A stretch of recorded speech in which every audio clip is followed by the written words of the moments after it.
Welcome to the House of Representatives. Your safety is our top priority. Please take a moment to familiarize yourself with our emergency exit plan. First, remember that illuminated exit signs will always show you the way. Please remain calm and follow these signs in an orderly manner. Now, for your specific location. If you are on the plenary floor, exits are at both ends, leading to the north and south wing lobbies. You may also use the main entrance glass doors, which open toward the flagpole area. If you are in the middle gallery, your primary exit is through the main entrance glass doors, located near the flagpole area. If you are in the second or third floor galleries, in addition to the main door on your level, emergency exits are located at the ends of the seat rows on both the east and west sides. All these exits will lead you to the main hallway stairways, going down to the main entrance and out to the flagpole area. A quick guide. If you are on the south side of the gallery, turn right as you go through the emergency exit. If you are on the north side, turn left. Both will lead you towards the main hallway stairways. If you are seated at the rostrum, your nearest exits are on the north and south sides, leading directly to the rear entrance lobby and out to the helipad area. Finally, if you are unable to leave the plenary hall, do not panic. Essential safety items, a hard hat, whistle, bottled water, and flashlight are readily available under your table for your immediate use. Thank you for your attention. Your safety is our shared responsibility.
Session is resumed. Majority Leader. Mr. Speaker, I move to take up additional reference of business and request that the Secretary General be directed to read the titles of bills and resolutions on first reading, as well as communications and committee reports. Is there any objection? Hearing none. The Secretary General is directed to read the title of bills and resolution on first reading, as well as communication and committee reports for referral to the appropriate committees. Additional reference of business. Bills on first reading. House Bill 9264, an act mandating LGUs to grant hazard pay to all local government employees whose work entails inherent risk or danger to their health and safety, regardless of employment status, and providing funds therefor. By Representative Olivares. To the Committee on Local Government. House Bill 9265, an act mandating the upgrade of the salary grades of dentists in the public sector, appropriating funds therefor and for other purposes. By Representative Olivares. To the Committee on Appropriations. House Bill 9266, an act institutionalizing the annual grant of the World Teachers' Day incentive benefit for public school teachers and increasing the amount of the incentive to 3,000 pesos. By Representative Olivares. To the Committee on Basic Education and Culture. House Bill 9267, an act creating the Third Commission on Education, EDCOM 3, as an interagency and legislative education policy advisory commission, providing its powers and functions, appropriating funds therefor and for other purposes. By Representative Olivares. To the Committee on Basic Education and Culture and the Committee on Higher and Technical Education. House Bill 9268, an act establishing a tree park in every municipality in the Philippines and providing funds therefor and for other purposes. By Representative Olivares. To the Committee on Local Government. House Bill 9269, an act creating the National Nutrition Commission, repeating for the purpose Presidential Decree number 491, entitled Creating a National Nutrition Council and for other purposes. By Representatives Sendanya, Diokno, Ismula, and Bagao. To the Committee on Health. House Bill 9270, an act establishing the Solar Home Systems Financing for Social Housing Program and providing funds therefor. By Representatives Sendanya, Diokno, Ismula, and Bagao. The Committee on Housing and Urban Development. House Bill 9271, an act institutionalizing digital literacy and future skills development in the Philippine education system and for all Filipinos. By Representatives Mercado Revilla, Revilla Bryan, and Revilla Monjolo. To the Committee on Basic Education and Culture and the Committee on Higher and Technical Education. House Bill 9272, an act creating the Department of Fisheries and Aquatic Resources, providing for its powers and functions, appropriating funds therefor and for other purposes. By Representative De Lima. To the Committee on Aquaculture and Fisheries Resources and the Committee on Government Reorganization. House Bill 9273, an act providing post-harvest facilities to rice farmers. By Representative De Lima. To the Committee on Agriculture and Food. House Bill 9274, an act imposing an ultra-wealth tax on individuals with net assets exceeding 1 billion pesos, amending for the purpose certain provisions of the National Internal Revenue Code of 1997 or RA 8424 as amended. By Representative De Lima. To the Committee on Ways and Means. House Bill 9275, an act establishing the Bureau of Agricultural Cooperative and Industry Development under the Department of Agriculture, defining its powers and functions, strengthening agricultural and agrarian reform cooperatives, and appropriating funds therefor. By Representative Corvera. To the Committee on Cooperative Development and the Committee on Agriculture and Food. House Bill 9276, an act excluding system loss charges from the value-added tax based on electricity, amending for the purpose Section 106 of the National Internal Revenue Code of 1997 as amended, and for other purposes. By Representative Corvera. To the Committee on Ways and Means. House Bill 9277, an act mainstreaming green infrastructure and nature-based solutions in national development, establishing implementation and financing mechanisms, and for other purposes. By Representative Corvera. To the Committee on Disaster Resilience. House Bill 9278, an act strengthening the issuance, validity, and regulation of PWD's identification cards, prescribing penalties for abuse thereof, and amending RA 7277 as amended. By Representative Corvera. To the Special Committee on Persons with Disabilities. House Bill 9279, an act streamlining access to government financial assistance, reducing documentary requirements, and expediting processing, and for other purposes. By Representative Corvera. To the Committee on Social Services. House Bill 9280, an act providing for expanded paternity leave benefits, amending RA 8187, otherwise known as the Paternity Leave Act of 1996. By Representatives Tino, Elago, and Co. To the Committee on Labor and Employment and the Committee on Civil Service and Professional Regulation. House Bill 9281, an act creating the Philippine Recycling Label, providing its specifications and coverage, prescribing penalties, appropriating funds therefor, and for other purposes. By Representative Oreta. To the Committee on Ecology. House Bill 9282, an act providing for a Bill of Rights of Air Passengers. By Representative Dimacuja. To the Committee on Transportation. House Bill 9283, an act upgrading the capacity and capability of DOH regional hospitals to provide rehabilitative services and providing funds therefor. By Representative Dimacuja. To the Committee on Health. House Bill 9284, an act declaring the Verde Island Passage Marine Corridor as a maritime protected area and an ecotourism zone, creating for the purpose the Verde Island Passage Management Board, defining its powers and functions, providing funds therefor, and for other purposes. By Representative Dimacuja. to the Committee on Tourism, House Bill 9285, an act establishing fair investigation and accountability for road crashes and for other purposes by Representative Di Macuja. to the Committee on Transportation, House Bill 9286, an act requiring broadcast media to allocate adequate free airtime for public service announcements on vital public issues and concerns by Representative Di Macuja. to the Committee on Public Information, House Bill 9287, an act instituting the Former Prisoners Employment Program, providing for its implementation and appropriating funds therefor by Representative Yap Christopherson. to the Committee on Labor and Employment, House Bill 9288, an act strengthening access to justice for indigenous cultural communities and indigenous peoples by establishing indigenous peoples justice desks and special calendars in the regular courts, providing for coordination with customary justice mechanisms and the National Commission on Indigenous Peoples and for other purposes by Representative Yap Christopherson. to the Committee on Justice,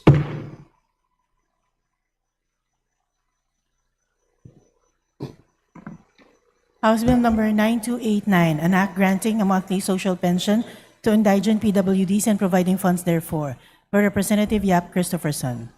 to the Special Committee on Persons with Disabilities, House Bill number 9290, an act strengthening the prohibition against illegal withholding of Philippine passports, particularly of OFWs, providing for enforcement mechanisms and for other purposes by Representative Yap Christopherson.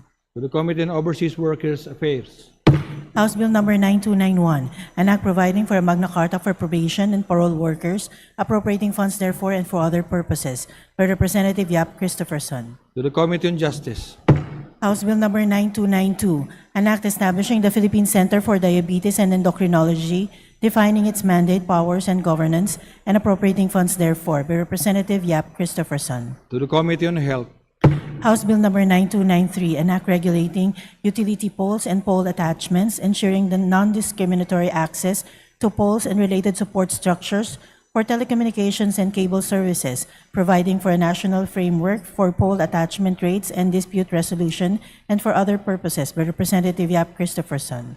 to the Committee on Public Works and Highways, House Bill number 9294, an act institutionalizing the Sustainable Livelihood Program of the DSWD and appropriating funds therefor by Representative Yap Christopherson.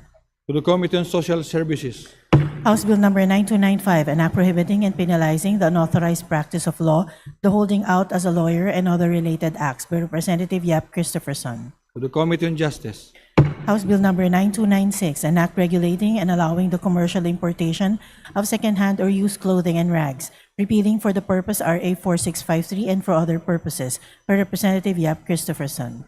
to the Committee on Trade and Industry, House Bill number 9297, an act requiring the submission of campaign platforms or political agendas as an attachment to the certificate of candidacy of elective officials, mandating their participation in official campaign debates organized by the COMELEC and providing penalties for violations thereof by Representative Erice. to the Committee on Suffrage and Electoral Reforms, House Bill number 9298, an act requiring the Commission on Appointments to act promptly on nominations and designating highest-ranking officials in acting capacity while Congress is in session by Representatives Duterte Harold James and Duterte Paolo. to the Committee on Revision of Laws, House Bill number 9299, an act declaring the municipality of Calatrava, province of Romblon as a tourism destination by Representative Madrona. to the Committee on Tourism, House Bill number 9300, an act institutionalizing a national system for stroke care continuity through strengthening local government support, rehabilitation referral, community-based support mechanisms, and sustainable financing, and providing funds therefor by Representative Emano. to the Committee on Health, House Bill number 9301, an act providing for a comprehensive nursing law towards a quality health care system and appropriating funds therefor, repealing for the purpose RA 9173, otherwise known as the Philippine Nursing Act of 2002, by Representative Mendoza. to the Committee on Health, House Bill number 9302, an act providing for the condonation of penalties for unpaid, deficient, or late Social Security System, Philippine Health Insurance Corporation, and Home Development Mutual Fund contributions of household employers under RA 10361, otherwise known as the Domestic Workers Act or Batas Kasambahay, and for other purposes, by Representative Cruz Agata.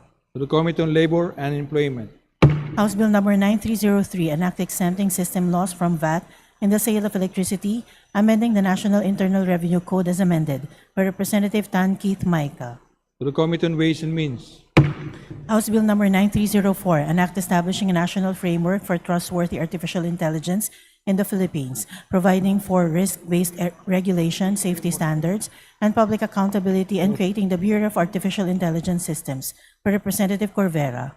to the Committee on Information and Communication Technology, Resolutions. House Resolution 1026, a resolution congratulating and commending Net Micro Appeal for ranking 5th in the April 2026 pharmacist licensure examination, by Representative Ang. to the Committee on Civil Service and Professional Regulation, House Resolution 1027, a resolution congratulating and commending Royce Arjan Hava Fantilian for ranking 1st in the April 2026 pharmacist licensure examination, by Representative Ang. to the Committee on Civil Service and Professional Regulation, House Resolution 1028, resolution supporting and declaring the annual national observance of International Lead Poisoning Prevention Week, ILPPW, every last week of October in the Philippines, and adopting it as a national child protection mechanism against lead exposure, by Representative Galang. to the Committee on Welfare of Children, House Resolution 1029, a resolution congratulating commending the West Visayas State University College of Law,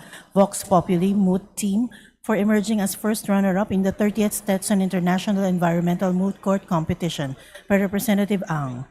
to the Committee on Higher and Technical Education, House Resolution 1030, resolution congratulating and commending the University of San Agustin College of Law, Bulacan Prize Team, for winning the World Championship at the 2026 Prize Media Law Moot Court Competition Global Rounds, by Representative Ang. to the Committee on Higher and Technical Education, Communication, letter dated May 13, 2026 of the BSP Bank Officer 6, Office of the General Counsel and Legal Services, transmitting to the House of Representatives duly certified copies of certain BSP issuances. to the Committee on Banks and Financial Intermediaries, Committee reports. Committee report numbers 314 and 315, submitted by the Committee on Youth and Sports Development on House Resolution numbers 1035 and 1036 respectively. Committee report numbers 316 and 317, submitted by the Committee on Local Government on House Bill numbers 2486 and 9348 respectively. Committee report numbers 318, 319, and 320, submitted by the Committee on Basic Education and Culture on House Resolution 1038, House Bill 9358, and House Resolution 1039 respectively. The aforementioned committee reports are all referred to the Committee on Rules. Majority Leader,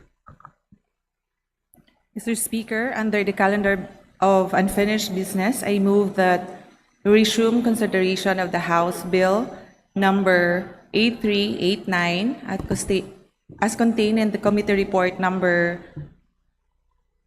143 submitted to the Committee on Suffrage and Electoral Reforms.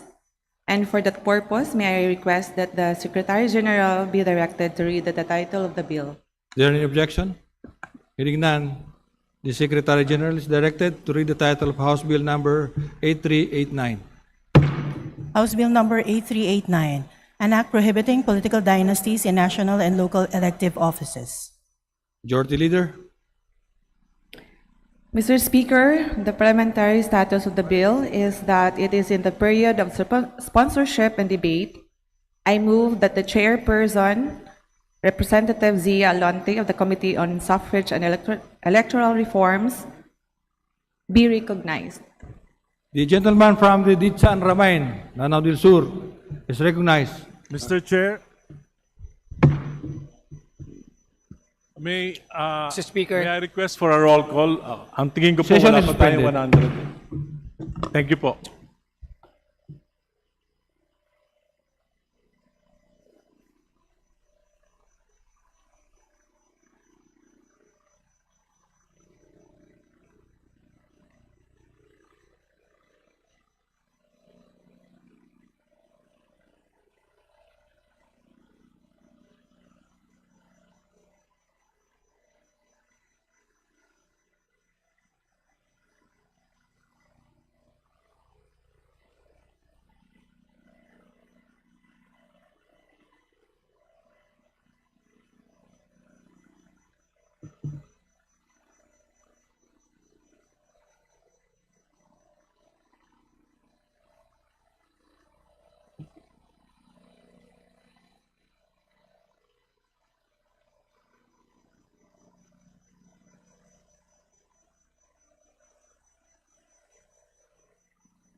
Session is resumed.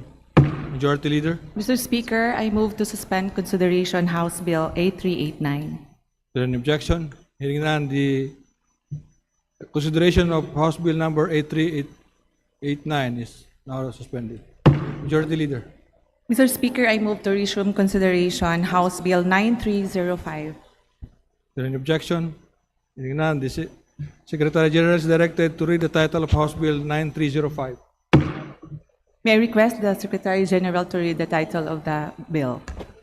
Please proceed.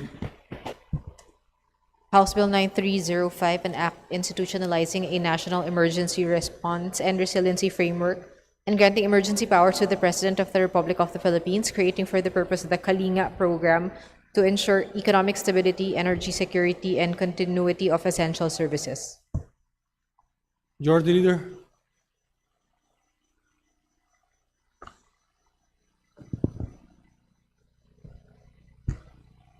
Majority Leader.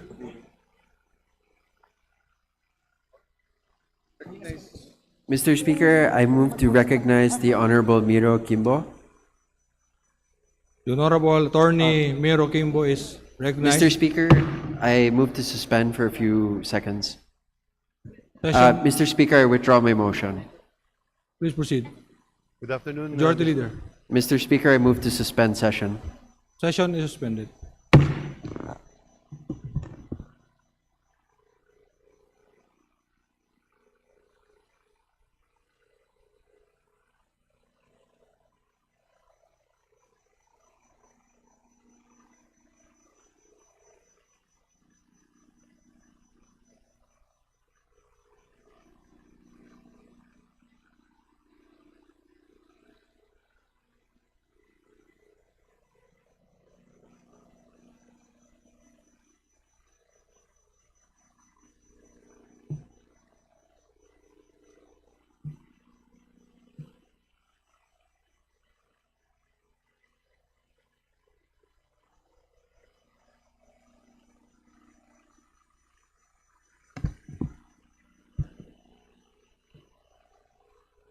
Session is resumed. Majority Leader. Mr. Speaker, because of the request of our DS J. Konghun, I would like to acknowledge his guest, the officials and members of Barangay Treasurers of Olongapo City. We would like to acknowledge Mr. Miss Jerpy Camille Ann Pioquinto of Barangay Mabayuan, Mary Jane Tamanyo of Barangay New Banikain, Jacqueline A. Vernes, Barangay New Kababae, Rachel Akimatang, Barangay New Asinan, Eloisa Florentino, Barangay Pag-asa, Adora F. Gada, Barangay Old Kabalan, Debbie Ann Gura, Barangay New Kalaklake, Romenlita M. Del Rosario, Barangay New Ilalim, Jerica A. Avillado, Barangay New Cabalan, Rowena C. Rufino, Barangay Santa Rita, Mary Ann Marty Heronila, Barangay Gordon Heights, Jonelle Austria, Barangay West Bahak, Army Denilia, Barangay Barreto. Mr. Speaker. To the guest, Honorable Deputy Speaker Jefferson J. Konghun of the 1st District of Zambales, the officials and members of the Barangay Treasurers of Olongapo City, welcome to the House of Representatives. Mr. Speaker, I would like also to acknowledge my personal guest from the Lone District of Iloilo City, my partners towards making Iloilo City one of the most livable city. I would like to acknowledge Miss Mary Ann Matiling, Mr. Charles Matiling, and Mr. Michael Siervo. To the guest, Welcome to House of Representatives, my to the friends. guest, Honorable Julian Jam Barunda of the Lone District of Iloilo City, welcome to the House of Representatives. Majority Leader. Mr. Speaker, I move to suspend session. Session is suspended.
Session is resumed. Majority Leader. Mr. Speaker, I move that we recognize the chairperson on the Committee on Suffrage and Electoral Reforms, Congressman Zia Alonto Adyong of the 1st District of Lanao del Sur, to sponsor the measure. The Honorable gentleman from the Dichan Ramain, Lanao del Sur, Zia Alonto Adyong is recognized. Bismillahirrahmanirrahim. Assalamualaikum warahmatullahi ta'ala wa barakatuh. Thank you, Majority Leader. Thank you, Mr. Okay. Speaker. Mr. Mr. Speaker, Your Mr. Honors, Speaker. I am now ready.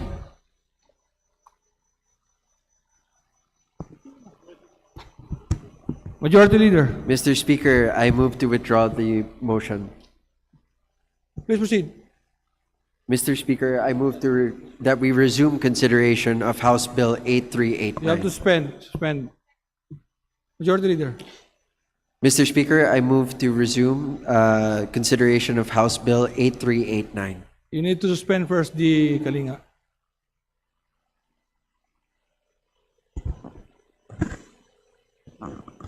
The consideration of House Bill number 9305 is now suspended. Majority Leader.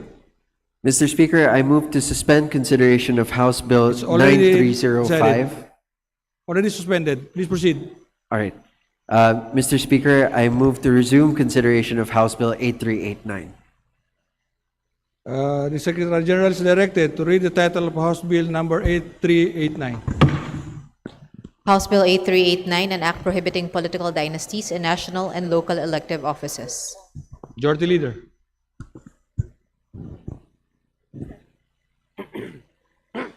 Status is under period of sponsorship and debate, Mr. Speaker. And with that, we would like to recognize the representative Zia Alonto Adyong of the 1st District of Lanao del Sur. The Honorable Zia Alonto Adyong is recognized.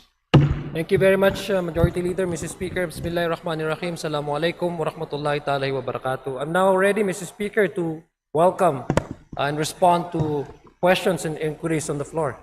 Majority Leader. Mr. Speaker, we recognize the Honorable Percy Sandañas for his interpellation. The Honorable Percy Sindanya of the Bayan Party List is recognized. Please proceed. Thank you very much, Mr. Speaker. As the distinguished sponsor already expressed his willingness to respond to questions from this representation, I'd like to go to my first question for this afternoon. Sa ngayon po, maraming nanonood sa atin sa buong bansa dito sa House of Representatives kasi nga po excited sila kung ano ang kakahinatnan ng panukalang batas na ito na matagal na nating hinihintay at matagal na nating pinapanawagan. Mr. Speaker, distinguished sponsor, ano po ang tingin nyo dadahilan ng ating mga constitutional framers sa paglalagay ng probisyon sa ating konstitusyon na pinagbabawal ang political dynasty? Well, unang-una po, Madam Speaker, Your Honor, Mr. Speaker, Your Honor, is iniiwasan po yung monopoly ng power ng bawat munisipyo, bawat local government units.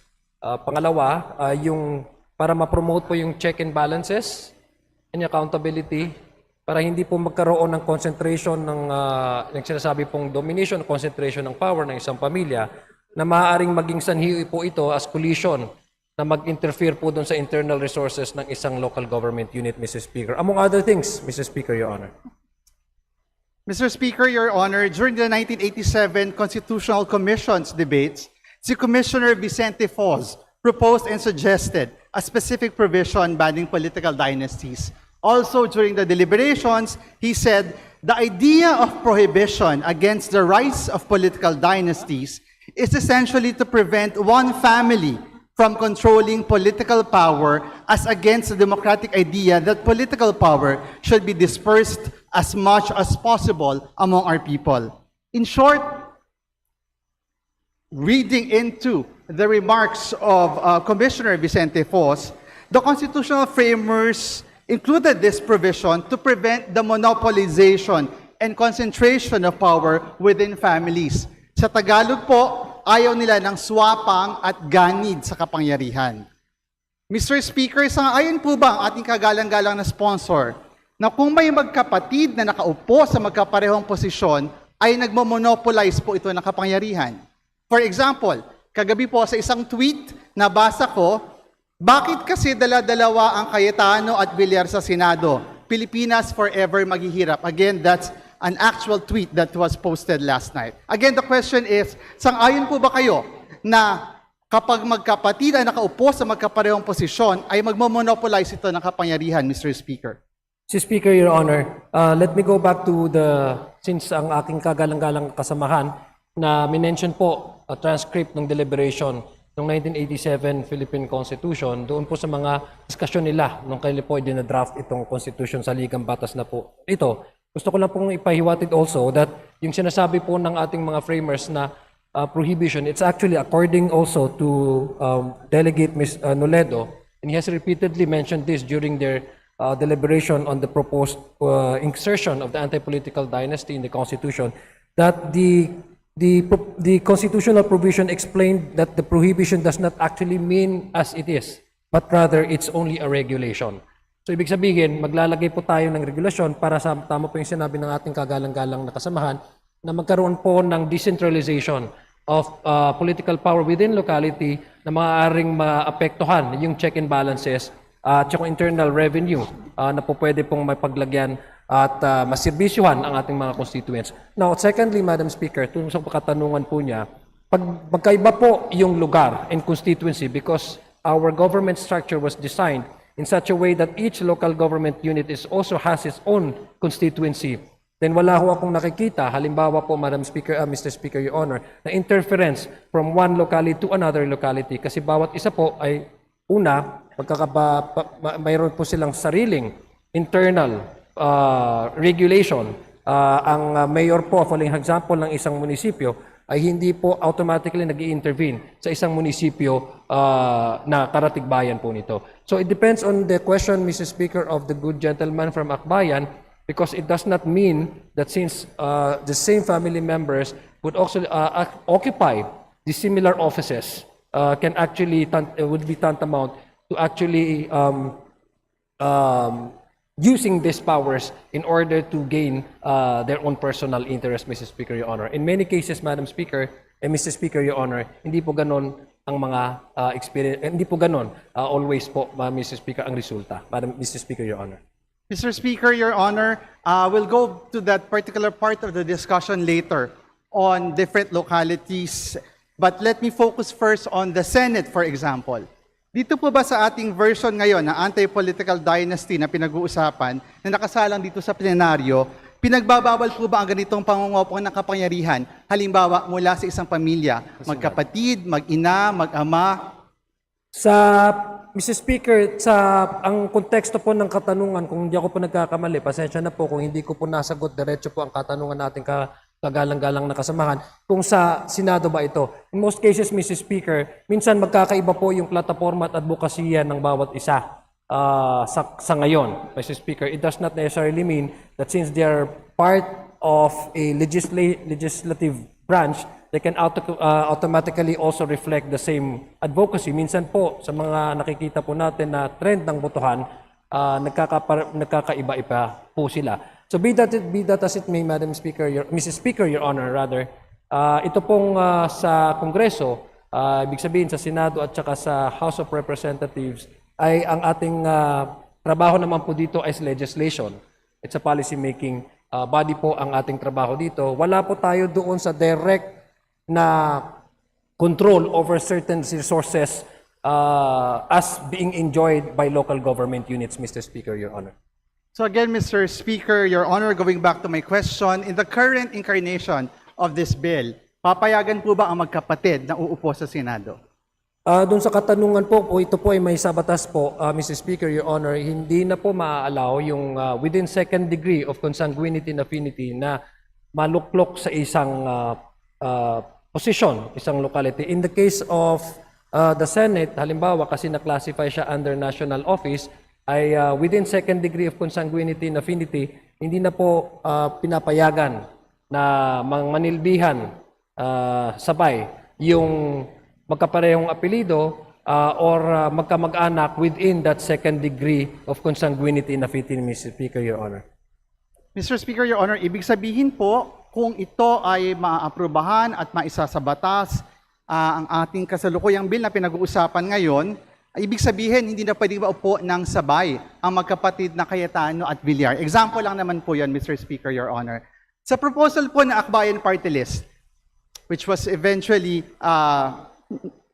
as far as we believe, not integrated fully into the current version, ipagbabawal natin ang pagtakbo at pag-upo ng mga magkakamag-anak hanggang fourth civil degree sa local at sa national. Sang-ayon din po kaya ang kagalang-galang na sponsor na kung tumakbo at manalo ang galing sa isang pamilya, kahit sa magkaibang distrito, probinsya, munisipyo o barangay ng sabay-sabay, ay nagmamonopolize pa rin sila ng political power sa bansa. I believe the Speaker has already, Mr. Speaker, the good sponsor has already made mention of an example in this particular point. But again, just for the record, I'd like to ask the question on the issue of the monopolization of power kapag ang isang pamilya, magkapatid, mag-asawa, mag-ama, mag-ina, ay tumakbo sa magkaibang distrito, magkaibang probinsya, magkaibang barangay ng sabay-sabay. Ito po ba ay tinitingnan pa rin ng ating good sponsor as monopolization and concentration of political power? Mr. Speaker, Your Honor, babalikan po natin kung ano po yung mga constitutional provisions, kung paano po binibigyang halaga yung kapangyarihan po ng bawat distrito at bawat constituency na pumili at tumuklok po sa kanilang nararapat na ihalal bilang isang lingkod bayan, Mr. Speaker, Your Honors. Again, I've been also mentioned this to the previous interpellators, Mr. Speaker, na kailangan ho natin balansehin kung ano po yung sinatawag po nating decongestion of power with that of the sovereign rights of the people to elect their own leaders, Mr. Speaker, Your Honor. Ito pong pinag-uusapan po nating different constituency, it's based po, I've also, and pardon if I have to keep on, using this as our legal basis for us to determine that there's no actual concentration of power. For example, if two representatives elected with the same family name, elected simultaneously in two different districts, wala pong, para sa akin, wala pong monopilya of power dyan. Dahil unang-una, ang trabaho naman po ng legislation ay, ang trabaho naman po ng membro ng Kongreso ay legislation at wala pong discretionary or any resources that is actually within their disposal as compared to other LGUs that is now being enjoyed by, say for example, local government units heads. Ang sa atin po, nakikita naman po natin, may mga magkakamag-anak po dito sa Kongreso pero magkakaiba po ang kanilang pananaw sa buhay. Minsan ang kanilang boto po sa isang piece of legislation ay hindi po magkakapare-pareho, Mr. Speaker, Your Honor. And this is a legislative decision-making body. One or two members cannot entirely affect the outcome of the collective wisdom and collective decision of the entire institution, Mr. Speaker, Your Honor. Mr. Speaker, Your Honor, one or two members cannot affect the collective wisdom or decision of a legislative body. Hindi po yan na nakita natin sa Senado nito mga nakarang araw. It just took one or two members of political dynasty to alter the course of history. Just put that on the record, Mr. Speaker. Siguro po, mukhang hindi talaga tayo magkakasundo dito sa reading natin into what we mean by concentration of power. Kaya let me proceed to my next question about the consequences. Ano po kaya ang consequence kapag ang isang bayan ay hawak ng iisang pamilya lamang? Halimbawa, si mayor, tito niya ang vice mayor kasi that's third degree, hindi covered ng kasalukuyang bill that we are deliberating on. At yung mga konsihal naman, pinsan niya sa fourth degree. Parang ang lalabas po, family group chat ang kanilang meeting sa konseho, di po ba? Yes, Mr. Speaker, but as to the degree of consanguinity, again, we always go back to the decision. I mean, so we always go back to the previous committee hearings that we conducted, Mr. Speaker, Your Honor. The reason why we're settling this on second degree of consanguinity and affinity, it's because it would be easier, Mr. Speaker, Your Honor. It would have been then be easier for the COMELEC to actually assess and actually review lineage and affiliations between and among individuals who are actually running or seeking an elective office, Mr. Speaker, Your Honor. As to whether or not there will be a ban on the certain degree of consanguinity, again, we always remind our colleagues, Mr. Speaker, and Your Honor, that in the case of the 1987 Constitution, Mr. Speaker, in fact, it was admitted, Mr. Speaker, Your Honor, by the framers of the Constitution that the original draft and proposal is actually to limit it to say first degree lang po, hindi second degree.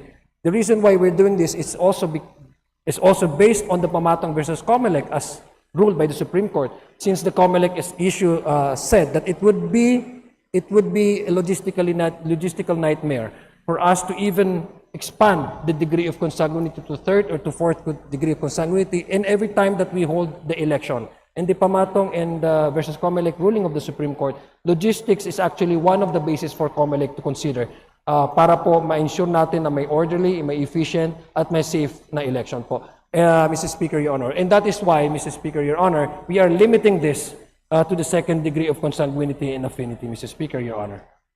Mr. Speaker, Your Honor, just another illustration of the consequence. Halimbawa po kung maisabatas ang panukalang ito, ang isang halimbawa pa na nakikita ng ating mga kababayan ay kung halimbawa isa kang kongresista, tapos yung tito mo naman ay congressman din sa kabilang distrito, tapos may isa ka pang tito naman na congressman naman sa kabilang probinsya. Parang ang lalabas po kung kanina, family group chat yung konseho, ito naman pong sa kongreso, maaring ang lumabas ay maging family reunion ang ating pong assembleya. Given po na maaari pang magkaroon ng party list naman na kinatawan mula sa inyong pamilya.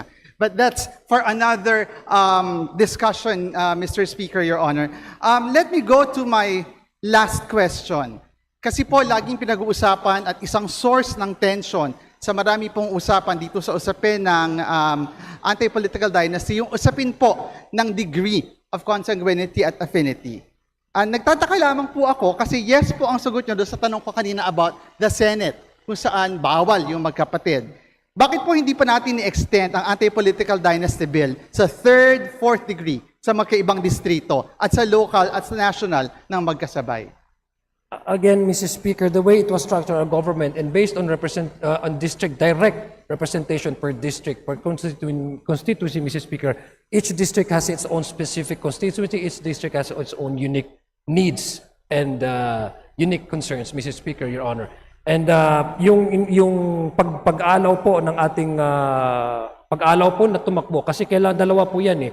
Running does not necessarily mean winning an office. Running does not necessarily equate to occupying an office. Kaya nga po, parati po nating sinasabi sa ating mga kagalang-galang na kasamahan, kailangan ho natin talaga balasin itong prohibition with the right to suffrage because we are a Republican state and democracy, Mrs. Speaker, Your Honor, resides within the will of the people.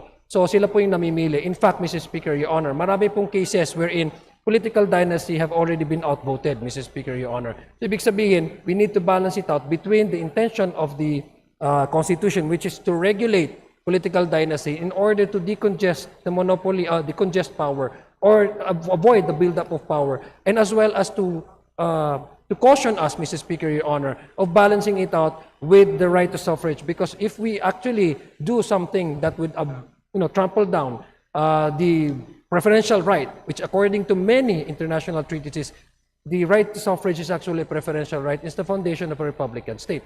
So we need to balance it out. Since our government is designed per constituency, Mrs. Speaker, Your Honor, as also very much well reflected in our local government code, Mrs. Speaker, Your Honor, talagang babalansihin po natin yon. Inaalaw po natin na tumakbo, pero hindi po nangangahulugan na kahit tumatakbo ito is automatic mananalo. Kaya yun po ang gusto nating i-explain sa ating mga kababayan that running, seeking an office, which is actually a primordial right because the right to elect and the right to vote and to be voted upon cannot be appreciated separately.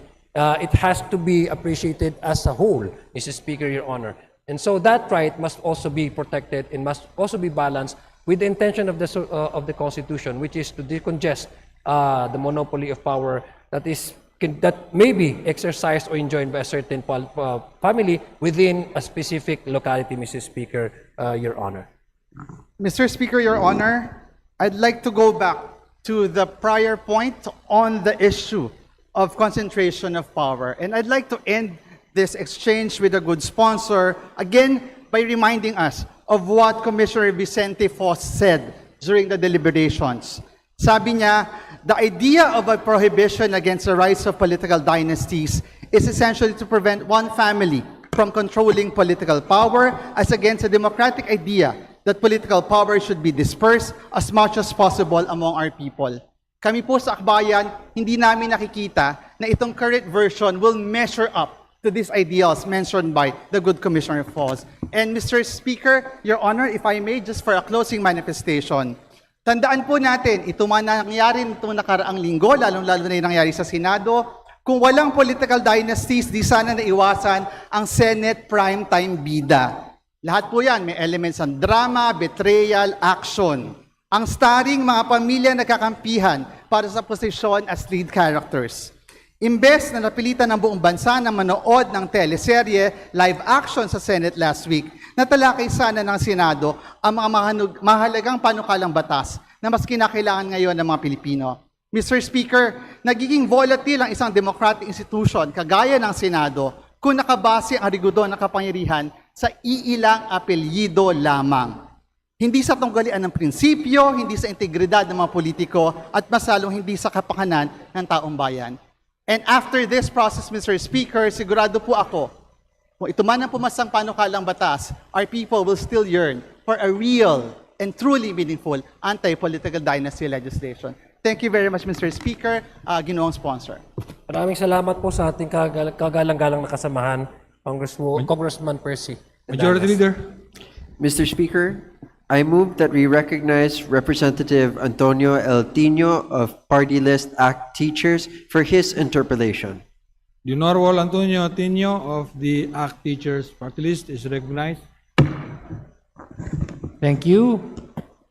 Mr. Speaker, magandang hapon po sa kagalang-galang na sponsor. Ilang mga katanungan po. Mr. Speaker, marami na pong nasabi tungkol sa mga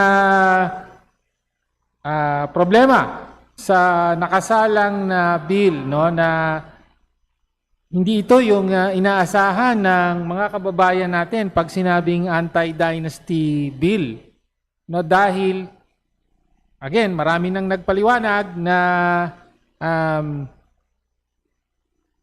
pinapahintulutan nito, may pinagbabawal na tipo ng dynasty pero may pinapahintulutan din, no? At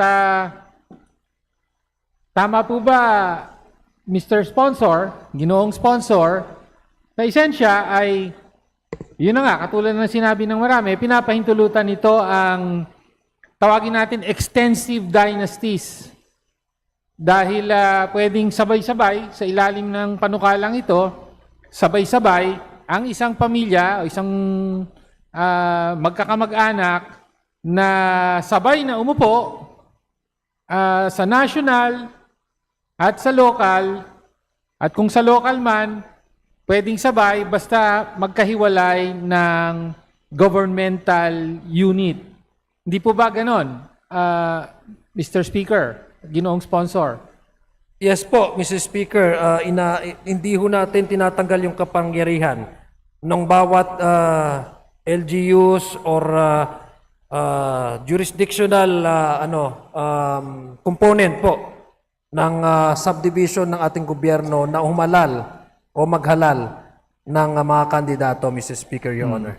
Pwede po bang maipaliwanag ng sponsor kung ano yung rationale or thinking behind this proposal? Kasi marami pong ibang mga kasabay na proposal nito na umabot sa committee. Ang pinagbabawal, hindi lang yung pagsabay-sabay na magkakamag-anak sa loob halimbawa ng isang LGU, halimbawa sa isang munisipyo or sa isang syudad, pinagbabawal, no, na magsabay na maupo ang mayor at saka halimbawa konsehal na magkakamag-anak. Bawal yon. Pero bawal din na mayor sa isang bayan, mayor sa kabilang bayan na magkamag-anak, sa ibang bill bawal yon. Pero dito sa bill na to, hindi bawal. Ano po yung rationale? Ano yung explanation kung bakit ganito ang inaprubahan at nire-recommenda ngayon ng komite sa plenaryo? Well, una po, meron pa po tayong legal na basihan tungkol po dito. Nandyan na po sa ating konstitusyon. Parati ko pong nami-mention ito sa ating mga nauna pong mga interpellators. Unang-una po, nandyan po yung sa nandyan po dun sa declaration ng state policies ng ating saligang batas na nagsasabing lahat po pagdating po sa issue ng human rights, dahil ito pong right to suffrage ay hindi lang po civil and political rights, ito po ay issue ng human rights. Pagdating po sa human rights, lalong itong issue ng suffrage ay human rights, at ito po yung basihan kung bakit natatawag po natin ang ating bansa na demokrasya. Dahil malaya pong pumipili yung ating mga ating mga electorate na pumili ng kanilang magiging pinuno. Yun pong isang basihan. Ang pangalawang basihan po, Mr. Speaker, Your Honor, is that ang pagka-structure at pag-design po sa ating gobyerno, struktura ng ating gobyerno, ay magkakaiba-iba po ng constituency at magkakaiba-iba po ng jurisdiction. May isa pong subdivision ng isang munisipyo na hindi automatic maaaring mag-intervene ng ibang munisipyo. So ang sinasabi po natin dito, yung rule ay yung principle na right to elect and to be elected, alam naman po na ating kasamahan yan, ay supreme po ito. Na supreme po ito po yung sinasabi po nilang preferential right. In fact, sa Constitution, meron pong specific na artikulo dyan sa ating saligang batas na nagsasabi yung right to yung suffrage po. Ibig sabihin, yung inaalaw po natin yung mga electorate, yung mga kandidato na tumakbo na magkakaiba-iba ang kanilang jurisdiction na wala namang intervention one jurisdiction over the other, dahil ang issue po doon actually is the right to be elected upon and not the actual occupation of an office, Mr. Speaker, Your Honor. Ang sinasabi po naman talaga natin dito ay hindi dapat magkaroon ng monopolya ng kapangyarihan within locality at na to a point, Mr. Speaker, Your Honor, na po pwedeng matreten po, Mr. Speaker, Your Honor, yung sinasabi nating check and balances ng isang LGU, isang jurisdiction, na ito naman po taliwas doon sa sinasabi nating principle na accountability, Mr. Speaker, Your Honor. So simple lang po yung nais po nating ipahiwatig dito sa ating mga kasamahan na ito pong anti-political dynasty version po nitong panukalang batas na ito ay para tugunin po yung sinasabi mo nating monopoly of power within one particular locality, Mr. Speaker, Your Honor. Again, balancing it out with the right of an individual to elect and to be elected upon, Mr. Speaker, Your Honor. Dahil paulit-ulit ko na lang po in-explain, pasensya na po sa ating kasamahan, na yung seeking or running for an office does not necessarily equate into an actual occupancy, Mr. Speaker. Depende na po yan sa kapangyarihan o right ng mga kababayan po natin, mga tao, na ihalal kung sino po ang sa kanila ay nararapat po na manungkulan sa kanilang particular na LGU, Mr. Speaker, Your Honor. Okay, thank you sa paliwanag. So ayon po sa ating sponsor ay kaya nilimitahan ang saklaw ng prohibition on dynasties sa mga specific jurisdiction, di ba? So bawal ang dynasty sa loob ng isang LGU o kaya sa antas national, no? Pero kung magkakatabing LGU 'yan, pwede ang isang dynasty. Pwede ang isang angkan, in other words, no? So kung gayon, sabi nga, no? Pero sabi nga ang magiging epekto nito ay pinahihintulutan ang isang tipo ng dynasty habang pinagbabawal ang iba. Diba? So in this case, the terms I will use will be something like extensive. Pwede yung mga extensive dynasties. Ibig sabihin, kalat, malawak. Diba? Province-wide, pwedeng magkaroon ng isang dynasty. Samantala, yung mga intensive, ibig sabihin, nakakonsentra sa isang particular na LGU, for example, hindi pwede. Parang gano'n ang magiging epekto niyan. Tama po ba? Mr. Speaker, Your Honor, these are hypothetical assumption, Mr. Speaker, Your Honor. Kasi pwede naman po, may possibility po na mangyari po yan. Kasi nga po, meron talagang kapangyarihan na tumakbo at iboto ng ihalal ng bawat mamamayan sa particular na LGU at distrito. At meron din pong possibility na hindi mangyari yan. Ang sinasabi po natin dito, ang clear po na, na hindi posibilidad ay yung mawala yung concentration ng power. Yun po yung very clear dito. And also, Mr. Speaker, kasi kanina po, babalikan lang ko lang po kung yung katanungan ng ating kasamahan, kung ano yung naging basihan. Minsan po ginagamit din po natin yung transcript ng pag-uusap at deliberasyon ng mga CONCON delegates po na bumuo nung ating 1987 Saligang Batas. Ito po si Delegate Noledo po. Isa po siya sa naging proponent po na ma-insert yung phrase ng anti-political dynasty sa Section 26 Article 1 of the 1987 Constitution. Ang sinabi po niya dito, and I quote, Mr. Speaker, ito quoted from the transcript. Mr. Noledo pointed out that the term prohibition does not actually mean prohibition, but only regulation. Ang sabi po niya. And he went on further. On whether he would agree that the right of suffrage should not be abridged and that the right to vote and to be voted upon actually derives from the same concern, Mr. Noledo agreed that the law should not infringe upon the right of suffrage, that the right to vote and to be voted upon should not also be abridged. So ibig sabihin po, Mr. Speaker, alam po ng proponent nitong anti-political dynasty na itong sinasabi prinsipyo na may the right to elect and to be elected upon ay iisa po yan at hindi po natin po pwedeng iputulin na i-apply natin separately. So yun po yung pinanggagalingan ng basihan kung bakit inaalaw po natin yung pagtakbo ng bawat district, bawat different LGUs po, Mr. Speaker, nung mga kandidato, whether they share the same family name or do not share the same family name, because of the right of the will of the sovereign people, which is through an election if they should decide to elect a specific candidate or not. It does not necessarily mean na pag ganito po yung mangyari, allow po natin sila, ay automatic lahat po sila mananalo. In fact, Mr. Speaker, in previous elections, marami pong tumatakbo na magkakamag-anak na magkakalaban, na hindi naman po sila talagang magkakasundo. In fact, different po yung kanilang partido. So, Mr. Speaker, experiences would also tell us that these hypothetical assumptions could probably happen. But what is clear, Mr. Speaker, is based on this proposed version of the anti-political dynasty, klaro po na wala na pong monopolya ng pamilya sa isang lugar, Mr. Speaker, Your Honor. Well, thank you, Mr. Speaker, for the points made by the sponsor. Gusto ko lang pong i-point out na sa actual, hindi naman po hypothetical yung mga sitwasyong binabanggit ko. Dahil meron na talaga tayong ganong mga tipo ng dynasty sa ngayon.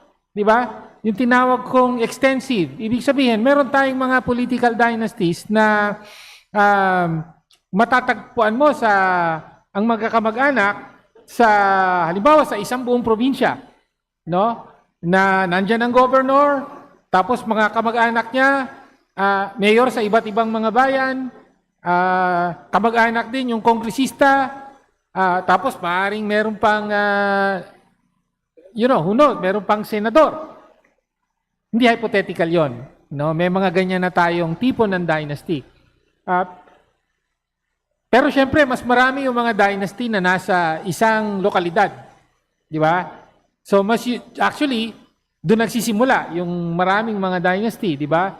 Let's call them the startup dynasties na makakaupo ang isa, tapos eventually yung asawa, magkakaroon na rin ng posisyon sa, let's say, sa LGU, and eventually, yung mga iba pang anak, kamag-anak, and so on and so forth, may also occupy other positions. And then, expand later on. Pwedeng ganon. Pero hindi hypothetical yan. Meron ng mga ganyan sa konkreto. Kahit sa kapulungan ito, meron. Pero syempre, hindi na natin babanggitin. No? Pero alam ng publiko kung sino ang mga tinutukoy natin. In other words, it's not a hypothetical situation. Real ang mga ito. Ang pinupunto ko lang kanina ay pag napasa ang batas na to, merong mga dynasty na yung mga extensive wala silang problema, hindi sila maapektuhan o very minimal ang epekto. Samantala, may pagbabawal yung mga sinabi nating intensive, yung nakakonsentrate sa isang lokalidad, let's say, sa isang LGU, for example, or governmental unit. Okay. Hindi, ang gusto ko lang ipunto rito ay ganun ang magiging epekto niyan. And I will relate that to the economic factors, no? Na yung mga political dynasties naman, ultimately, nakadepende rin, no? In order to sustain and for a dynasty to thrive, may connection yan sa economic resources, di ba? No? And of course, mas mahirap na mag-sustain at mag-maintain ng dynasty sa isang buong probinsya kumpara sa isang lokalidad lamang. Hindi po ba? No? I mean, in terms of campaign expenses alone, obviously, mas malaki ang kailangan.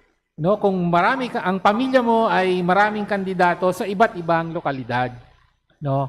So gusto ko rin lang i-point out 'yon na the effect here will be, let's say, the law will have the effect of favoring families with more resources in general. Parang ganon, no? So hindi po ba? Don't you agree, Mr. Sponsor, na merong ganong epekto dyan? Mr. Speaker, again, yung katanungan po, these are all possibilities within the realm of possibilities. At ako po ay I agree na meron din pong mga pamilya na sa ngayon, sa kasalukuyan po, ay nag-elected to different offices and jurisdiction. Tama po yan. There's no debate about that, Mr. Speaker, Your Honor.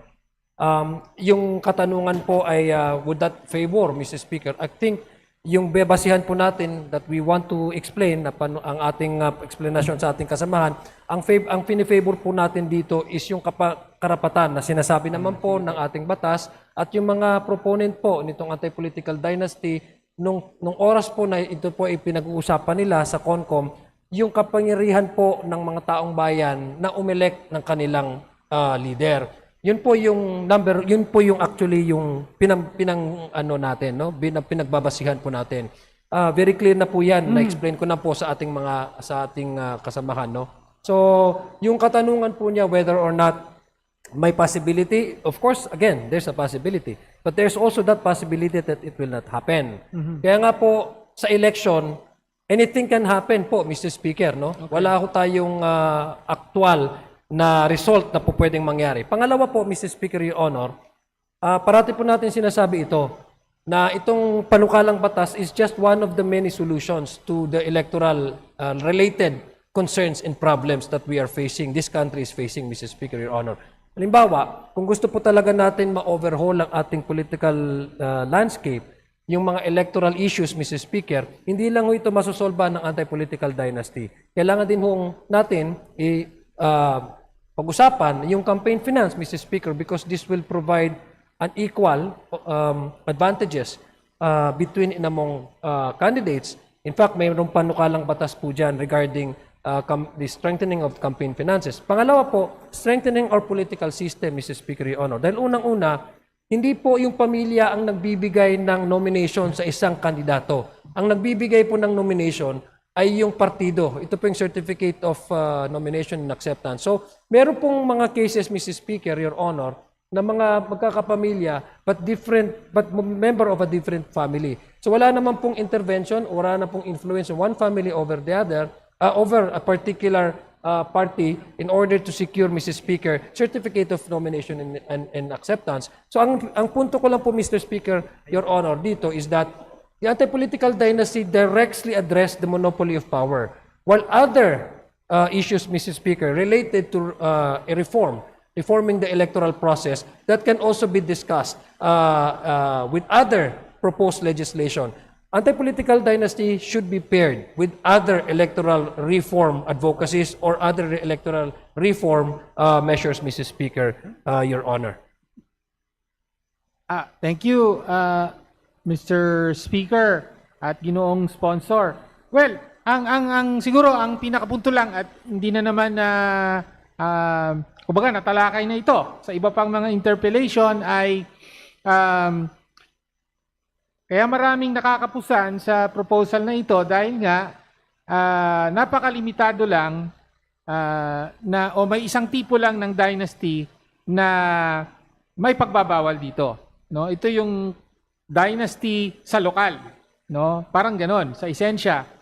Meron po, Mr. Speaker, if kung mamarapatin po ng ating kasamahan, meron po na may level of prohibition and restriction yan. Apart from yung sinasabi po nating degree of consanguinity and affinity, meron din pong vertical restriction sa national, sa local, Mr. Speaker, Your Honor. So, yun po yung gusto nating ipaiwatig na it's not only about limiting within the second degree, but as to the level of offices as determined under this current draft, yung national offices and local offices, Mr. Speaker, Your Honor. We understand that, pero even then, yung sa vertical ay meron pa ring nagbubukas ng pagkakataon because of the jurisdiction, di ba? No, so pwedeng walang problema kung magkapatid ay parehong governor ng isang probinsya, ng isang rehiyon, sa isang rehiyon, for example, di ba? Ganun din ang mga kongresista, no? Basta magkaibang distrito kayo, pwede na 'yon. Hindi po ba ganoon? No? Again, Mr. Speaker, palati po nating inuulit itong sabihin, and I know that I tire. Yeah.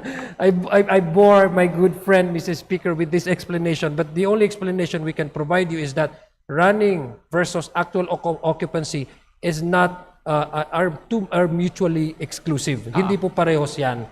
Ang inaano po natin, mayroon pong karapatan kasi na bumoto at iboto yung ating mga mamamayan. At sinabi naman po yan sa ating saligang batas, sinabi rin po yan sa mga batas sa saligang batas at mga batas international na ina-accept po ng ating naintindihan natin. Ang usapin naman So, dito ay pagbalanse ng right of suffrage, which as explained by our sponsor includes not just the right to vote but also the right Tama to po.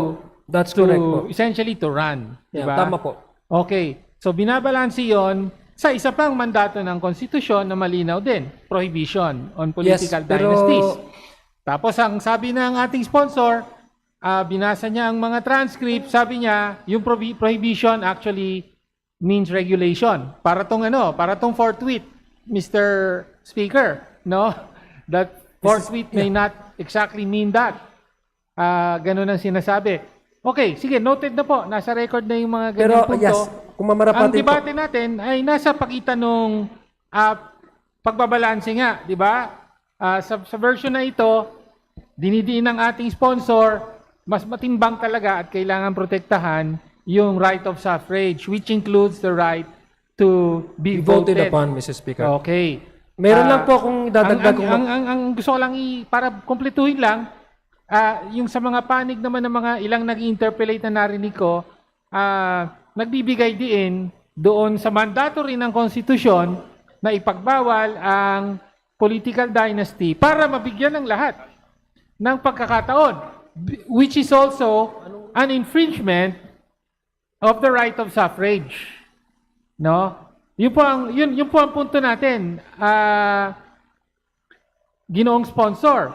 Tayo rin. Yung mga critical sa provision ngayon. Actually, pinaglalaban din naman ang right of suffrage. No? Kasi nga, the framers also included that provision with the view that dynasties actually infringed upon the right of suffrage. Nalimitahan ang choices, no? At nalimitahan din yung pagkakataon mong makatakbo, no? Dahil merong mga dynasty. no? Yun ang punto natin, Mr. Speaker, na actually, sa ating advokasya, para maging mas mahigpit ang political dynasty, no? Hindi actually ito paglimita sa right of suffrage, no? Kung hindi pagsuporta sa right of suffrage ng mas marami para mas marami ang makatakbo. Hindi yung ilan lang ang makatakbo at makaupo na siyang resulta ng ating sistema ng eleksyon at gobyerno ngayon. So yun po, in other words, Mr. Speaker, wala pong monopolyo ang isang panig sa pagtatanggol sa right of suffrage. Dahil tingin natin, consistent sa mandato ng konstitusyon, yung, of course, pagkilala at pag-uphold sa right of suffrage as one of the fundamental constitutional rights, consistent yan sa mandato para ipagbawal ang political dynasties because nakakalimita ito sa pagkakataong tumakbo ng mas marami. Ganun po, Mr. Speaker. No? Yes. Okay, Mr. Speaker, allow me to attempt at least respond to few of the points na nabanggit po ng ating kagalang-galang na kasamahan. Tama po yun na meron talaga pong constitutional directive na kailangan may anti-political dynasty na maisabatas ng Kongreso, Mr. Speaker. At the same time, we also recognize na meron naman po talagang principle under the Constitution, the right to suffrage, to elect and to be voted upon. In fact, Mr. Speaker, the reason why kung bakit po natin ito binabalanse is even mayroon pong ruling dito ang Supreme Court, Mr. Speaker, the way we approach and interpret our Constitution. Under Civil Liberties Union versus Executive Secretary, Mr. Speaker, ang sinabi po ng ruling sa Supreme Court is that no one provision of the Constitution is to be separated from all the other. So, meaning to say, you cannot interpret the Constitution in parts, but you have to read it as a whole. So, ibig sabihin, we balance the anti-political dynasty provision with that other provision in the Constitution, which is the right to elect, to vote, and to be voted upon. So, ang balanse po na ginagawa po natin to appreciate all these constitutional provisions and come out with a balance, Mr. Speaker, allowing the decongestion of power in one locality while also enjoying the freedom of others to elect and to run and to elect and to be elected upon. So yun po, Mr. Speaker, Your Honor, ang basihan kung bakit binabalanse po natin ito. Pangalawa po, Mr. Speaker, binalikan po namin yung transcript po nung discussion ng 1987 framers of the Constitution. In fact, 17 versus 18 po. Isa lang po yung kanilang difference at naging basihan kung bakit na-include na po yung anti-political dynasty dahil 17 po sa ating mga framers na ayaw. Kasi sabi nila, bakit tayo gagawa ng isang bagay o isang policy na magtatrample doon sa karapatan ng tao na tumakbo at ma-elect, no, Mr. Speaker, Your Honor. Ang sabi po naman nila dito is, in fact, Mr. Speaker, ang intention talaga nila is to decongest, binalikan po natin ang transcript po nila, ay para mawala po yung monopolya ng isang pamilya sa isang locality kung saan po pwede pong ma-threaten yung sinasabi po nating check and balances at po pwede pong mag-collide, may collision. Ang sabi po doon nila is a probable collision because of the proximity in terms of blood relation. That collision may probably happen to the detriment of the general public which they serve. So, yun po yung ating basihan dito, Mr. Speaker, Your Honor, tungkol po doon sa mga points na ra-raise ng ating kagalang-galang na kasamahan. Thank you, Madam Speaker. Sinenyasan ka na ni Deputy Speaker, no? Pero, so, let me just close this point by reiterating, no, na actually, tama kayo, dapat ang pag-interpret ng Constitution ay kabuuan. Hindi yung dinidiin ng isang probisyon na nadedihado naman ang iba pa o yung kabuuan. At precisely ang sinasabi ko nga na yung mga katulad namin at ilang mga kasamahan dati dito na nagtutulak ng mas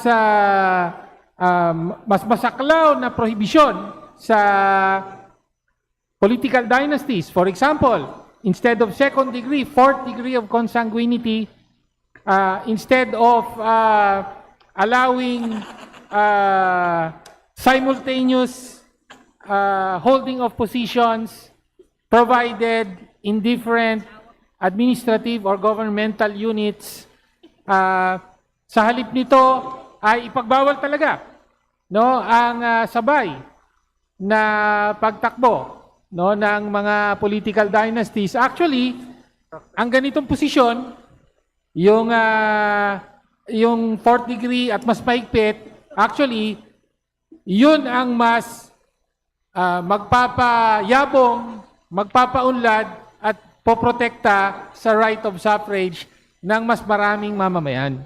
Yun po sinasabi natin dito.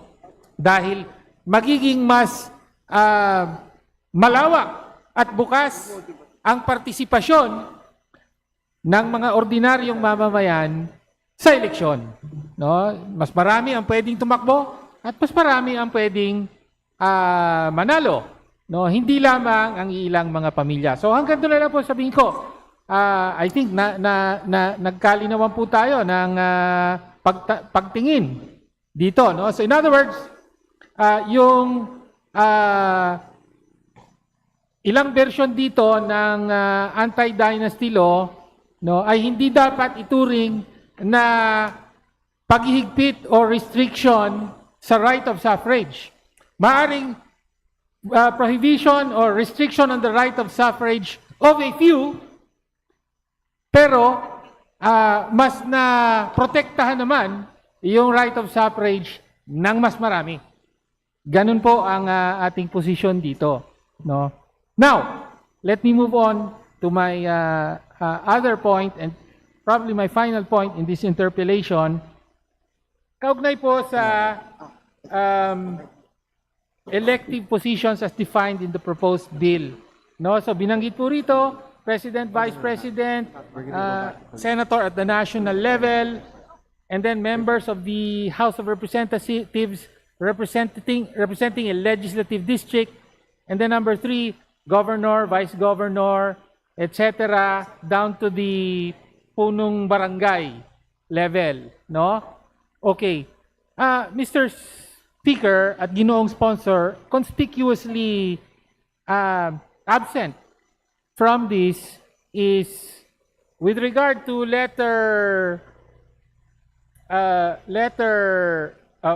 Roman numeral 2, members of the House of Representatives.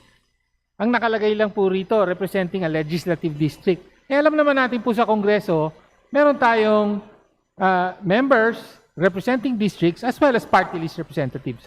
So the very glaring absence in this bill is any mention whatsoever of party list representatives. I myself am a party list representative.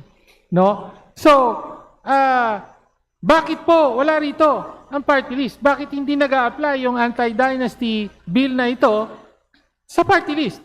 Gayong, kung tatanungin natin ang publiko, ay isa sa mga pinaka-obvious para sa kanila na manifestasyon ng paghahari ng mga political dynasty ay nakita nila yung district representative nila. Ayan, nakaupo. Tapos yung asawa niya nasa party list. No? Ngunit, bakit ang bill natin ay tahimik? Parang as though walang party list at all. No? So, hindi po ba napakalaking kakulangan yan? Mr. Speaker, Your Honor, maraming salamat po at na-brought out po. Actually, napag-usapan na po ito ng mga previous katanungan ng ating mga previous interpellators. In fact, isa po si ating kasamahan, kagalang-galang na Representative Tinio, na isa sa may akda ng Reform Party List Act.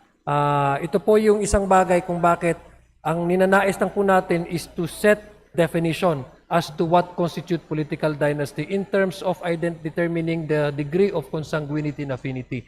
Yung sa party list, Mr. Speaker, Mr. Speaker, I agree with him na kailangan talaga pong magkaroon ng usapin pagdating po dito sa extension ng sinasabi, no? Extension could be an extension of power from one family to another by virtue of a party list representative. Pero ito po yung separate discussion po na maaari papag-usapan po natin. In fact, Mr. Speaker, Your Honor, kasama po yan sa LEDAC priority nitong administration na ito.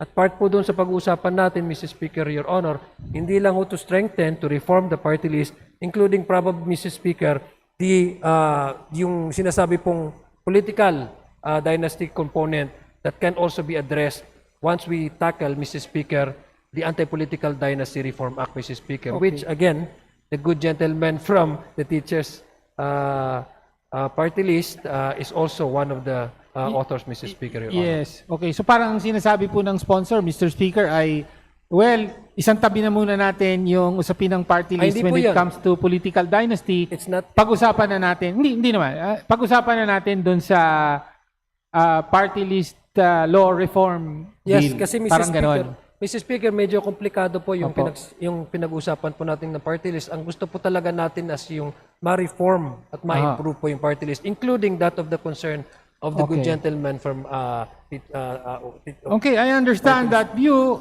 Pero pwede rin naman dahil nga ang sabi rito, this is a bill on prohibiting or regulating political dynasties. Pwede rin namang isama rito. Mr. Speaker, Your Lalo Honor. pa at para hindi nakatali yung, kasi pwedeng mangyari, halimbawa na isa batas to, pero hindi na isa batas yung party list, di paano yan? Meron pa tayong meron pang butas, di ba? At sasabihin tuloy ng taong bayan, ano ba kayo? Nagpasa na kayo ng anti-dynasty law. Iniwan nyo pa itong butas na to. So in other words, will the sponsor be open to already including party list? Mr. Speaker, In the definition of elective positions, in other words, including it in the coverage of the bill. Mr. Speaker, Mr. Speaker, again, I do respect and I understand the position of our dear colleague, but the reason why we have to separate the discussion and intensively discuss about the reform party list proposal, Mr. Speaker, is that in the case of the party list, it is not the electorate directly electing a particular candidate. It's the party that chooses their nominees, Mr. Speaker, Your Honor. May mga experiences po tayo na hindi natatapos yung nominee ng party list ang panunungkulan niya sa Kongreso. In fact, Mr. Speaker, just recently, meron na pong napalitan. Kasi depende po yan sa pinapaupo ng organisasyon, party list organization, kung sino po yung papaupuin nila sa Kongreso, Mr. Speaker, Your Honor. So yun po yung isang nuance or isang anggulo na tinitingnan po natin, Mr. Speaker, kung bakit Mr. Speaker, yung usaping party list, Mr. Speaker, ay tutuunan natin ng pansin at bibigyan po natin ng focus, Mr. Speaker, Your Honor. Para po sa kasagutan at assurance din po, Mr. Speaker, sa ating kagalang-galang na kasamahan, Congressman Pino. Well, noted po yung sagot ng sponsor, Mr. Speaker, pero sa totoo lang, noted no, na ang kaibahan ng party list ay hindi sila direktang, yung nominee hindi direktang hinahalal ng electorate kung hindi nominated nga ng party. However, yung mga nomination, nakabatay at sumusunod din sa kanong tinatakda ng batas. At kung itakda ng batas na ito na kasama sa mga prohibition yung party list na hindi pwedeng magsabay, sa Kongreso, ang magkamag-anak, kung meron na sa district, hindi na pwede sa party list and vice versa. Kung nandun na yan sa batas, hindi na sila manonominate in the first place. Yun lang naman po. Ang punto natin, wala pong nakasasagabal at mas mabuti pa nga na isama na sa bill na ito ang party list. No? Para ma-address yung isa sa mga matagal nang puna sa party list system. No, na parang sinabi nila, supposedly, para mabigyan ng puwang sa Kongreso ang mga marginalized sectors, pero ang nangyari ngayon, naging backdoor or extension ng mga political dynasties. Yan po ang one of the foremost criticisms of the party list system. You know? So, ito na po ang pagkakataon para ma-address yun. Kaya, again, mariin po nating inihahapag at iminumungkahi sa sponsor na isama na dito ang party list. Mr. Speaker, Your Honor, kaya nga po kung mamarapatin po ng ating kasamahan na pag-usapan po ang kanyang panukalang batas, Mr. Speaker, mas para po sa akin, mas maganda po na magpa-provide po ng other solutions when it comes sa mga issues na mention po niya. Unang-una, Mr. Speaker, kaya nga po kailangan nating i-reform ang ating party list at yun naman panukala at kasama sa LEDAC priority. Makikita po natin doon, Mr. Speaker, yung regular, kung may facility ba itong mga party list organizations, kung meron ba talaga silang duly constituted members, Mr. Speaker, kung how long and how often do they actually convene as a party list organization. Kasi doon po natin makikita, Mr. Speaker, kung ano po yung legitimate na party list organization na kung saan ang kanilang pong mga nominee ay talagang representante ng kanilang advokasya na isinusulong, Mr. Speaker. These are the things, Mr. Speaker, which I believe that can actually address possible extension of one particular nominee that has a relative sitting in the Congress simultaneously, Mrs. Speaker, Your Honor, serving under particular Congress. So yun po yung tinitingnan po natin isa po ito sa mga possible na mangyari at solusyon sa mga problema po na nakikita ng ating kagalang-galang, issues na nakikita po ng ating kagalang-galang na representante from Congressman Tino. So kaya nga po minarapat po natin to have a separate discussion on this para po mabigyan ng enough attention po yung adhikain ng ating kagalang-galang na Congressman Tino na alam po naman natin na parte po ito sa LEDAC priority ng ating Pangulo. Well, maraming salamat, Mr. Speaker. Nagpapasalamat ako sa sponsor sa very patient na pagpapaliwanag niya sa mga nire-raise nating issue. Gayunpaman, bilang pangwakas, nais ko lang pong sabihin na para sa atin, ang tunay na pagtataguyod at pagdepensa sa right of suffrage ng bawat Pilipino ay ang pagpasa ng isang tunay at masaklaw na anti-dynasty bill. At ang ibig sabihin nito ay kailangan talagang ipagbawal ang sabay at magkasunod na pag-upo ng mga magkakabag-anak sa pwesto sa lahat ng antas. Lahat, from national to local, kasama ang party list. At hindi po ito paglimita sa right of suffrage kung hindi pagtiyak na magkakaroon ang bawat Pilipino ng pagkakataon na makalahok sa eleksyon bilang kandidato, hindi yung ilan lamang at pare-parehong mga mukha o pare-parehong mga pangalan, kung hindi maraming mga pangalan ang maaaring lumahok at maboto. Yan po ang totoong pagtaguyod at pagtanggol sa right of suffrage ay sa pamamagitan ng pagpasa ng anti-dynasty law na magbabawal sa monopoly, sa pagtakbo at sa pag-upo sa pwesto ng iilang pamilya lamang. Hanggang doon lang po, Mr. Speaker. Maraming salamat po sa sponsor. Maraming salamat po sa ating kasamahan na Congressman Tino sa kanyang mga katanungan, Mrs. Speaker, Your Honor. Thank you very much, Majority Leader. Mr. Speaker, there being no other member who wishes to interpolate, I move to terminate the period of sponsorship and debate. There is a motion to terminate the sponsorship and debate. There any objection? Chair hears none. Motion is carried. Majority Leader. Mr. Speaker, I move to open the period of amendments. There is a motion to open the period of amendments. There any objection? Chair hears none. Motion is carried. Majority Leader. Mr. Speaker, there being no committee amendments, I move to proceed to consider individual amendments. There is a motion to consider individual amendments. There any objection? Chair hears none. Motion is carried. Majority Leader. Mr. Speaker, I move to recognize the Honorable Deputy Speaker of the 1st District of Iloilo, Janet Garen, for her individual amendment. Deputy Speaker Janet Garin from the 1st District of Iloilo is hereby recognized. Please proceed. Thank you, Mr. Speaker. Thank you, distinguished colleagues. Thank you, Majority Leader. If the honorable sponsor is willing to yield to some proposed amendments. Yes, Mrs. Speaker, Your Honor. On Section 3, page 1, line 9, replace the phrase incumbent elective with elected.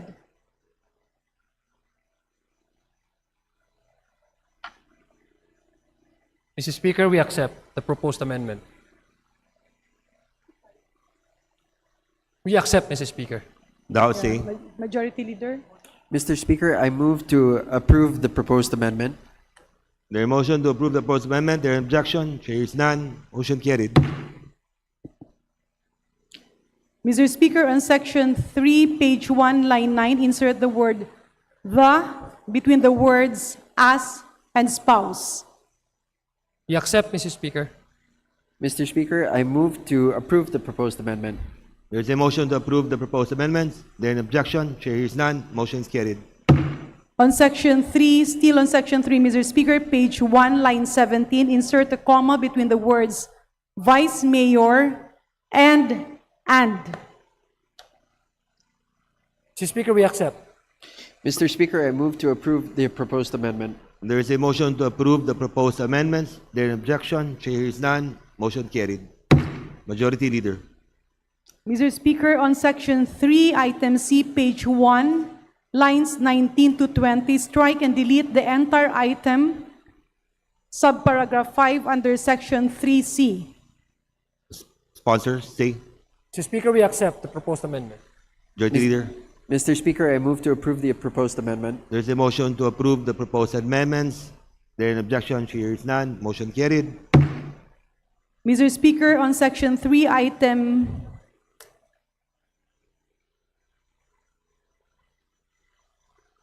item D, on page 2, line 4, insert a hyphen between the words common and law. The sponsor say. We accept, Mr. Speaker. Majority Leader. Mr. Speaker, I move to accept the proposed amendment. There is a motion to approve the proposed amendment. There is an objection. Chair hears none. Motion approved. Mr. Speaker, let me withdraw that motion. Instead of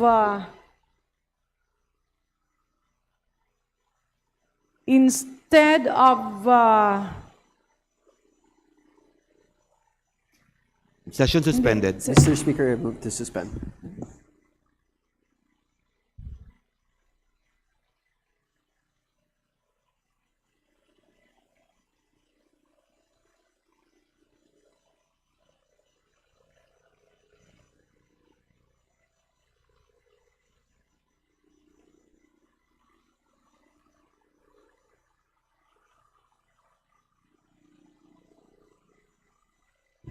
Session resumed.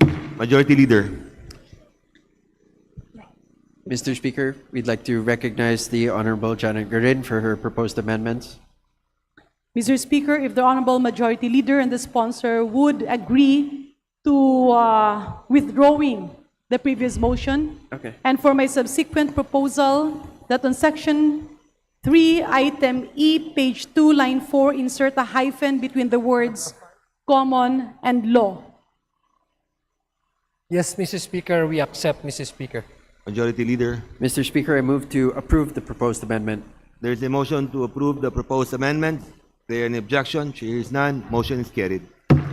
On Section 3, page 1, line 19, delete paragraph 5, which states punong barangay and members of the Sangguniang Barangay at the barangay level. What does sponsor say? We accept, Mr. Speaker, the amendment. Majority Leader. I move that we approve the proposed amendment. There is a motion to approve the proposed amendments. There is an objection. Chair hears none. Motion carried. Mr. Speaker, on Section 4, page 2, line 5, add a hyphen after the word applicability period. Majority. What does sponsor say? We accept the proposed amendment. Majority Leader. Mr. Speaker, I move that we approve the proposed amendment. There is a motion to approve the proposed amendment. There any objection? Chair hears none. Motion carried. Mr. Speaker, on Section 4, page 2, line 6, remove the word thereafter. What does the sponsor say?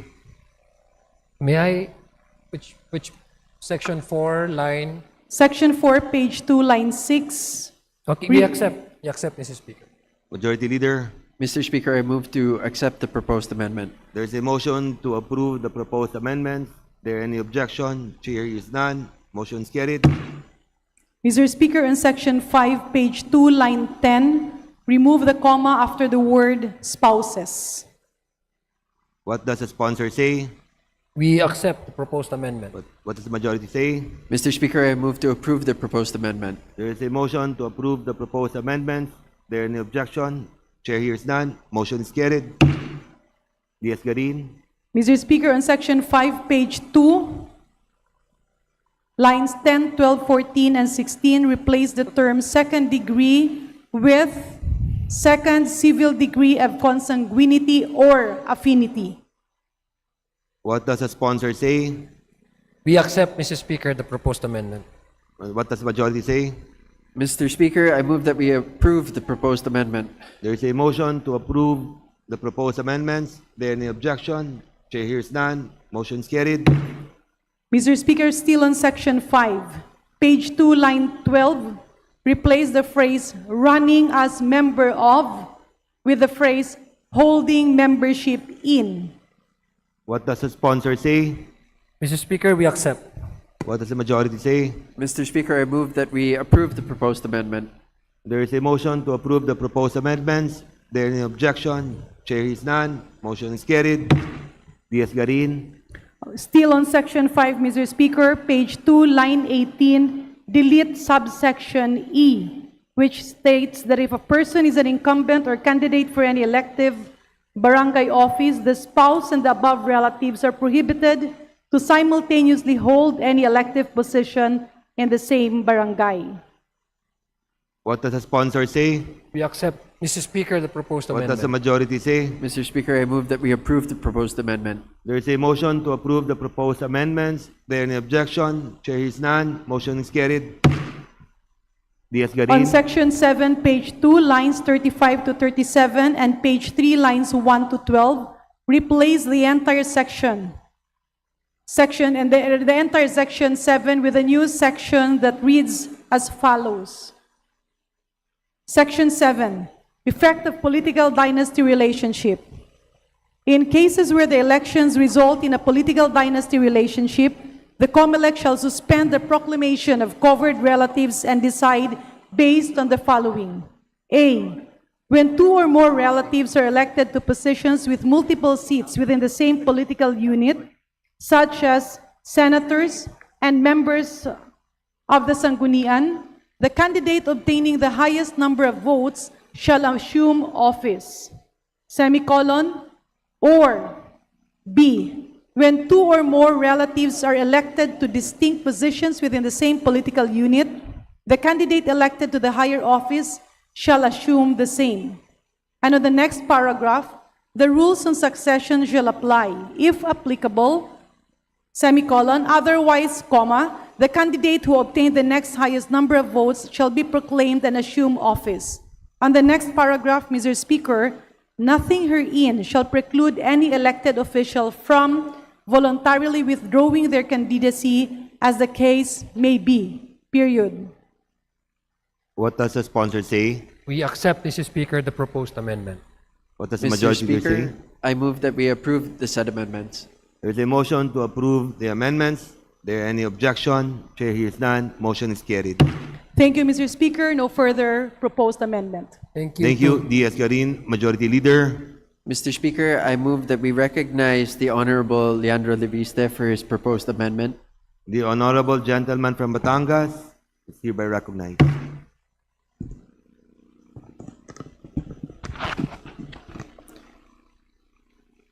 Mr. Speaker, I propose that we amend Section 5B within the same legislative district or as party list representative. What does the sponsor say? We reject, Mr. Speaker. What Mr. does the majority Speaker, leader say? I move that we divide the House. Mr. Speaker, may I ask that the sponsor explain his objection to the amendment We to include party Point list of order, Mr. in the Speaker, I actual don't political need dynasty to, bill. I don't need Mr. to Speaker, I explain move my to- objection. Session Mr. has been Speaker. Move to suspended. suspend.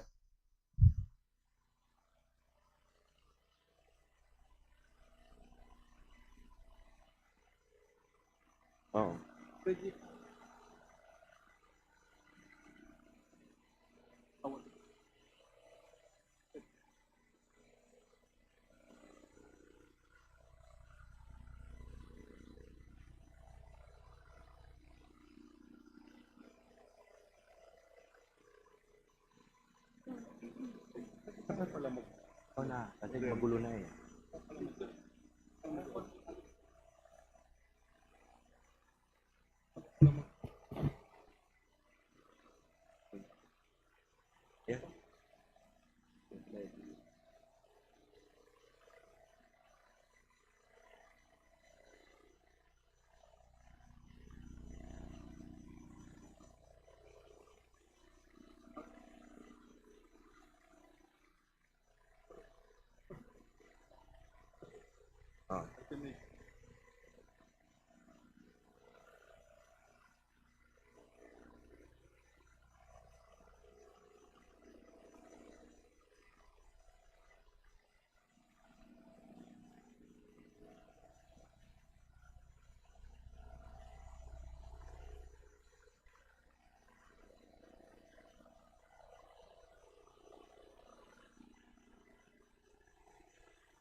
Pero pag reject ni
Session resumed.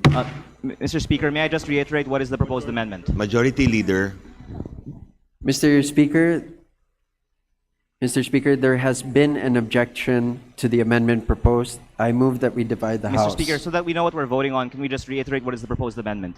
It is to add at Section 5B, or as party list representative, so that the anti-political dynasty bill will prohibit relatives within the second degree of consanguinity for both running for a seat in a district of the House of Representatives and as a party list representative. What does the sponsor say? We do not accept. What does majority say? Mr. Speaker, there being an objection to the amendment proposed, I move that we divide the House. An aye vote will sustain the amendment, while a nay vote will defeat the amendment. The majority solicits a nay vote. There is a proposed amendment rejected by the sponsor, and we now move to divide the House. All those in favor, say aye. Aye! Aye! Aye! Those who are against, say aye. The nays have it. Mr. The Speaker, can we proposed ask for a amendment roll is hereby call vote? rejected. Mr. Majority Leader.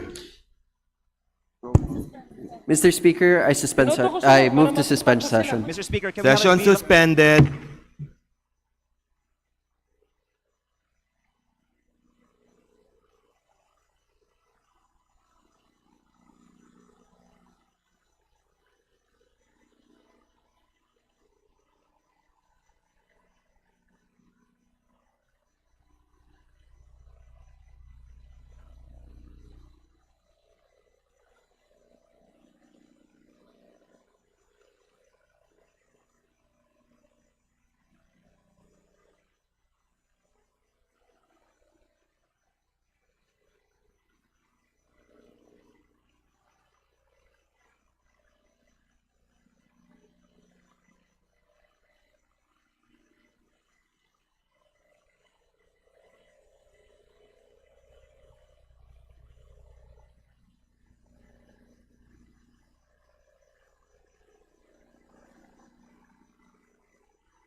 Yasir, ikaw na dyan. Kasi magulo na. Hindi magulo ako.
Okay.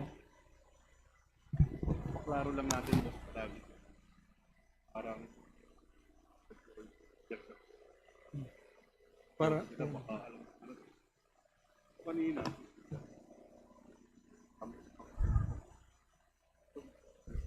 Session resume. Mr. Speaker, Majority may I Leader. propose my next Mr. amendment? Speaker, I move that we recognize the Honorable Leandro Leviste for his additional amendments. Honorable Reviste, please proceed. Thank you, Mr. Speaker. Para matupad ang pangako na ipagbawal ang political dynasty sa Pilipinas, nais ko pong i-propose na i-amend natin ang Section 5 sa A, B, C, D, and E, nakalagay second degree, at ang aking amendment ay palitan ito para maging fourth degree. What does the sponsor say? We don't accept. What does the majority say? Mr. Speaker, there being an objection to the proposed amendment, I move that we divide the House. Mr. Speaker, may I move for nominal voting?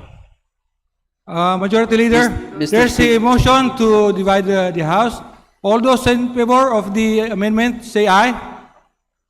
Those against, say nay. Nay. The nays have it. The proposed amendment is now not accepted.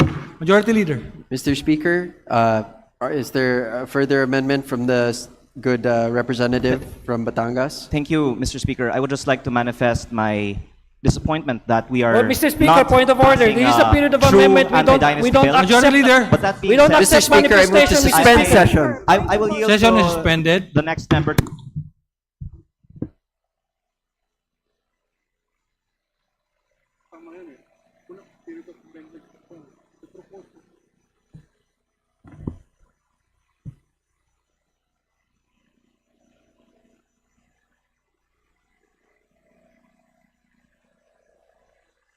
Session is resumed. Majority Leader. Majority Leader. Mr. Speaker, there being no other amendment, I move that we close. Mr. Speaker, I Motion move to that we suspend, recognize the Honorable... Mr. Speaker, I move to suspend session. Session is suspended.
Ongoing yung meron pang kailangan mo pa yan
Hindi.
Ano? Veterano ito. Veterano ka.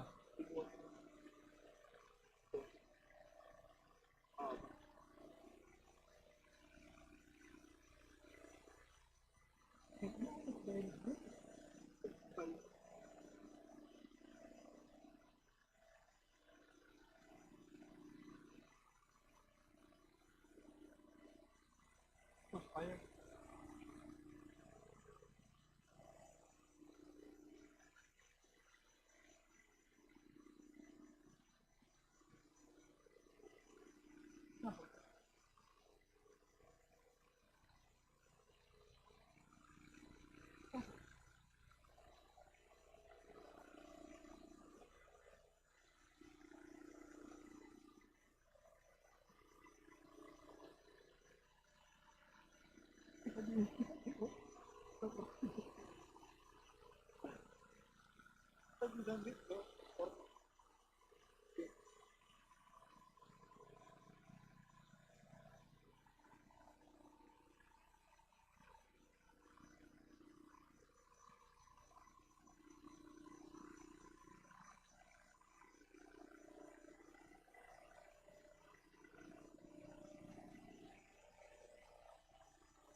Session resumed. Majority Leader. Mr. Speaker, I move that we recognize the Honorable Leila de Lima for her proposed amendments. The Honorable Laila de Lima is recognized. Thank you, Mr. Speaker. Distinguished sponsor, will the distinguished sponsor accept the following amendment? I wish to insert a new Section 8. Section 8, punishable acts. The following acts shall be punished as an election offense in accordance with the provisions of the Omnibus Election Code. Letter A, willful concealment or falsehoods made in the sworn statement required under Section 6 of this Act.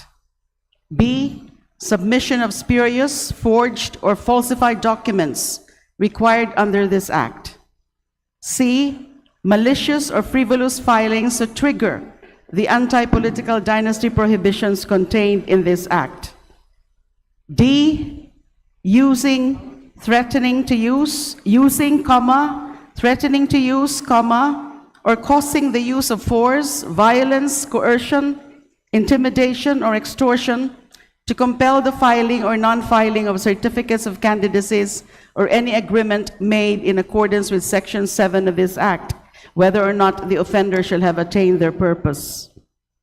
E, resigning an elective office for the purpose of enabling a spouse or relative to assume or seek such position in contravention of this Act. And F, any other willful act to allow the existence or perpetuation of political dynasty relationships as provided under Section 5 of this Act. So I ask the distinguished sponsor to admit this new Section 8, subject to style, after Section 7 found on page 3 of House Bill 8389, and the sections below it be renumbered accordingly. What does the sponsor say? Mr. Speaker, we thank the honorable lady from ML Party List for the improvement of the current draft bill of this measure. We accept, Mr. Speaker, the proposed What does amendments. the majority say? Mr. Speaker, I move to approve the proposed amendment. There's a motion to approve the amendment. There is objection. Hearing none, the motion is approved. Majority Leader. Thank you, Mr. Speaker. Thank you, distinguished sponsor. Thank you. Thank you. Majority Leader. Mr. Speaker, there being no other individual amendment, I move that we terminate the period of amendments. There's a motion to terminate the period of amendment. Is there any objection? Hearing none, the motion is approved. Majority Leader. Mr. Speaker, I move that we vote on second reading on House Bill number 8389. There's a motion As to approve. amended. There's a motion to approve on second reading House Bill number 8389. As amended. All those in favor say aye. Aye. Those against say nay. The ayes have it. House Bill number 8389 as amended is now approved on second reading. Majority Leader. Mr. Speaker, I move to suspend session. Session is suspended.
Hindi kasi yung...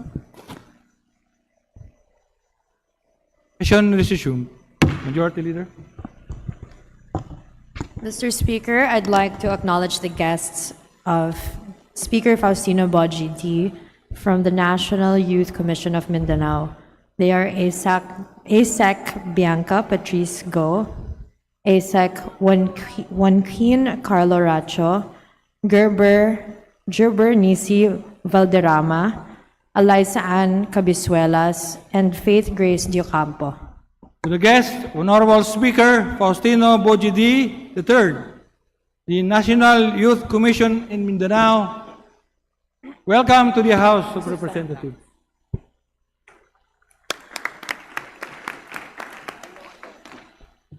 Majority Leader, Mr. Speaker, I move to suspend session for a few minutes.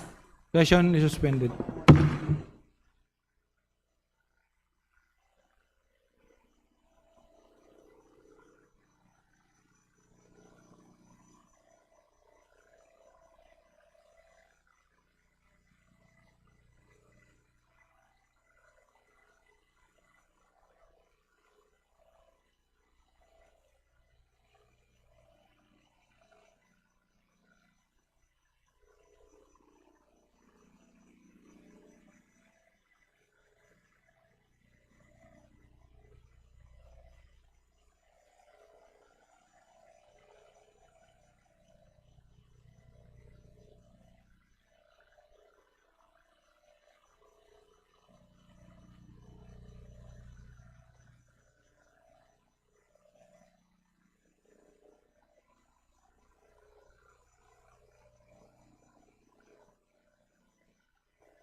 Brian, okay na?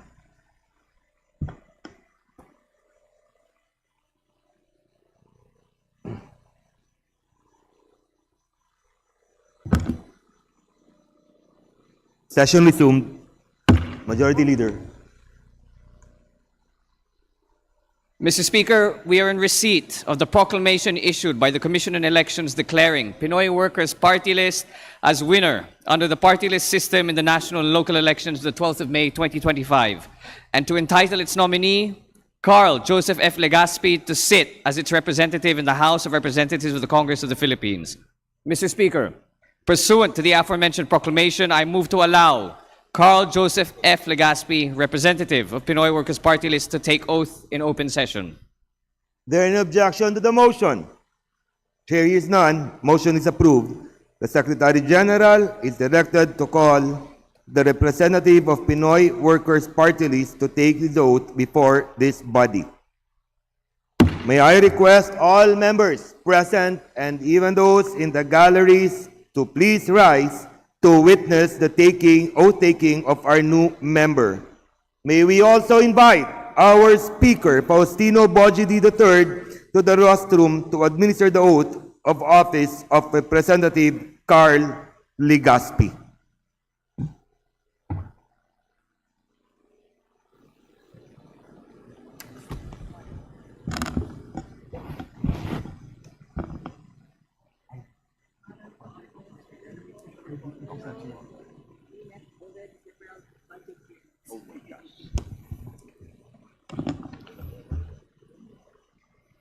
Please raise your right hand and repeat after me. I, please state your name. I, Carl Joseph Fernandez Legaspi, Of Pinoy Workers' Party List, having been elected as representative, having been elected as representative, hereby solemnly swear that I will well and faithfully discharge I will well and faithfully discharge to the best of my ability the duties of my present position and all of others I may hereafter hold under the Republic of the Philippines, that I will support and defend the Constitution of the Philippines, that I will bear true faith and allegiance to the same, that I will obey the laws, legal orders, and decrees promulgated by the duly constituted authorities of the Republic of the Philippines, and that I impose this obligation upon myself voluntarily without mental reservation or purpose of evasion. So help me God. Congratulations.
Majority Leader.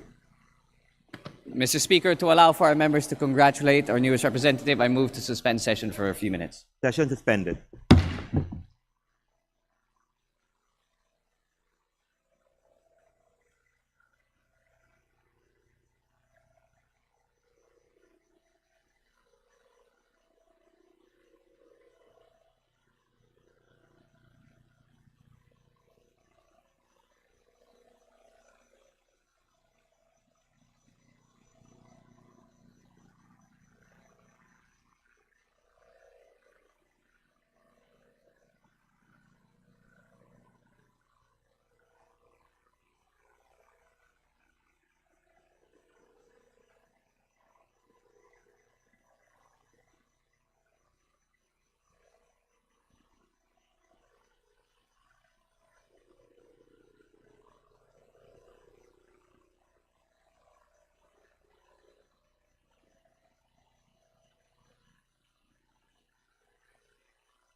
Session resumed. Majority Leader. Mr. Speaker, I move to acknowledge the guests. Your guests, sir, the Deputy Speaker Bambi Amano and Representative Lordan G. Swan and Representative Attorney Karen Lagbas. They are guests from the Department of Trade and Industry, Region 10. They are the following: Honorable Princess Emano, Dr. Ruel B. Paklipan, Jesusa Tutang M. Aber, Charisse V. Kabasag, Maria Lourdes Michelle V. Kinompot, Anthony R. Abutanmo III. Mr. Speaker. To our guests from the Region 10, Board Member Princess Emano, Provincial Director Abear, ma'am, welcome to the House of Representatives. Majority Leader. Mr. Speaker, we would also like to acknowledge the guests of the Honorable Marlesa Doc Marley Hofer Hasim from the 2nd District of Zamboanga, Sibugay. They are young athletes who are qualified to represent the Philippines in the upcoming Pony International Pinto 8U Baseball Classic to be held in Illinois, USA from July 9 to July 12. They are the following: Bumatay Julian Harvey, Casabuena Ethan Lucas T. Casabuena, Alonzo Miguel G. Chan, Lucas Gabriel G. Chan, Marcelo Sebastian B. Cruz, Nathaniel Thomas R. Ginto, Ethan Gabriel D. Montaner, Theodore Manuel C. Pablico, Alejandro Ponferrada, Ethan Christoph C. Samaniego, Ruiz Isaac D. San Diego, Maverick Greg C. Uy, Kyle Pele C. Zulueta, Coach Herbert Bonifacio, Coach John Paul de los Santos. Mr. Speaker. To the guest of Honorable Marlesa Doc Marley Hofer Hasim from the Zamboanga, 2nd District of Zamboanga, Sibugay, young athletes who have qualified to represent the Philippines in the upcoming Pony International Pinto 8 Under Baseball Classic to be held in Illinois, USA. Young gentlemen, Coach, welcome to the House of Representatives and good luck. Majority Leader. Mr. Speaker, may we also recognize the guests of Deputy Speaker Raymond Democrito C. Mendoza from the TUCP party list, and they are the following: Miss Medina Manto, Miss Marivic Lopez, Miss Marisa Gonzalez, Jillian T. Roque, Miss Cereline A. Pastolero, Miss Annie Enriquez Geron, and Mr. Miguel Maga Jr. Mr. Speaker. To the guest of Deputy Speaker Attorney Raymond Democrito Mendoza, Mr. Medina Manto, Ms. Marivic Lopez, Ms. Marisa Gonzalez, Ms. Jillian Roque, Ms. Cereline Pastolero, Ms. Ann Enriquez Heron, and Mr. Miguel Maga. Sir, welcome to the House of Representatives. Majority Leader. Mr. Speaker, I move to suspend session for a few minutes. Session suspended.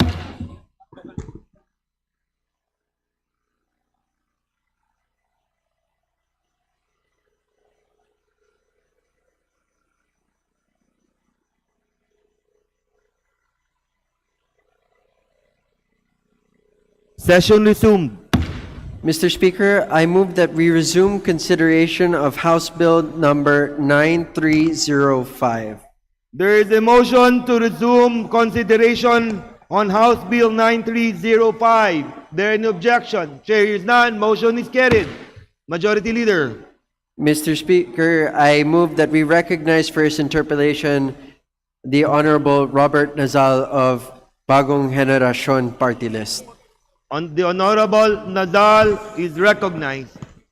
Please proceed, sir. Thank you, Mr. Speaker. Good afternoon, distinguished colleagues.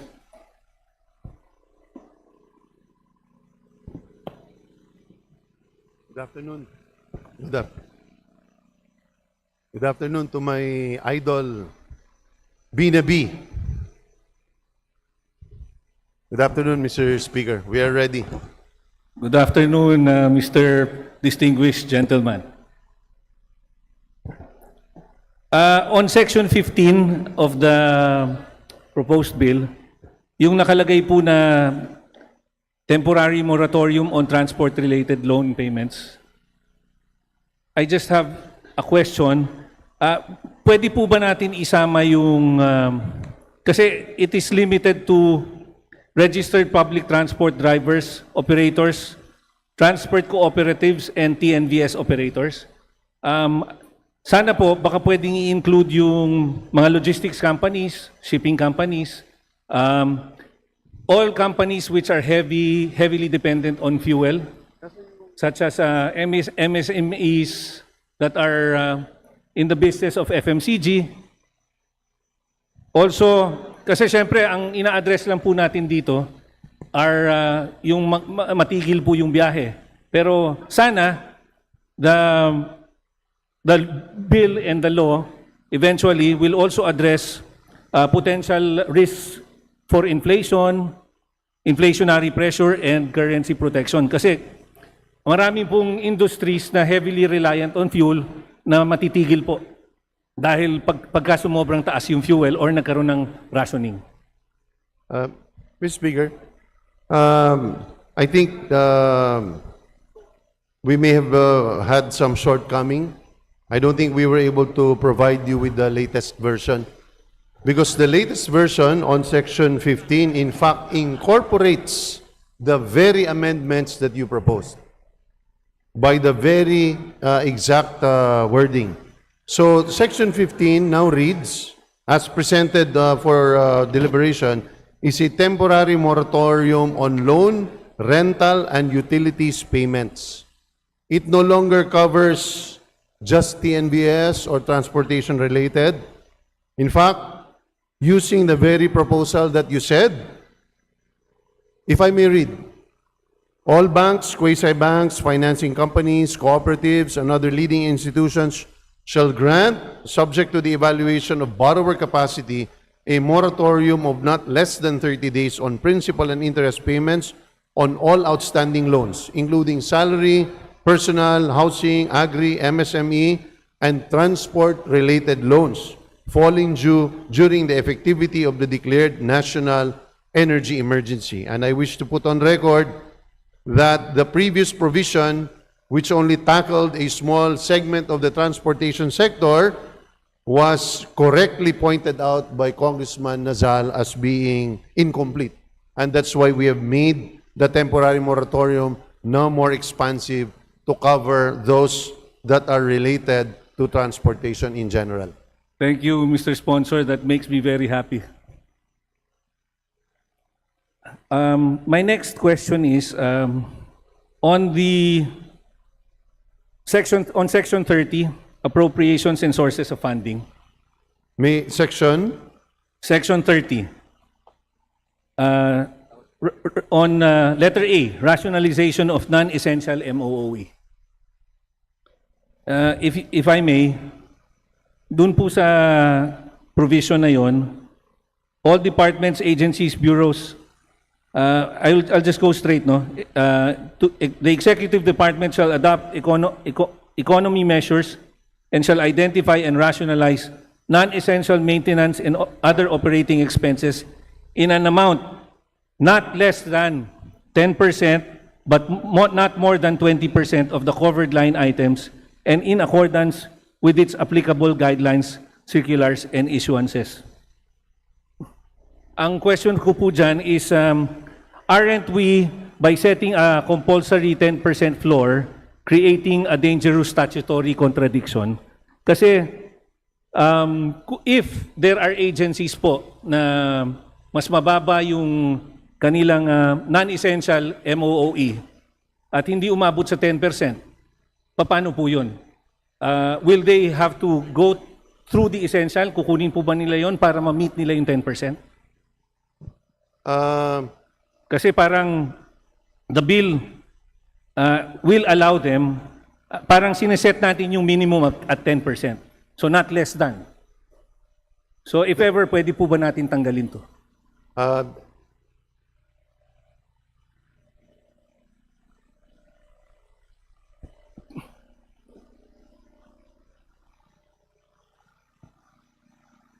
The recommendation of DBM on why 10% was placed as the minimum is based on actual utilization over the last 2 years.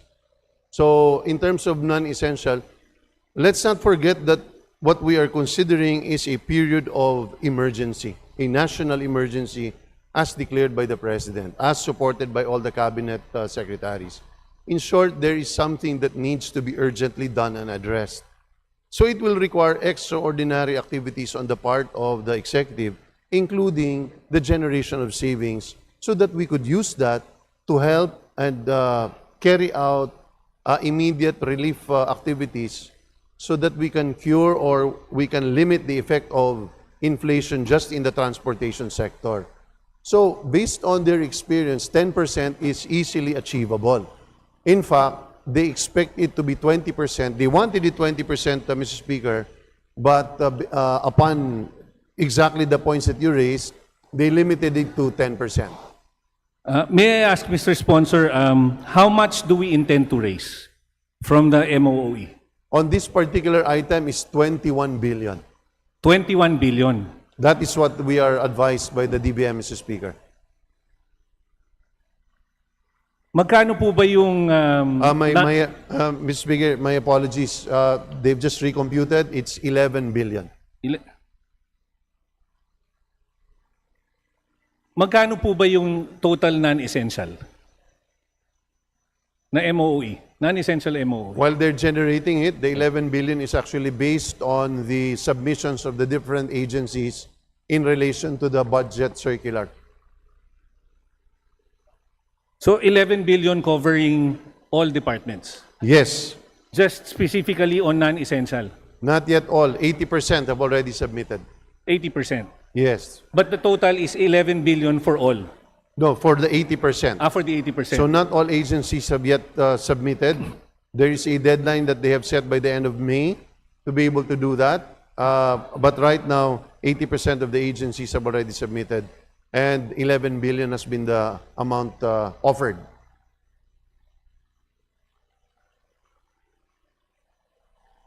Huh?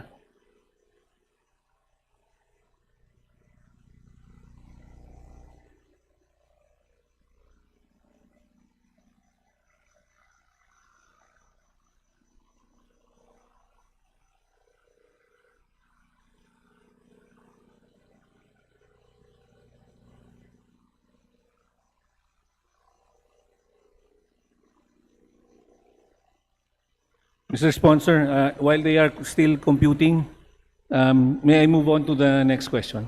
Yes, we undertake to provide you with that information as they compute it. So on again on section 30, letter B, discontinuance of programs, activities, and projects.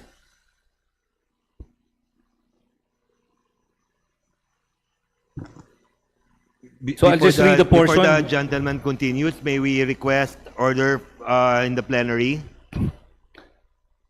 So under the FY 2026 General Appropriations Act, whether released or unreleased, where the corresponding allotments remain unobligated, or where such programs, activities, and projects can no longer be effectively implemented during the emergency period. Nakita niyo po yun? Yes, that is line 16 and 17 and 18 on page 26. Yes. So may I ask, what does or where such programs, activities, and projects can no longer be effectively implemented during the emergency period mean? Does it mean na kahit obligated po, pero can no longer be implemented, can be discontinued? Yes, yes. Obligated, but discontinued? Pwede, Mr. Speaker. Pero doesn't it contradict yung second paragraph po in letter F sa release conditions? No amount shall be made subject to any funding action under this section if the same has already been validly obligated.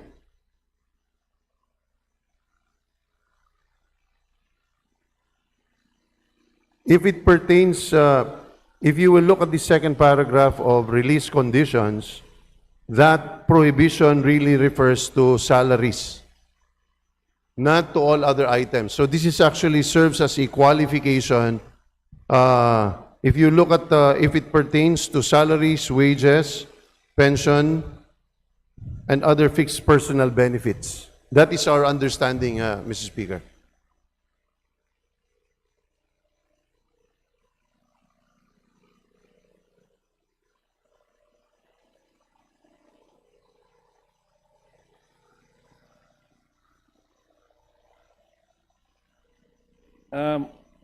Okay.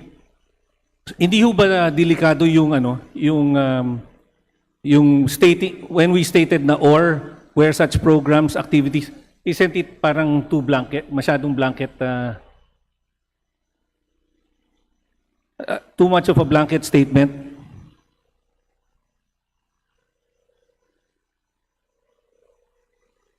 One-minute suspension, Mr. Speaker.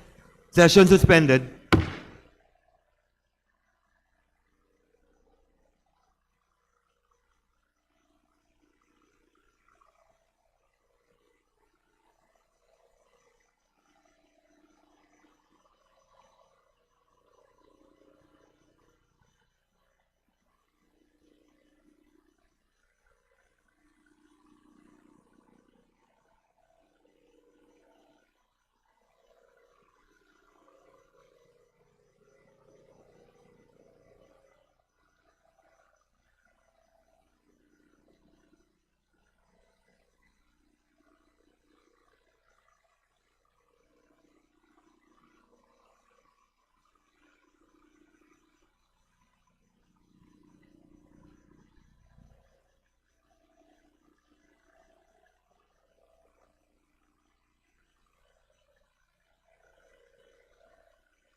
Session resumed.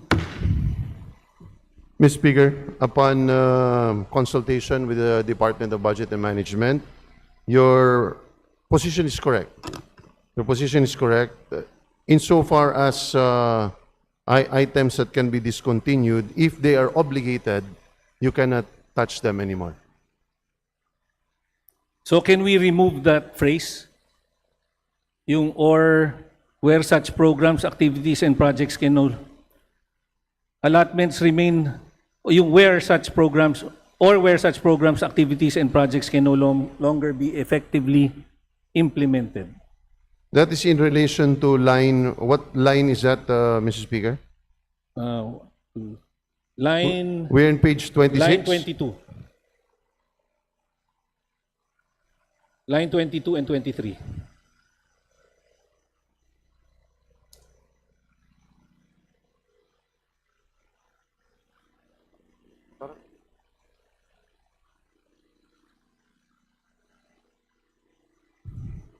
Can we just reconcile? I think we have different items. I'd like to request 1 minute suspension. Session We'll leave suspended.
Session resumed.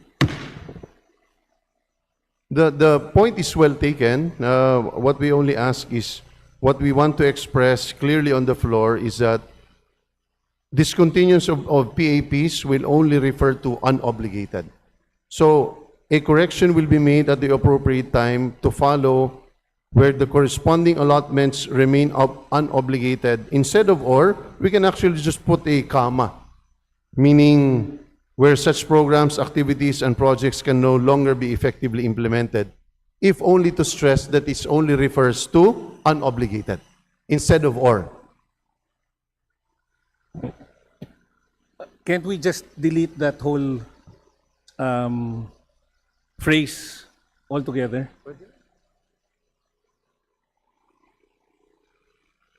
But kasi specific naman, if it's unobligated, then go ahead. I think the reason for which it is stated, Mr. Speaker, is only to emphasize those are the mechanisms by which savings are declared. So you're correct, it's a surplusage. We will consider the suggestion at the appropriate time. Thank you, Mr. But it is Speaker. clear that we're only referring to unobligated. So thank you for that correction.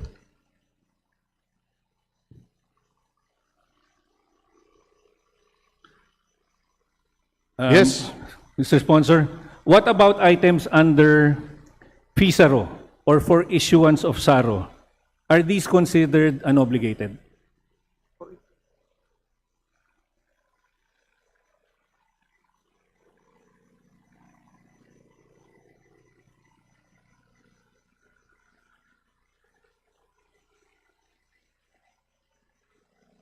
If it is for issuance of SAROS, then it is unobligated, according to the DBM. So it is considered unobligated if wala pang for issuance of SARO? Yes. Okay. Kahit na po alam natin na ang pwede lang na naka-FISARO ay lump sum or those with conditions? Yes, that's correct.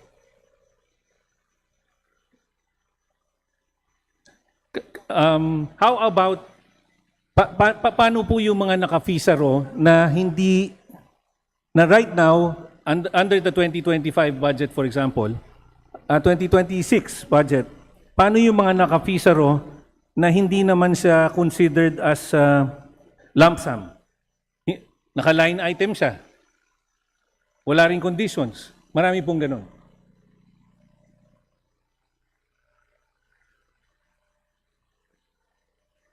Well, they are still considered as unobligated, so they can be included as part of the general sphere where the President can exercise his discretion. That is where we have a problem. Kasi right now po, di ba, after the President signed the GAA of 2026, 46 billion pa lang ang na-issuehan ng SARO. Pero ang naka-FISARO is the whole budget of DPWH. I need to also stress that in terms of the appropriation, we have already specified that no portion of capital outlay, if it refers to physical structures, can be included as part of, as a source. So when you talk about DPWH or... Totally. Or even in the other departments, as long as it is a physical structure, it cannot be the subject of expansion by the executive. Can we include that in the provision? It is here.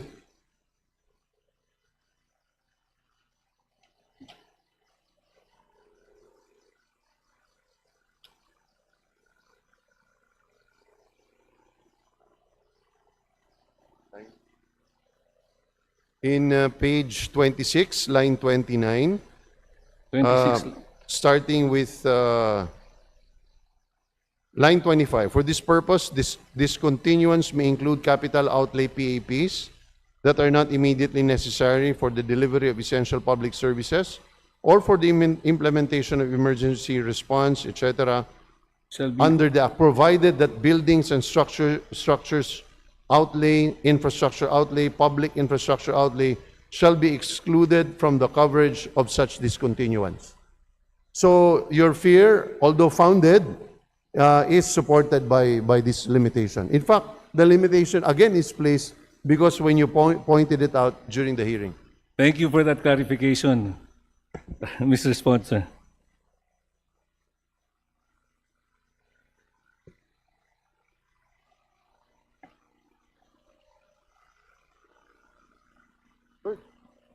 Tama na. Okay, for pool savings, under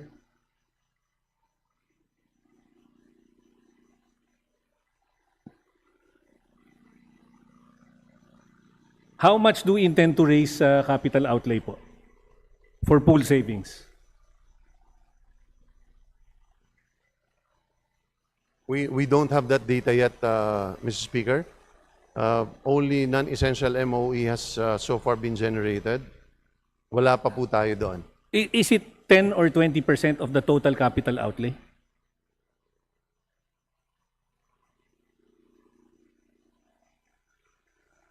We don't have a floor there, Mr. Speaker. We don't have a minimum savings. But certainly, that will be very much limited considering the limitation on But do we have a the target items. in terms of how much we intend to raise? They don't have that data yet at the moment. For 2026 po kasi,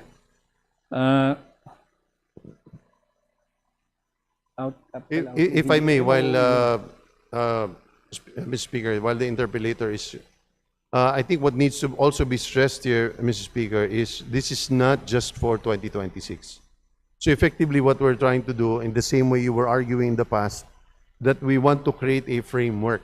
So, yes, be that as it may, unfortunately, we don't have the data yet relative to other savings that can be pulled today. But what we want to just establish is a framework within which what the limits of the executive discretion can be, which you've pointed out on numerous occasions and we have accepted. So basically, Mr. Sponsor, thank you for pointing that out. What we intend really to point out is once we've raised, once lahat po ng 10 and 20% ng MOE tsaka ng capital outlay ay naipon po natin, are we leaving it to the executive department to choose or to determine kung saan po mapupunta ito? Kasi this will probably amount to the billions, and if we look at the previous experience doon po sa Bayanihan Law, we cited specific amounts for specific programs.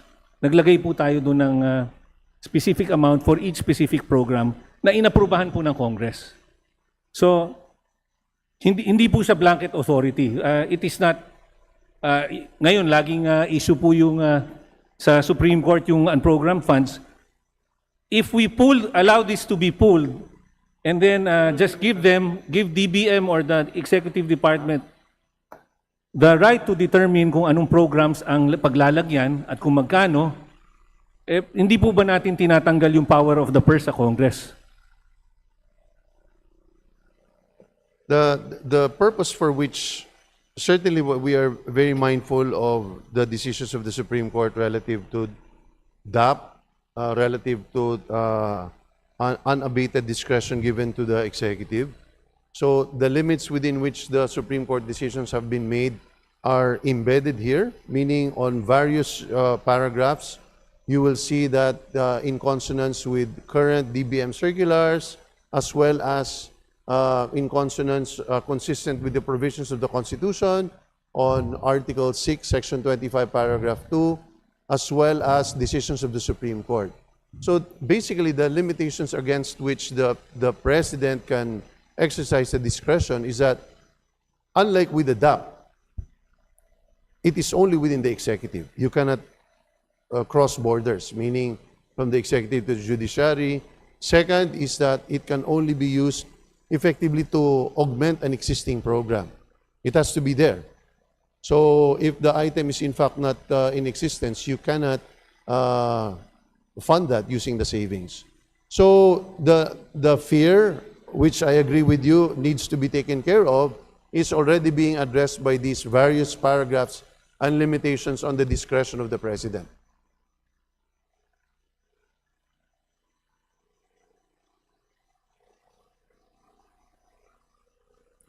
If we go back to the DAP decision po, no? So for this purpose, in Araulo versus Aquino, it is the President who proposes the budget, but it is Congress that has the final say on matters of appropriations. So for this purpose, the appropriation involves two governing principles, namely a principle of the public fisc, asserting that all monies received from whatever source by any part of the government are public funds, and number two, a principle of appropriations control, prohibiting expenditure of any public money without legislative authorization. So, kaya po naging declared na unconstitutional yung DAP kasi po wala pong specific legislative authority. It was like a blank check. So, ganun din po yung unprogrammed appropriations. Ganun rin po ang nangyayari. So, ito po, sinasabi, Congress has the final say on matters of appropriation, and there is that principle of appropriations control. So, if we allow this, na walang specific na program, walang specific na amount, aren't we, like I previously stated, giving a blanket authority to the executive pertaining to these savings? I disagree, Mr. Speaker. I disagree because the matter that is taking place here is far different from Araulo, because that took place when they took up the Disbursement Acceleration Program, or the DAP. What we are doing here is a constitutional precept on delegation of power during an emergency situation. So that is the limit, again, or that is the atmosphere under which this power is given. So Congress, as the Constitution says, may by law authorize the President to carry out functions that are exclusively within the legislature, including appropriation. So for a limited time frame, within limits set by Congress and by law, Congress can validly delegate it. So that's the huge divergence between DAP and Araulo and Kalinga, as well as Bayanihan. I agree with you, Mr. Sponsor, but in Bayanihan, for example, it was also a case of emergency. So we are giving the President a statutory framework to work on para meron po siyang elbow room, no, to move. But in the same way, similar to Bayanihan, nabigyan din po natin yung Presidente ng elbow room to move, pero doon nakaspecify po yung amounts, nakaspecify din yung program. So yun lang naman po ang gusto sana natin siguraduhin, gusto natin ilagay, ipasok dito sa ating bill, kasi pwede naman po nilang lagyan kung anong specific programs, lagyan nila ng limits, di ba? And then kung kailangan, total na ipon po naman nila yung pera, pwede naman pong dalhin sa Kongreso at magpasa po tayo ng supplemental budget or an appropriations bill that will help the President without removing the power of the purse from Congress. You're correct. You're correct. But there's delegation of legislative power does not only take one form. It could be as specific as you want. What the Supreme Court nearly requires are two things. It must be complete, it must be sufficient. So Congress from time to time will make this delegation as limited as it can by putting in all the necessary conditions, yet giving the trigger or the discretion to the executive. Or Congress can sometimes be, in a sense, for lack of a better word, Mr. Speaker, can be liberal. Meaning as long as it falls within the limits, as well as the decisions or the guardrails set by the Supreme Court, that will still be valid. And in this case, what we are creating is a framework. We cannot at this point in time yet set aside specific funds for specific programs precisely because we don't know yet how much money will be available. So it is not a surrender. It is a valid delegation. There is a sufficient standard. The test is, it is complete insofar as what triggers it, within which, for what purposes, for what programs as specified, but we don't put the amounts because we will leave that to the executive.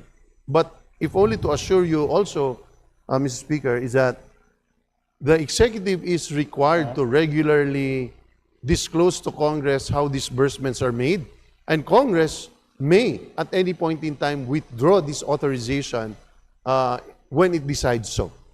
And like I said, it's an extraordinary situation requiring or giving the President the necessary elbow room. In my proposed bill, Mr. Sponsor, we set, the bill I proposed set an amount of 100 billion. Can't we at least set a ceiling or set a limit on magkano yung ibibigay natin na appropriation sa executive? At the moment, we don't feel the need to do that because we don't know what the extent will be on any situation in the future. Meaning, probably today we feel more at ease. If we had passed this 2 months ago, all the more we would have felt that we could not put a ceiling because we did not know how long it will last. Again, I go back to the fact that this is a framework. So we cannot put a specific limit on a framework because we don't know what the situation will be each time an energy emergency takes place. We already did it, Mr. Sponsor, during the Bayanihan na nag-set nga tayo ng limit in the framework. Because, Mr. Speaker, the biggest difference with Bayanihan and today is Bayanihan was a one-time activity. In fact, we had to pass another Bayanihan to supplement. So, because of our experience with Bayanihan, we want to, instead of having a cyclical coming back to Congress, and we want to create that framework which the executive will have, under which we can constantly review, instead of having a one-time activity. So, it's a different approach, learning from the Bayanihan experience. Kaya nga po medyo mahirap rin kasing magbigay lang tayo ng just a total blanket or a blank check or blanket authorization. Kasi if we do not set a limit, paano po ang safeguard dito? What if the savings, let's say for example, amount to 500 billion or 1 trillion?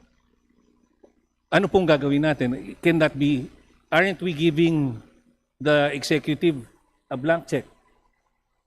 No. Para po siyang para siyang unprogrammed funds uli. No, absolutely.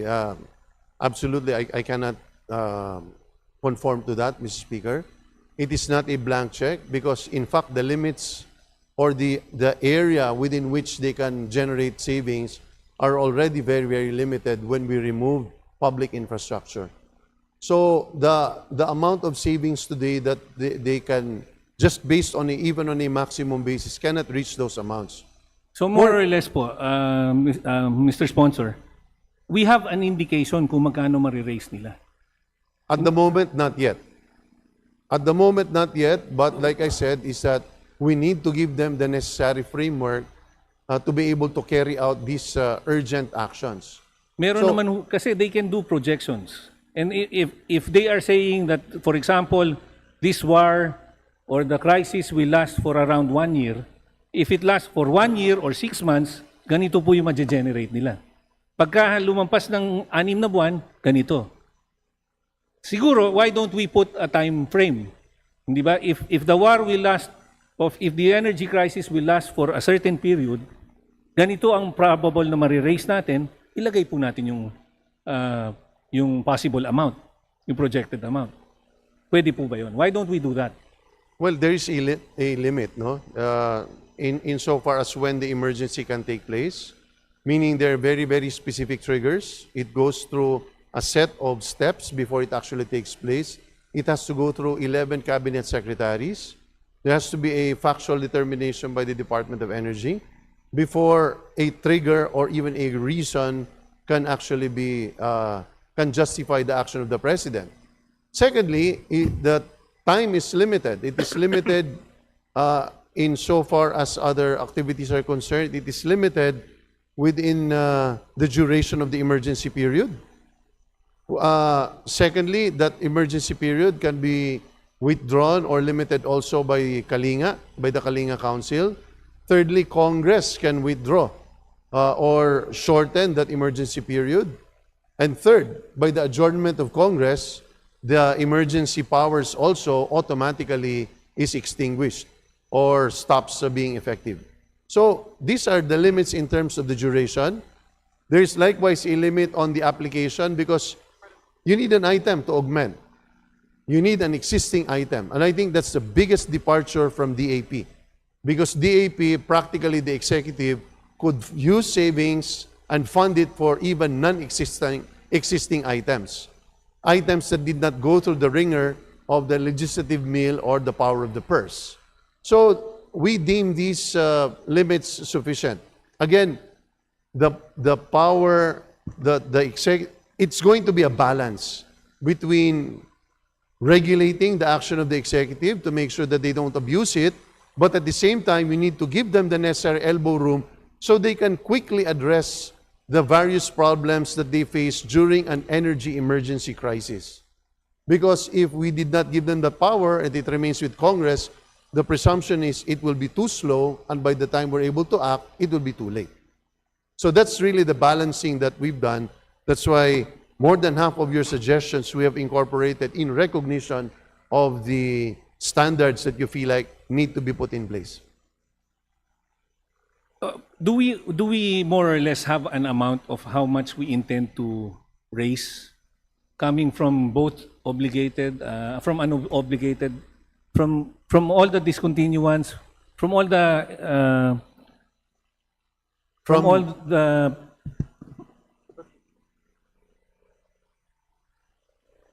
pool savings, from all the pool savings that we intend to?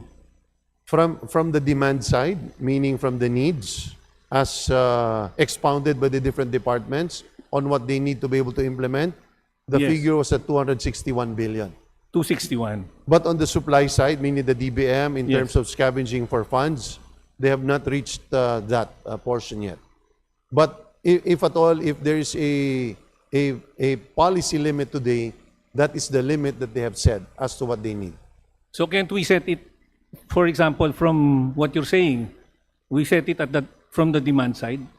Yeah, but we don't want to do that, Mr. Speaker, because if we do that, there will be future activities or future energy crises that might be bigger or might be smaller. So we're giving them the leeway. Be that as it may, Congress will continue to review. We just feel like at this point in time, while it is well to put a limit, it is prudent, but it will run contrary to our desire to give the executive that necessary leeway. So balancing po talaga, Mr. Speaker, ang ginagawa natin. Okay. May I ask for a report on the savings from DBM? We undertake to give you the report, Mr. Speaker.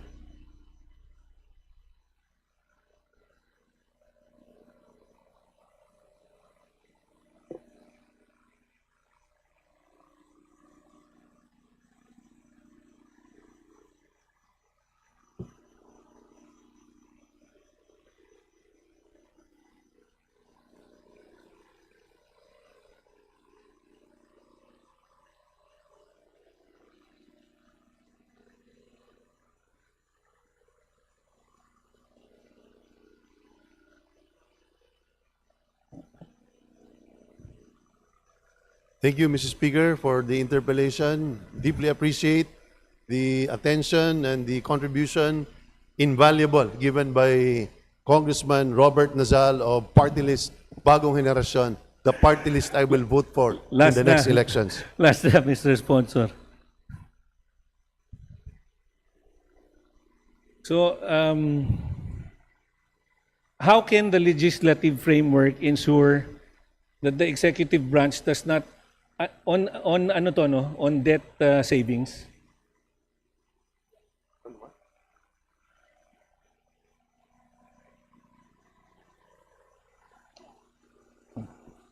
So how can the legislative framework ensure that the executive branch does not unintentionally alter debt payment schedules to create artificial savings? the Oh, debt savings as a resource will often and will refer only to gains by virtue of foreign exchange that's favorable, interest rate adjustments that take place because of positive credit rating. It will be too difficult, if I may say so, it will be too difficult and too long a process for the executive, based on experience and based on logic, that they will actually try to renegotiate all these transactions during an emergency just to be able to generate. Although the fear is there, I think it will run contrary to natural human experience.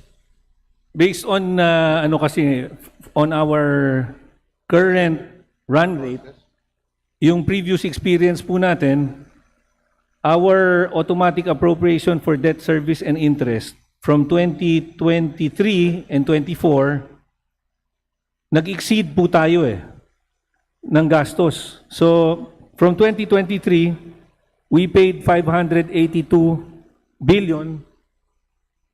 Our budget pala was 582 billion and we ended up paying 628 billion.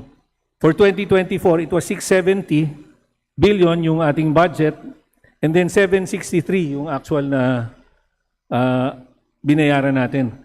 For 2025, do we already have that? Our budget right now is 848 billion. We will ask, Mr. Speaker, from the Bureau of the Treasury, but obviously the trend will be the same. Yeah, so Meaning that's what I'm we pointing pay at. more than what we budget. That's why, in reality, I wanted to say earlier that as a fund source, when you talk about debt service savings, in all likelihood, that's never going to happen. But if in the event that we are able to manage the foreign exchange so that it goes lower than originally priced, meaning had we entered into the obligation or the debt instrument where the exchange rate was at 60 pesos and it goes down to 55, then we should be able to use that. But like I said, this is only for purposes of at least trying to expand the areas where we can get savings. Considering, Mr. Sponsor, that this is our current experience is contrary to, kumbaga hindi natin kailangan itong provision na to Can we just remove this? Since, as you said, hindi naman natin mamimit ito. Well, I did not say that we will not meet it, but all In I'm the saying future, is, you're saying this can happen. But we don't know. But we don't know what happens in the future, Mr. Speaker.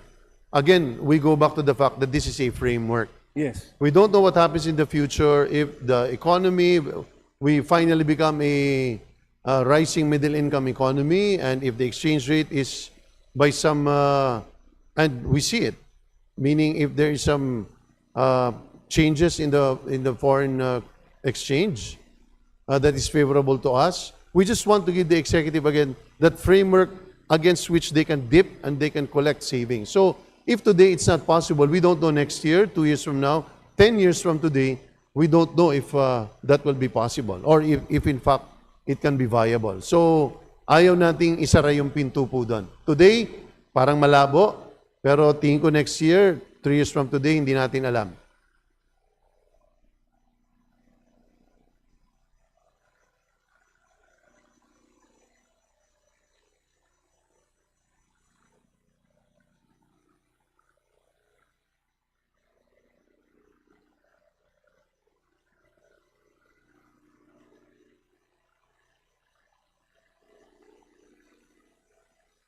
Wala na.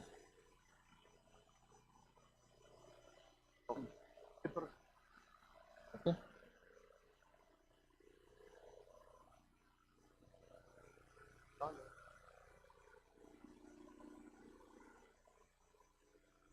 Mr. Sponsor, last question. Yes, I'm always ready, Mr. Speaker. So, yung excess revenues and new revenues, new collections, it was indicated po dito sa bill na kukunin din natin ito. So, that means does that mean wala na pong unprogrammed, lahat ililipat na for for use of for Kalinga? Mr. Speaker, what we're doing here is that we are providing the executive the discretion. So This we is- can expect, Mr. Sponsor, that there won't be any, once this is passed, wala na pong unprogram. Kasi kukunin na natin lahat yon and dito siya magagamit. It will be up to the President, meaning the President can use excess revenue collections to fund un program, or he can use, if there's an emergency, to fund this. So like I said, it is a framework during an emergency or during a crisis, we're simply giving the President all the necessary armaments to be able to address it. So we don't know how the President will behave relative to that. So anyway, the matter on program is also pending before the Supreme Court. So we will leave it at that. Thank you, Mr. Sponsor. Thank you for including all the amendments that we proposed. Thank you, and I wish to put on record the invaluable contribution of Mr. Speaker, of Congressman Nazal in framing the limits as well as the various provisions of the Kalinga Bill. Thank you for being very open-minded, Mr. Sponsor. Thank you very much, Representative Norbert Nadal from BH Party List. Thank you very much, Majority Leader. Mr. Speaker, I move to recognize the Honorable Paolo Marcoleta of the Sagip Party List for his interpellation. There is an objection. Chair hears none. The gentleman from Sakip Party List is recognized. Please proceed, sir. Thank you very much, Mr. Speaker, distinguished sponsor.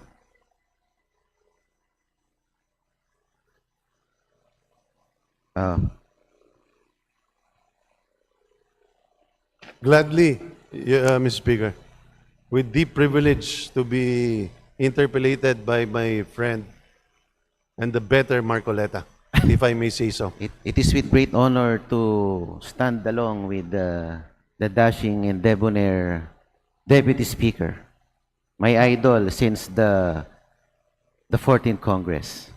Does that mean you're terminating your interpellation? No, although most of my questions were already asked by the Honorable Nasal. So I have a reduced set of questions, distinguished sponsor, Mr. Chair.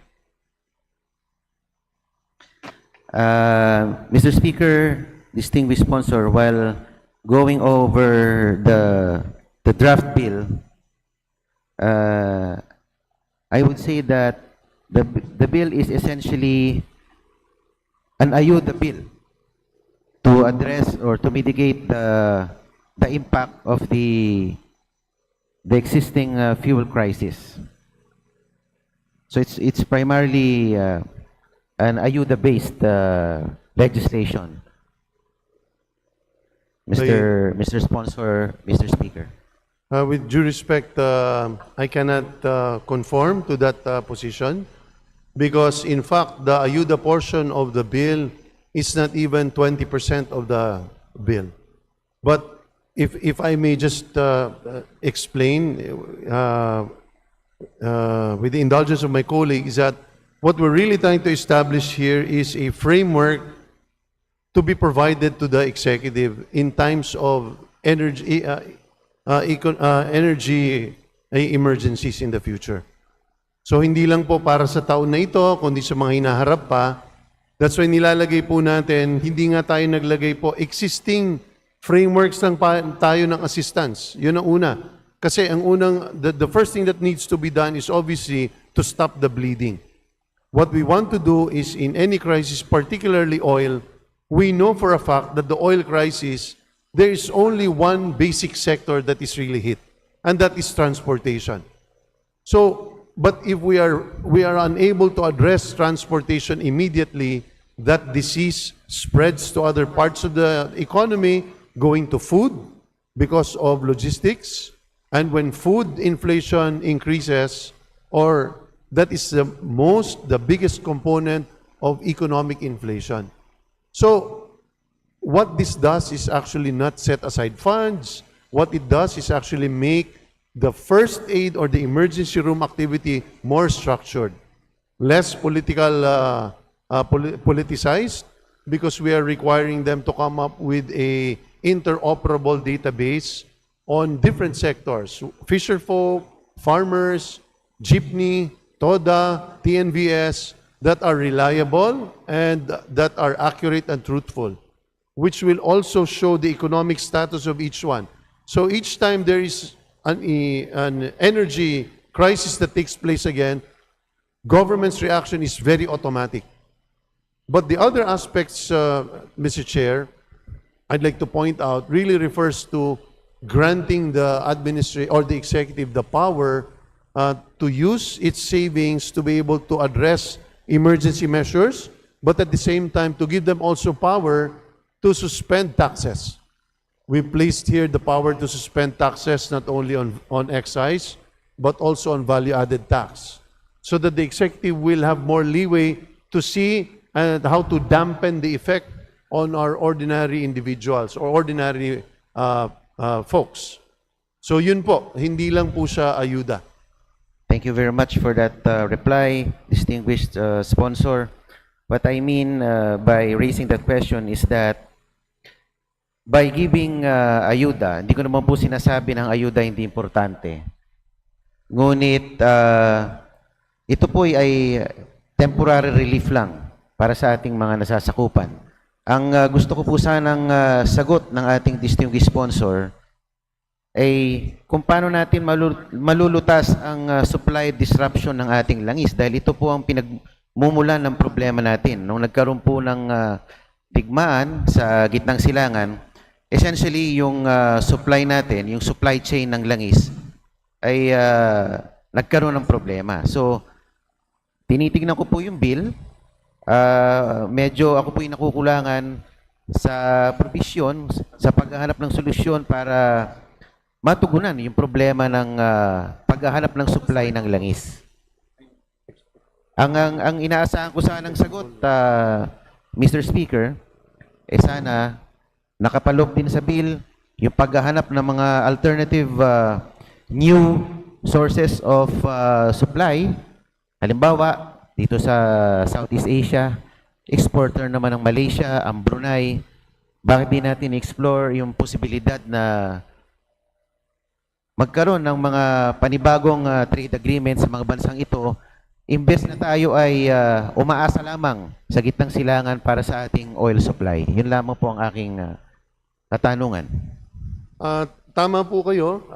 Very valid po ang point ni Mr. Speaker, ni Congressman Marcoleta.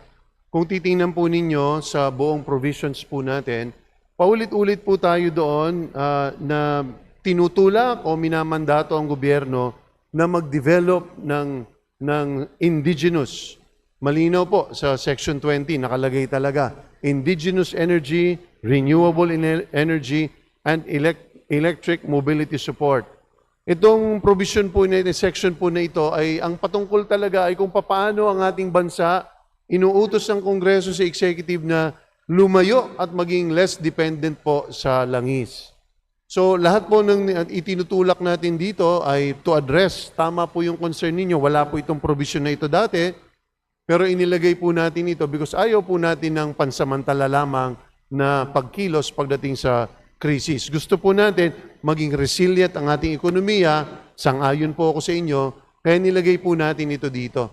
So bukod sa pagtutulak ng indigenous, meaning dito lang sa Pilipinas, sa panggagalingan, binibigyan din natin ng tax incentives ang iba't ibang mga pamamaraan, ang employers, kahit po ang pamilya, ang kumpanya, kung sila po ay nagtutulak para po ang kuryente nila ay maging solar or solarization, binibigyan po natin sila. Kung ikaw po ay employer na nagpapautang ng car plan, bibigyan at papahintulutan po namin kayo na gamitin ito bilang deduction sa gross income para i-encourage po sila na wag na pong maging dependent sa krudo. So, halos lahat po dito, pati po yung ating mga tax incentives, ay pagtulak doon sa sinasabi po ni Congressman Paulo Marcoleta na ang kailangan talagang direksyon ay bawasan natin or if at all, to eliminate our dependence on oil. Because once we're able to do that, kahit ano pong gera sa Middle East, kahit anong bakbakan po nila doon, ay hindi na po tayo dapat naapektuhan or kung naapektuhan man tayo, ay hindi po ganun kabigat o lalim ang epekto. Opo, pero hindi pa po natin masasabi na sa ngayon ay pwede na tayong makahulagpos sa ating dependence sa petroleum products. Ano po ba ang percentage ng in terms of fossil-based petroleum consumption ng vehicles as opposed to EV? Ano po bang ratio sa ngayon? Sa public utility vehicles po na pinakaapektado ang inflation ay wala pa hong 1% sa kabuuan ng public utility vehicles ay electric. So ito isang bagay na kailangan mas ma-address talaga natin dahil ito ang pangunahing tama pagdating sa ating ordinary na mananakay po. Opo. Thank you, distinguished sponsor, Mr. Speaker. Napansin ko po na ang ating panukalang batas ay nakatuon sa mga problemang transport sector related. Halimbawa, allowance, transportation allowance, ganyan, gas, fuel allowance, ganyan. So ito po ay nakatuon lamang sa transport sector. Pero kung tutusin natin, itong krisis na ito is all-encompassing.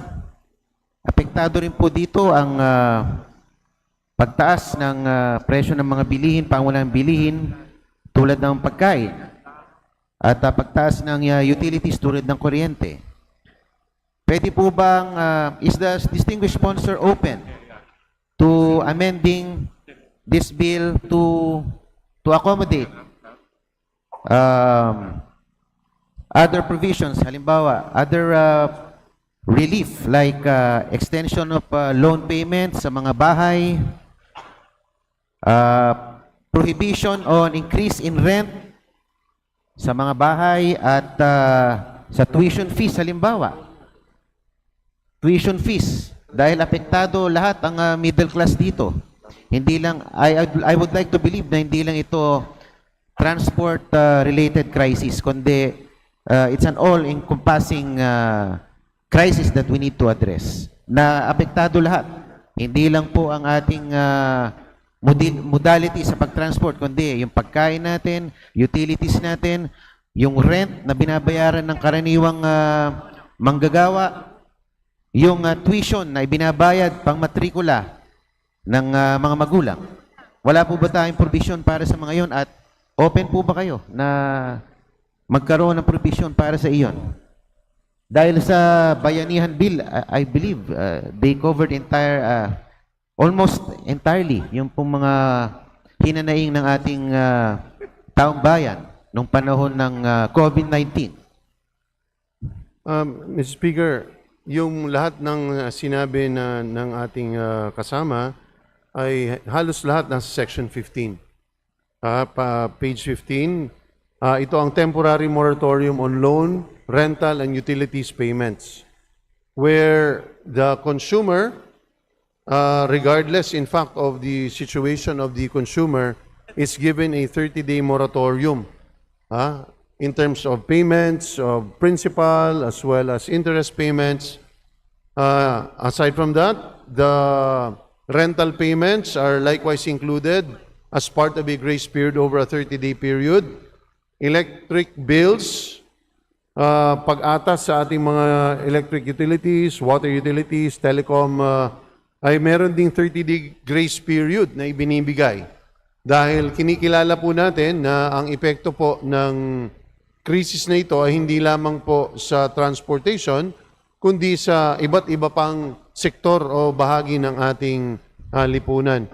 Gusto ko rin pong idagdag na maliban sa transportation sector ay malaki po sa ating mga programa ang ating ilalagay po rito ay pagdating po sa pagkain. Ito po ang Section 12 on fuel and fertilizer support na kung saan hindi po natin napagpasyahan po natin na imbis binibigyan natin ng ayuda o pera ang ating mga magsasaka at hindi tayo natitiyak na ito ba'y dinadala sa pagsasaka, ay gagawin talaga nating in the form of vouchers as well as para dating sa fuel discounts para sa kanilang mga traktora, para pagdating po sa logistics at pagdala ng kanilang mga ani para madala sa palengke, including hauling. Meron din po tayo for food producers, hindi lang po ng palay, ng mais, kundi ng aquaculture, isda, pati po livestock, manok, at saka, or poultry, at saka baboy. So, kinakover po natin sila lahat na po dito dahil alam po natin na kailangan po silang mabigyan ng atensyon tulad po ng sinasabi ng ating distinguished colleague. Thank you, distinguished sponsor, Mr. Speaker. Pero sa binanggit niyo po na ayuda, hindi po nabanggit yung ano dito, yung educational assistance. Lalong-lalo po ngayon, panahon ng Mayo, ilang linggo na lang, o ngayon, ongoing na po ang enrollment. And the middle class sector is bearing the brunt nitong pagtaas po ng presyo ng produktong petrolyo. Baka wala na po silang nailaan para sa pangmatrikula ng kanilang mga anak. Meron po tayo bang pwedeng ipasok dito sa educational assistance? Kasi kinover natin ng utilities, kinover natin ng pataba, kinover natin ng para sa transport sector, sa mga drivers. Halos lahat po yan, may mga anak na pinag-aaral. Mr. Speaker, meron po tayong sa Section 11 on Paragraph A na nilalagay talaga natin for low-income and near-poor households. So hindi lang po sa 4-piece, kundi doon po sa mga taong isang hakbang na lang po ay papunta na po below the poverty line. Meron po tayong mga emergency cash transfers na ang in fact pangunahing magiging isa sa mga pangunahing purposes dyan ay for educational. So ito po ang nakikita naming isang dahilan o isang paraan para ma-address po yung sinasabi po nating concern. Thank you, distinguished sponsor, Mr. Speaker. Tinitignan ko rin po yung bill, wala pong specific na amount na naka-indicate sa mga emergency cash transfers, sa mga grants, fuel subsidies, fuel vouchers, fuel cards. It does not specify the inclusions. Ano po ang halaga na ibibigay in terms of fertilizer support, fuel and operating support. Wala pong specific na halaga na nakasaad dito. Mr. Speaker, ang dahilan po dyan ay natuto na po tayo sa bayanihan na ayaw po natin na one time, big time lang po ang ating batas na ipapasa. Ang nais po natin ay mabigyan ng framework ang ating pamahalaan. Kaya't hindi po tayo naglalagay ng mga halaga because several years from today ay hindi na yun ang akma na maaaring halaga. Dalawang bagay ang kailangan i-consider is number one, ano yung actual need or the demand side, ano ba yung halaga na yun.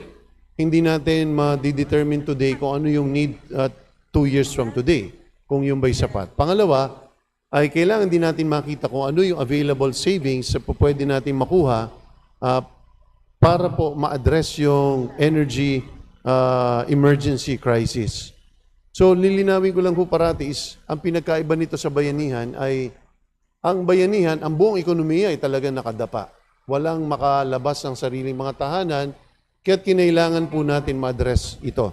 Ang thrust po ng Kalinga Bill is to address a temporary, short-term crisis, which is energy crisis. So, ang ginagawa po natin is binibigyan natin ng framework para mas nakaka-react po ang ating gobyerno ng mabilisan, pero at the same time, naglalagay po tayo ng limits.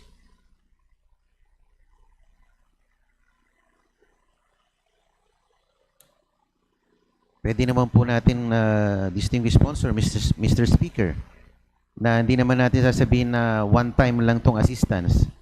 Pwede natin sabihin regular emergency cash transfers to qualified low-income and near-poor households in the amount of blank, etc., etc. Ibig sabihin, pwede naman periodic tong assistance natin eh. Hindi naman common nilagay natin yung amount. Hindi naman sinasabi na ito ay one-shot deal lang o one-time, big-time lang kumbaga na ayuda sa ating mga constituents. One more thing, distinguished sponsor, Mr. Speaker. On the earmarking funds for subsidies and direct cash assistance. Section 27 of the bill imposes an additional 5% excise tax on non-essential goods and services, with the tax going towards fuel subsidies and direct cash assistance. Can the distinguished sponsor commit to an amendment that ensures that the collection by the Bureau of Internal Revenue is automatically remitted to the fund for the implementation of the Kalinga program? Well, even more than that, Mr. Speaker, not only are we agreeing to an amendment, but in fact, the most recent version that we have distributed has already entirely scrapped that provision. So Section 27 is no longer in existence. It has, because after due consideration, we have seen that it is very difficult to implement. So tinanggal na po namin yun. Okay, thank you, distinguished sponsor. Mr. Speaker.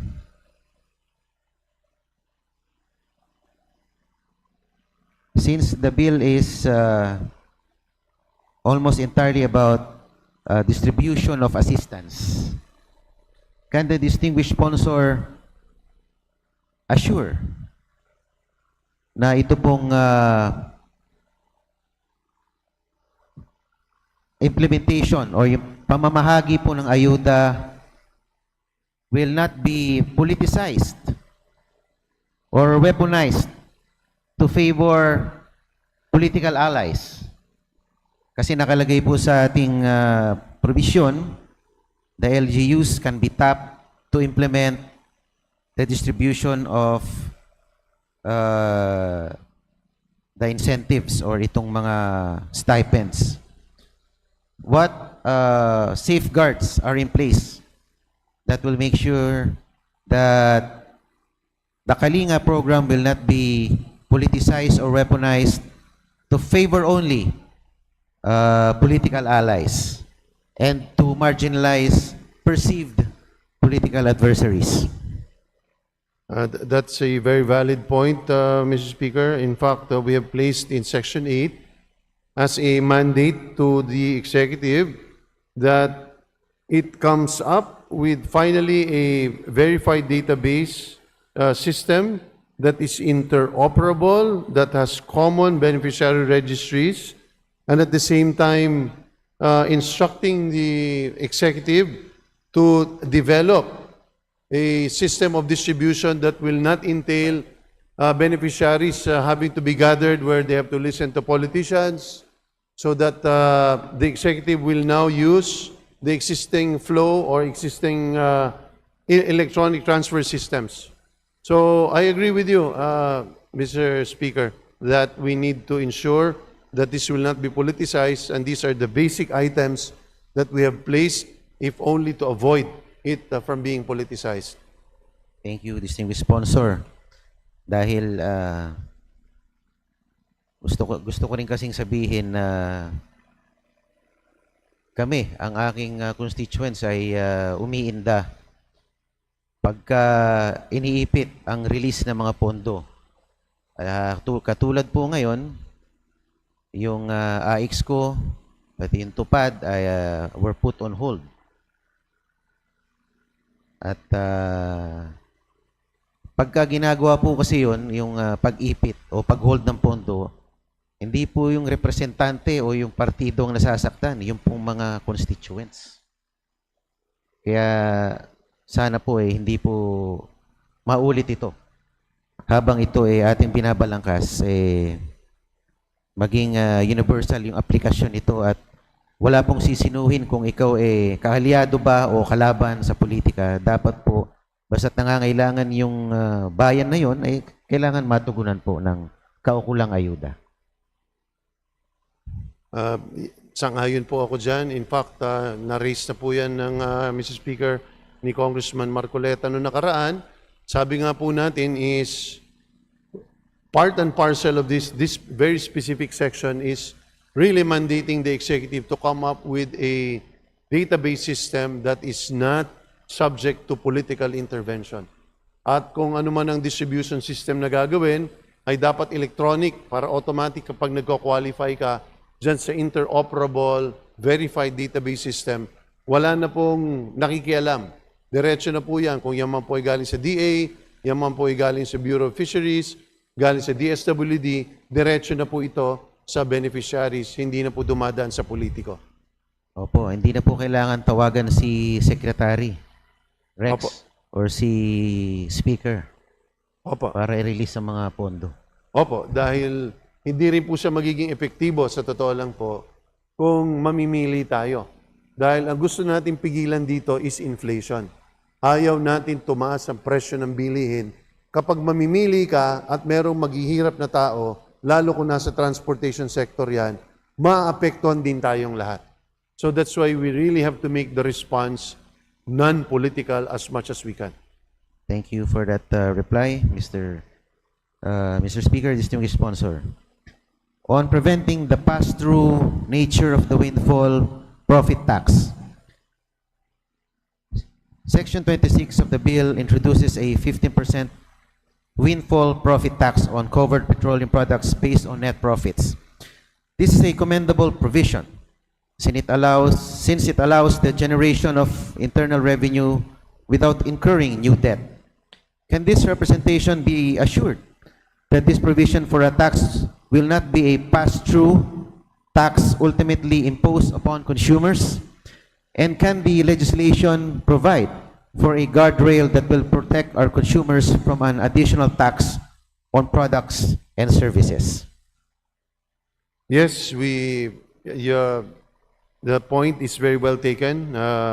We will make sure that this will not be something that will be passed on to the consumer.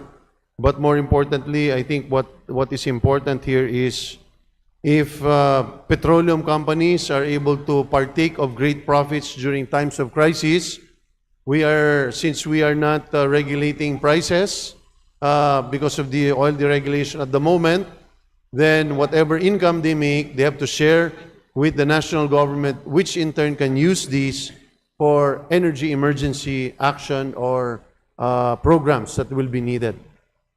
And following that question, Mr. Distinguished Sponsor, can the good sponsor of this bill include or welcome an amendment that will explicitly prohibit the inclusion of this tax in retail pump pricing? With this, any violation to this prohibition should be treated as price manipulation, which should hold entities liable for administrative and criminal penalties under the law. I agree that it should have a penal provision. We likewise discussed that. Your point is well taken. But we were informed by the BIR that there are already the necessary measures and penal provisions under the National Internal Revenue Code that can be applied. The question you raised was a question we also raised, but the BIR said that there is no need because those penalties, as mentioned by the distinguished colleague, is already set forth in the National Internal Revenue Code. Thank you very much, distinguished sponsor. Mr. Speaker, I think this is the final question. I hope it's not the final nail on the coffin. On renewable energy corporate tax incentives to help lower the utility and consumer product prices. Section 24 of the bill provides an incentive to business enterprises for a 50% special deduction from gross income for ordinary and necessary expenses incurred when shifting to renewable energy products and systems. Can the certified business enterprises who will benefit from this incentive be required to recompute and lower retail prices of products or services based on the effect of shifting to renewable energy products and systems? Considering that business enterprises will enjoy the generous incentive of the deduction, the legislation should ultimately have an effect that will help ease challenges to the cost of living. The purpose here, Mr. Speaker, is when we provide the 50% deduction from gross income, is essentially to encourage all these businesses incur capital outlay. Meaning otherwise they would not be spending for these, but since we want our economy to get away from oil, we are encouraging companies, gumastos po kayo. Gastos kayo dito para sa energy saving, particularly solarization. And in exchange, kahit mapapagastos kayo, hindi scheduled, ay bibigyan kayo namin ng pagkakataon para magkaroon kayo ng deduction. So, if we penalize them or we impose additional taxes for additional income that they will make, might run contrary to the very reason why we're giving the incentive.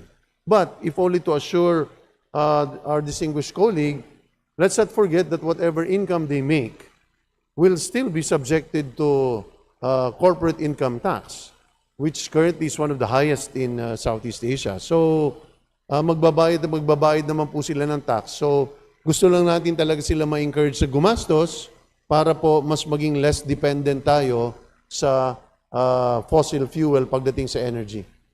Opo, ang binabanggit ko po hindi po yung pag-impose ng additional tax, kundi yung pagbababa or pag-adjust ng mga presyo ng kanilang mga retail products. Kasi meron nga silang incentive So, inaasahan ko, nabababa rin yung presyo ng kanilang mga produce. At this point in time, I think that's going to be, if I may, Mr. Speaker, that's going to be an administrative activity on the part of the DTI, the BIR, in terms of the e-vehicle law. There are already incentives that are put in place there, and we don't want to disrupt that. What we're simply trying to do here is really develop a framework of incentives so that we can incentivize them to leave or go to solarization. Thank you, distinguished sponsor. Mr. Speaker, I have no more questions. Thank you. Thank you very much, distinguished colleague. Thank you very much, Majority Leader. Mr. Speaker, I move to recognize the Congressman from the 1st District of Batangas, Congressman Leandro Leviste, for his interpellation. The gentleman from Batangas is recognized.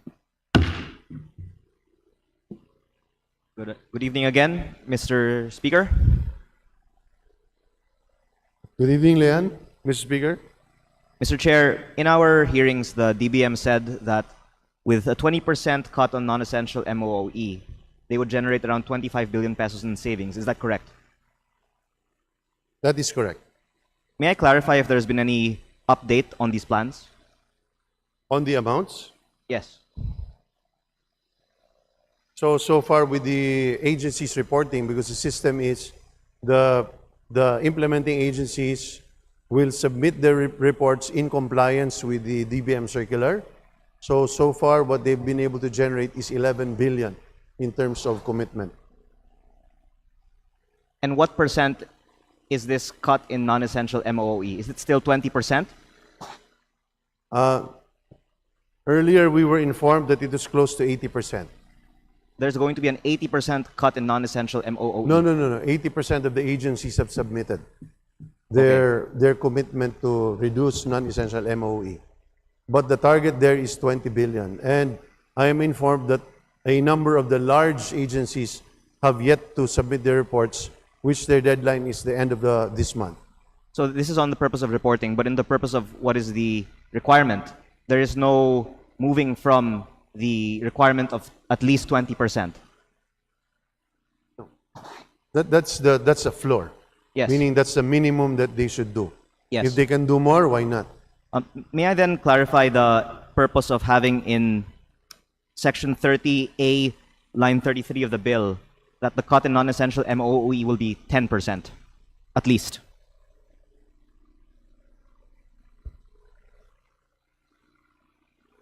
Yes. So the 20% is in reference to the DBM circular. So the DBM circular actually referred to 10 to 20%. Yes. So, but in terms of implementing the as a law, the DBM was of the distinct impression or position that we should peg it just at 10%. Yes, I'm only referring to the DBM circular so that we have a reference on what is, in their opinion, Potentially. feasible. Yes. But after all, it is our prerogative in Congress to impose what the members of Congress see fit. And would you not agree, Mr. Chair, that the more that we can save in non-essential MOE that we can then give to the people, the better? That is correct. But the position of the DBM is that today we can generate 20%, but again, we are creating a framework. If we put 20%, we don't know what the situation is in the future, meaning, are we in a better cash position? Will we have a bloated budget? Will there be more leeway? Based on what they're saying, is if we are to codify the non-essential savings, they feel comfortable at putting it as a floor price of 10%. To put in context, what is the non-essential MOE that we are discussing? If I'm not mistaken, it's around 150 billion pesos in line items, which 20% of which for the rest of the year that they computed was around 25 billion pesos. Is that right? That's 150 billion, you're correct. Yes, and this 150 billion that they identified includes 28 billion in traveling expenses, 14 billion in representation expenses, and other such similar truly non-essential expenses. These are not essential expenses. By definition, they are the non-essential expenses. So line 36 on page 25 specifies what these are. Yes, and Foreign and local traveling, expenses, training, seminars, workshops, scholarships and conferences, representation expenses, fuel, water, electricity, and other utility expenses, supplies and materials expenses, professional services, consultants and technical assistants, and general services, advertising expenses, printing and publication expenses, and other similar MOOE items. Yes, thank you, Mr. Chair. And that is a total of 150 billion pesos. We are informed, yes, that is correct. Of which, as mentioned, traveling is around 28, and representation is around 14, and there are seminars and these other expenses that you have discussed. And I would like to ask if it would be reasonable that we ask agencies to impose a larger cut on their non-essential MOE, considering that I think it appears on its face unnecessary that amidst an economic crisis, we maintain at most 90% of the 150 billion pesos of non-essential MOE. Well, first, many of these items have already been expended, considering that the crisis took place in the last part of the first quarter. They've been already obligated or in fact spent. Secondly is the DBM is of the position that the 20% based on their circular today is really just the floor. In fact, some agencies are submitting more than that based on what they are receiving from the field. So agencies are encouraged to even come up with a higher amount. But obviously, I think many agencies will feel like it's going to be a tug of war, because many of the agencies will feel like that what may seem non-essential is very essential to them, particularly in terms of training, in terms of talent development, of talent retention. But as we said, there is an emergency, there is a national crisis, then certain things will have to be prioritized, and this is effectively not being prioritized at the moment. Yes, thank you, Mr. Chair. And I'm trying to be constructive, and I think that this is a point that everyone would agree on if asked, that amidst the crisis, is it really essential that we spend 28 billion pesos on traveling expenses? And rather than cutting the traveling expenses budget, for example, if it's 28 billion, by 2.8 billion, can we cut the traveling expenses of 28 billion pesos by a little more than 10%?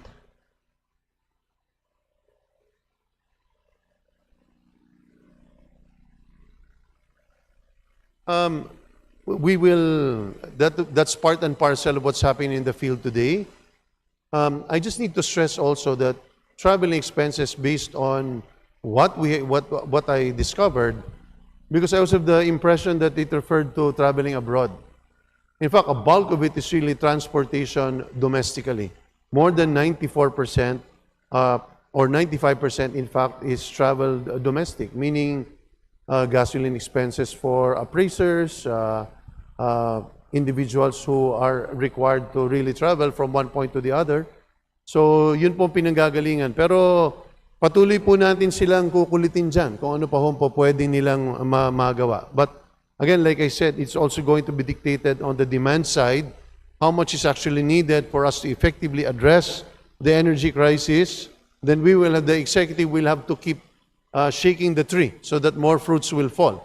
And again, it becomes a political activity on the part of the executive. Yes. In our previous committee hearing with you, Mr. Chair, I gave the example and you concurred that we should in fact impose cuts on the seminars that the DILG has barangay officials attend, which I learned from the officials from my district. They spend maybe 40,000 pesos per barangay captain to attend a seminar. And I think if we put it in context of these concrete examples, we can see that these are not really essential. And by the very definition of this bill, these are the non-essential expenses. We don't need 40,000 pesos per barangay captain to attend seminars amidst this economic crisis. So could I ask that you be open, Mr. Chair, that we increase the cut on non-essential MOOE from 10% as proposed in this bill? Just to address the point of our colleague, Mr. Speaker, is that in fact, the DILG has already imposed a restriction on many of these seminars of our local government officials. Many of these gatherings have already been canceled, national conventions for that matter, or even regional conventions, in light of the call of the President as well as the DBM to be able to set aside these items. So it's already happening as we speak. Yes, and I'm sure they will also argue that this bill's mandatory cut on non-essential MOE is unnecessary because they will do it beyond this required amount anyway. But as you were saying, you need to shake the tree to impose cuts that they otherwise would not do. And so I am asking if you would not agree, and I hope you would agree, that we can ask for more than at least 10% on the cut on non-essential MOOE. And that I hope you can express your position as a member of Congress, and one that is not necessarily the same as these other agencies, because certainly incentive of an agency is to protect their budget. The incentive of us as members of Congress is to serve our constituents. I'm personally inclined to agree with the position. But as in fact, let's not forget that the executive does not in fact need this provision. They can do it on their own and they're already doing it. We are simply putting in the provision here as a manifestation of the strong sentiment of Congress that this is one item that needs to be reduced. And they're already doing it. In fact, it's more than 10%. But I don't want us to get out of the thinking that this is a framework. We don't want to codify limits that are only applicable today. The Kalinga is a framework that will be used for the next years. And if we do that, we might be tying the hands of the executive. So, but like I said, the executive is in fact already in agreement with you. They're already doing 20%. I keep on wanting to ground this in real examples so that we can appreciate how easy it is to cut it by more than 10% and why cutting it by much more is very reasonable. I don't want to go into the details of how Congress spends its 18.58 billion pesos MOOE for 2026, but I think we have first-hand experience that certainly there is room to cut the MOOE of agencies across the Philippine government, starting here in our own House of Representatives. So I'm asking, Mr. Chair, if in the period of amendments, you will agree that we increase the at least 10% cut in the non-essential MOOE. Like I said, it's something that is worth considering. We will consult with the DBM, and at the appropriate time, we will address the concern. But if I'm not mistaken, the period of amendments will follow this today, and I would like then, hopefully this to be adopted in the period of amendments today, that we increase the non-essential MOE cut from 10%. If I can just give a number now on the floor, I think given we've grounded this 150 billion pesos of non-essential MOE onto things that are really non-essential, as identified by the DBM, then even 50% of a cut on non-essential MOOE is reasonable. But if you'd like to counter-propose a lower number after this interpellation, then I'm open. But I'm not doing this because the savings goes to me. It's savings for the country. And I hope all of us would agree that we should cut as much of the non-essential MOOE as we can. And I hope we can discuss what the precise number should be after this interpellation. Doesn't need to be now on the floor. Like I said, we will consider that at the appropriate time. Thank you, Mr. Chair. I would like to ask again about the suspension on the VAT and excise tax, but maybe I can also discuss this matter with Chairman Kimbo outside of this interpellation, because I'm hopeful that at least on the increase in the cut on the non-essential MOOE, he can agree today to increase it by some amount more than 10%. I'm absolutely open to it. We will confer with the DBM on what is going to be realistic, considering that a huge sum of that MOE has already been spent by the executive. Yes, but the percentage is for the remaining expenditure for the year. Whatever yes. is remaining to be spent. I'm absolutely open to that. Thank you, Mr. Chair. Majority Leader. Mr. Speaker, there being no member who wishes to interpolate, I move to close the period of sponsorship and debate. Is there any objection? Hearing none, the period of sponsorship and debate is now closed. Majority Leader. Mr. Speaker, I move to open the period of amendments. There's a motion to open the period of amendments. Is there any objection? Hearing none, motion is approved. Mr. Speaker, there being no committee amendments, I move to proceed with individual amendments. And may I Yes, recognize... Is there any objection? Hearing none, the motion is approved. Majority Leader. Mr. Speaker, I would like to Representative Arthur C. Yap from the Murang Corriente party list for his individual amendment. The Honorable Arthur Yap is recognized. Please proceed.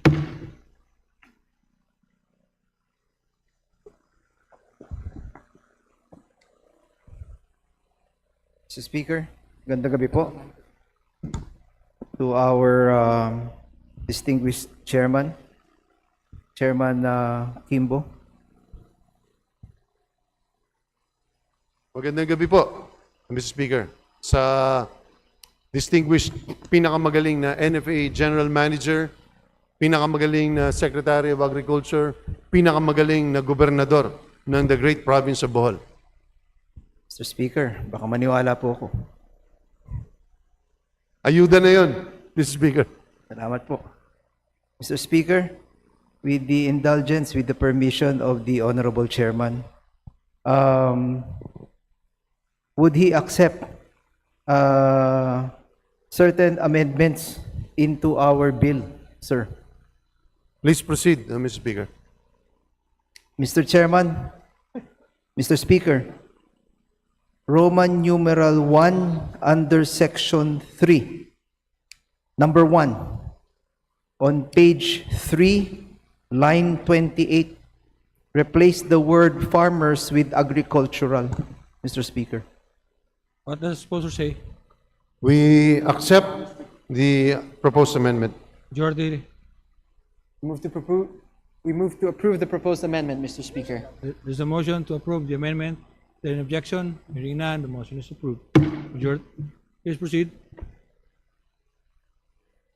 On number 2, immediately following that, on the same page, line 29, insert the word production before the word aggregation, Mr. Speaker.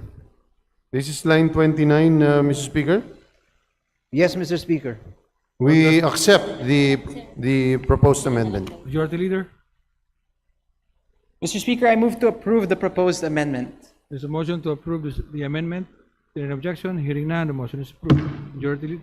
Please proceed. Mr. Speaker, on page 4, line 45, insert the phrase or Maritime Industry Authority, Marina, after the word LTFRB, Mr. Speaker. What does the sponsor say? Considering, Mr. Speaker, that it was actually out of inadvertence that we failed to put Marina as one of those issuing CPCs, we accept the proposed amendment. Majority Leader. Mr. Speaker, we join the sponsor in accepting the proposed amendment. I move to approve the proposed amendment. There's a motion to approve the amendment. There an objection? Hearing none, the motion is approved. Please proceed.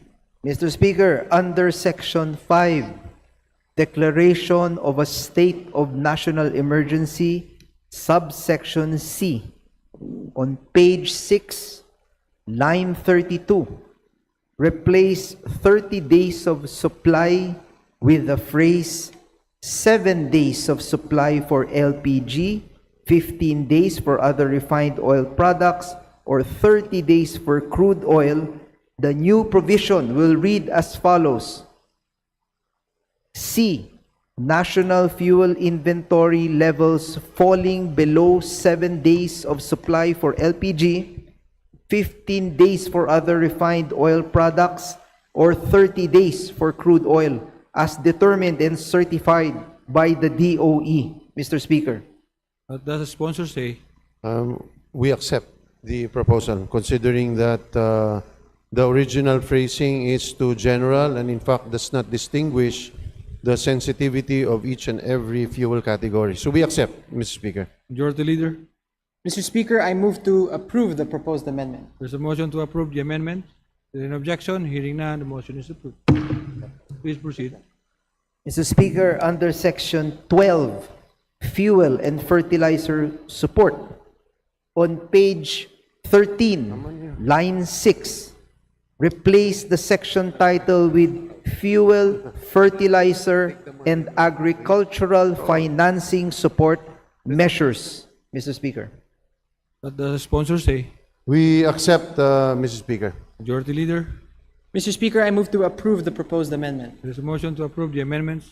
There's an objection? Hearing none, the motion is approved. Please continue. Mr. Speaker, on the same page, line 22, insert a new subsection which shall read as follows. Letter C, financing support through low-interest loans, credit guarantee programs, credit risk-sharing facilities, and insurance support mechanisms including yield-based, parametric, index-based remote sensing-enabled, and climate-resilient insurance, and other financial assistance necessary to sustain agricultural production and agri-based MSME operations. Mr. Speaker. What does the sponsor say? We accept the proposed amendment. Majority Leader? Mr. Speaker, I move to approve the proposed amendment. There's a motion to approve the amendments. There's an objection? Hearing none, the motion is approved. Please continue. Mr. Speaker, under sections 16, line 14, on page 16, line 14, insert the word CDA after the word authority. Mr. Speaker. Sponsor? We accept the proposed amendment. Majority Leader? Mr. Speaker, I move to approve the proposed amendment. There's a motion to approve the amendments. There's an objection? Hearing none, the motion is approved. Please continue. On the same page, line 16, insert the phrase "and cooperatives" after the word "enterprises." Mr. Speaker. Sponsor? We accept the proposed amendment. Majority Leader? Mr. Speaker, I move to approve the proposed amendment. There's a motion to approve the amendments. There's an objection? Hearing none, the motion is approved. Please continue. Mr. Speaker, on the same page, line 41, insert the word and the words "and CDA" after the word DTI, Mr. Speaker. What does the sponsor say? For consistency, Mr. Speaker, we accept the amendment. Majority Leader? Mr. Speaker, I move to approve the proposed amendment. There's a motion to approve the amendments. There's an objection? Hearing none, the motion is approved. Please continue. Mr. Speaker, on the same page, line 41, insert the words "and cooperatives" after the word MSMEs. What does the sponsor say? Again, for consistency, we accept the proposed amendment. Majority Leader? Mr. Speaker, I move to approve the proposed amendment. There's a motion to approve the amendments. Is there an objection? Hearing none, the motion is approved. Please continue. Thank you, Mr. Speaker, for accepting these amendments. Majority Leader? Mr. Speaker, I move to recognize the Honorable Sergio C. Dagoc from the APEC party list for his individual amendments. The Honorable Sergio Dagoc is recognized. Please proceed. Thank you, Mr. Speaker. Thank you, Majority Leader. For the distinguished sponsor, accept some individual amendments. Gladly, I will listen to my erudite colleague.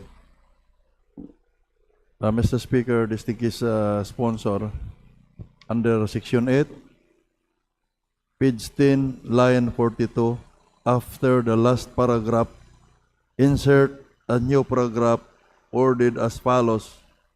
All concerned agencies and local government units shall comply with the requirements of the section and ensure that the beneficiary data management and verification system is fully operational with initial beneficiary list validated, cross-matched, and made available to implementing agencies within 15 days from the declaration of a state of national emergency pursuant to Section 5 of this Act, provided that any agency or local government unit that fails to comply with this deadline without justifiable cause shall be subject to the penalties provided under this Act, and the Council is hereby authorized to issue SIOCOS orders and administrative directives to compel immediate compliance. What does the sponsor say? We accept the proposed amendment, subject to style. There are matters here which we feel like needs to be harmonized, but we accept. Thank you. Subject to style and formatting. Majority Leader, Mr. Speaker, I move to approve the proposed amendment. there's a motion to approve the said amendments. Is there any objection? Hearing none, the motion is approved. Please continue. Under Section 13, page 14, line 18, Section 3, after the word operators, insert the phrase including domestic and inter-island shipping or boat operators, subject to style and formatting. What does the sponsor say? We accept the proposed amendment. Majority Leader, Mr. Speaker, I move to approve the proposed amendment. there's a motion to approve the said amendments. Is there any objection? Hearing none, the motion is approved. Please continue. Under Section 26, on page 23, line 21, this representation would like to humbly propose to delete the entire Section 26 of the same bill.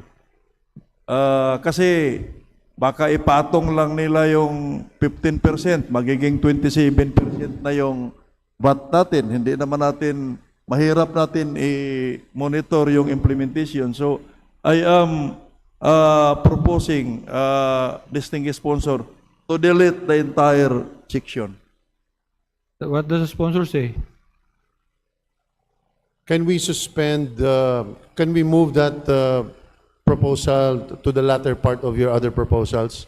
So as I confer with our colleagues from the DOF and the DBM. Gladly. With the indulgence, Gladly. Mr. Speaker.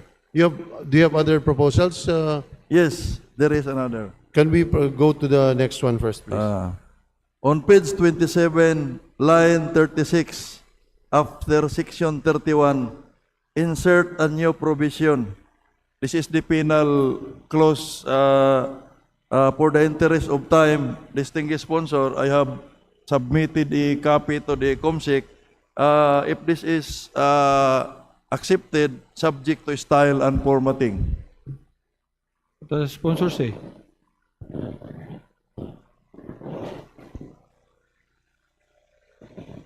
We regret that we cannot accept the proposal for the reasons that we will need to harmonize many of these penalties relative to other existing provisions, and that we feel like it will be too coercive on the part of, and it may result into a cruel or unjust penalty. I accede to the distinguished sponsor, Mr. Can Speaker. we, Mr. Speaker, can we go back to the previous proposal on Section 26? Please proceed. Yes, Mr. Speaker, distinguished sponsor. My proposal is to delete the entire section. What does the sponsor say? We accept the proposal. Majority Leader, Mr. Speaker, I move to approve the proposed amendment. there's a motion to approve the said amendments. Is there any objection? Hearing none, the motion is approved.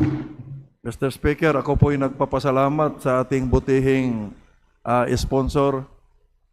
Lalong nadagdagan yung kagalang-galang na pagtingin ko sa kanya. Maraming salamat, distinguished sponsor. Thank you, Mr. Speaker. Maraming salamat po. Majority Leader, Mr. Speaker, I move to suspend session for a few minutes. session is suspended.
Session resumed. Majority Leader.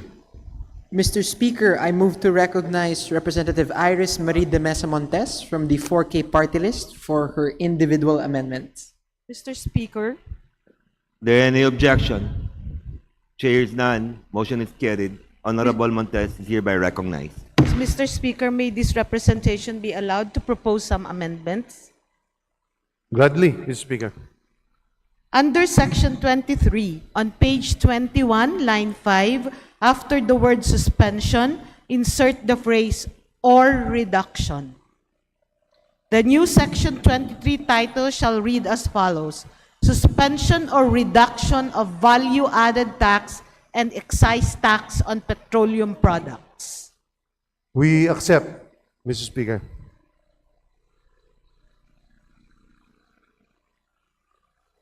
We accept the proposed amendment, Mr. Speaker. What does the Majority Leader say? Mr. Speaker, I move to approve the proposed amendment. There is a motion to approve the proposed amendments. There any objection? Chair hears none. Motion is carried. Majority. Yes, continue. Please continue. On the same page, line 7, after the word suspend, insert the phrase or reduce. For consistency, we also accept, Mr. Speaker. What does the Majority Leader say? Mr. Speaker, I move to approve the proposed amendment. There is a motion to approve the proposed amendments. There any objection? Chair hears none. Motion is carried.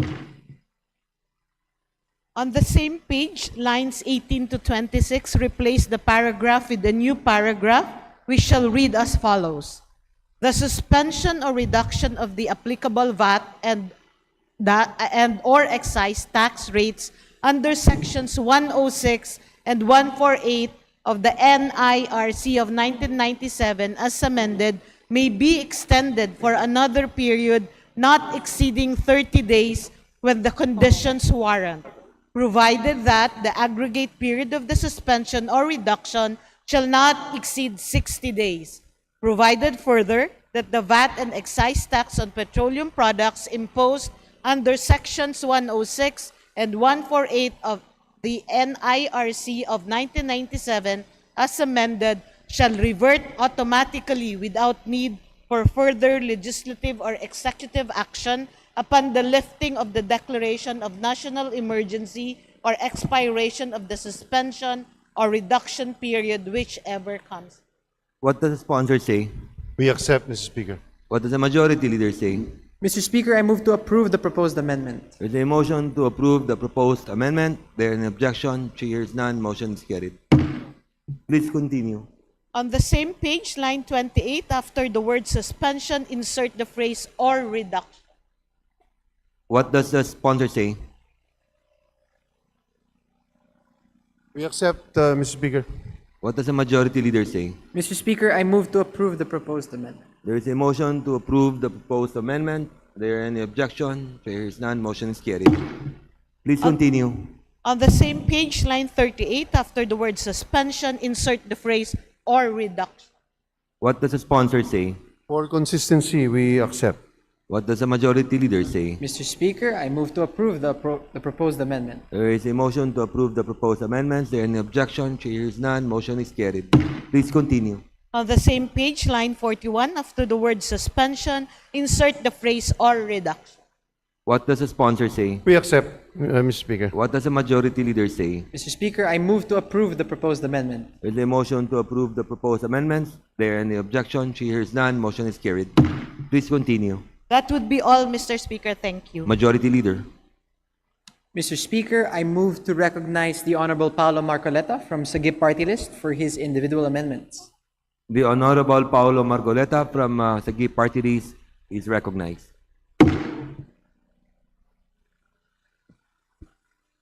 Thank you, Mr. Speaker. Distinguished sponsor, may I propose an amendment pursuant to my earlier interpellation regarding the inclusion of educational relief in the form of a moratorium on the payment of tuition fees for private schools of not less than 60 days. What does the sponsor say?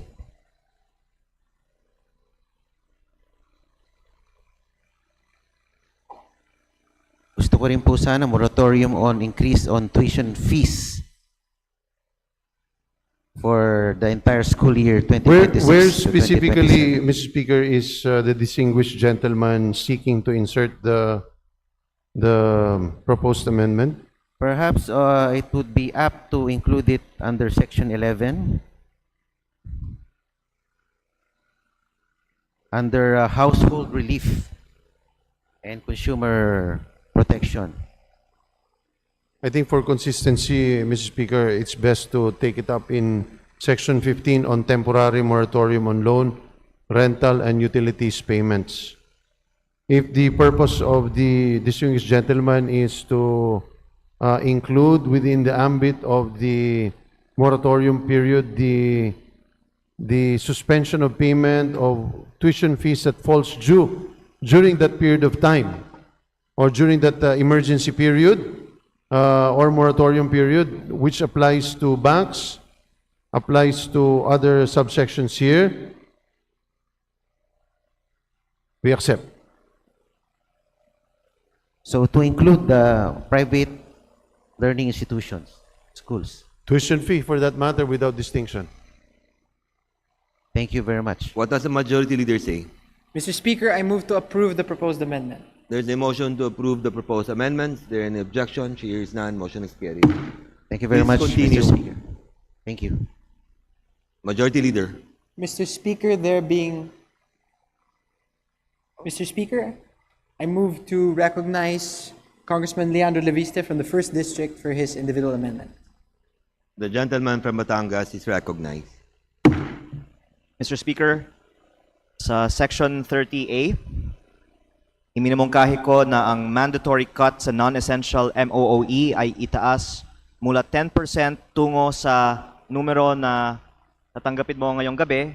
Kung maari po, ang aking unang panukala ay not less than 50%. Yun ang unang panukala. Ano ang huling panukala? Maaari Okay. ba nating malaman?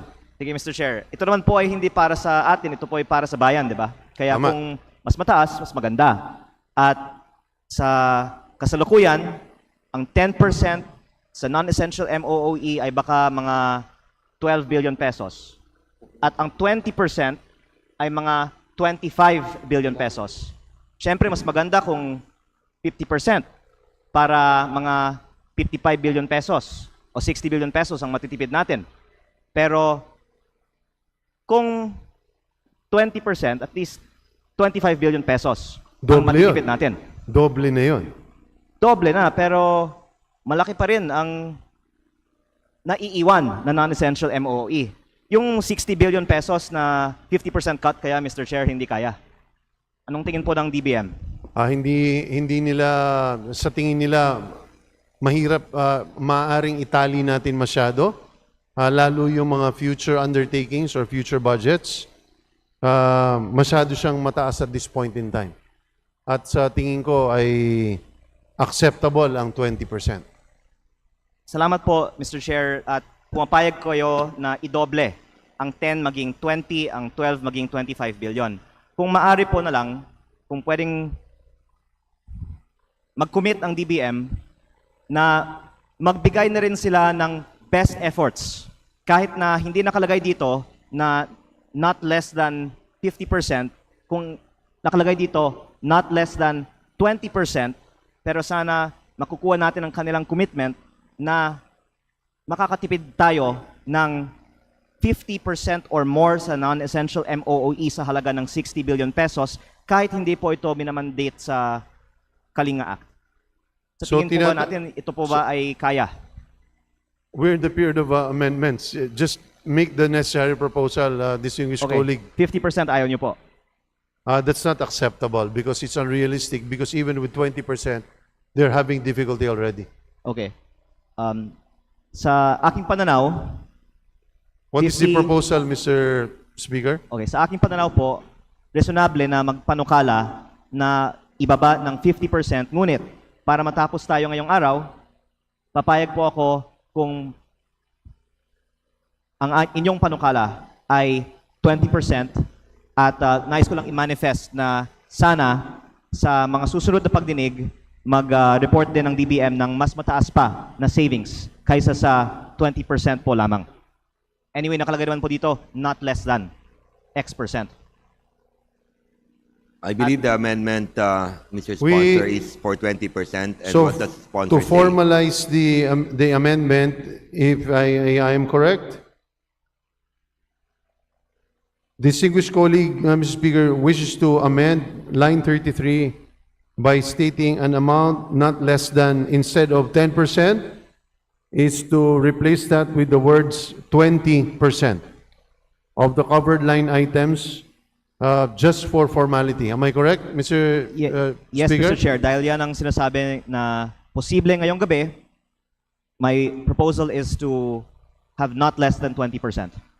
So we accept the proposal with the condition that we specify that this refers to this particular fiscal year. Because like I said, it is difficult to project what happens in the years that will come. If we have a better budgeting system, it will be more difficult to tie their hands down, but we accede to the proposal of my best friend, my son, Congressman Leandro Leviste. What does the majority leader say? Mr. Speaker, I move to approve the proposed amendment. There is a motion to approve the proposed amendment. There is any objection? There is none. Motion is carried. Maraming Please salamat continue. po, Mr. Chair.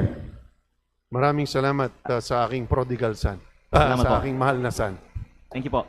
Thank you, Majority Leader. Mr. Speaker, there being no other member who wishes to propose individual amendments, I move to terminate the period of amendment. There is a motion to terminate the period of amendment. There any objection? Chair is none. Motion is carried. Majority Leader. Mr. Speaker, may we recognize the guests of the Honorable Marlo C. Bangcoro of the 1st District of Zamboanga. I'm sorry. I withdraw the motion. Apologies, Mr. Speaker. Mr. Speaker, I move that we vote on second reading House Bill 9305 as amended. Move to suspend, Mr. Speaker. Session suspended.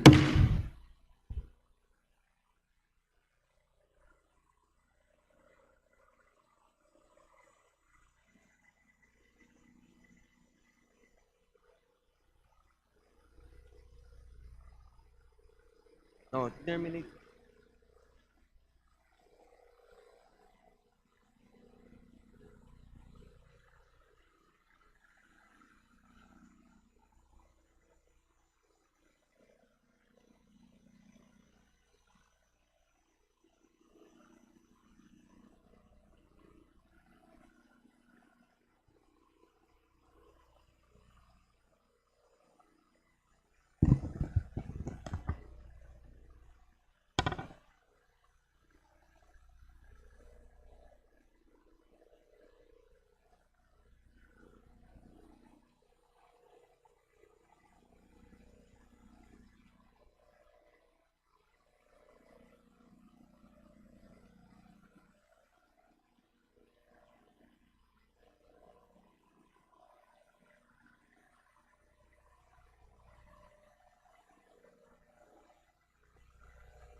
Session resumed. Majority Leader.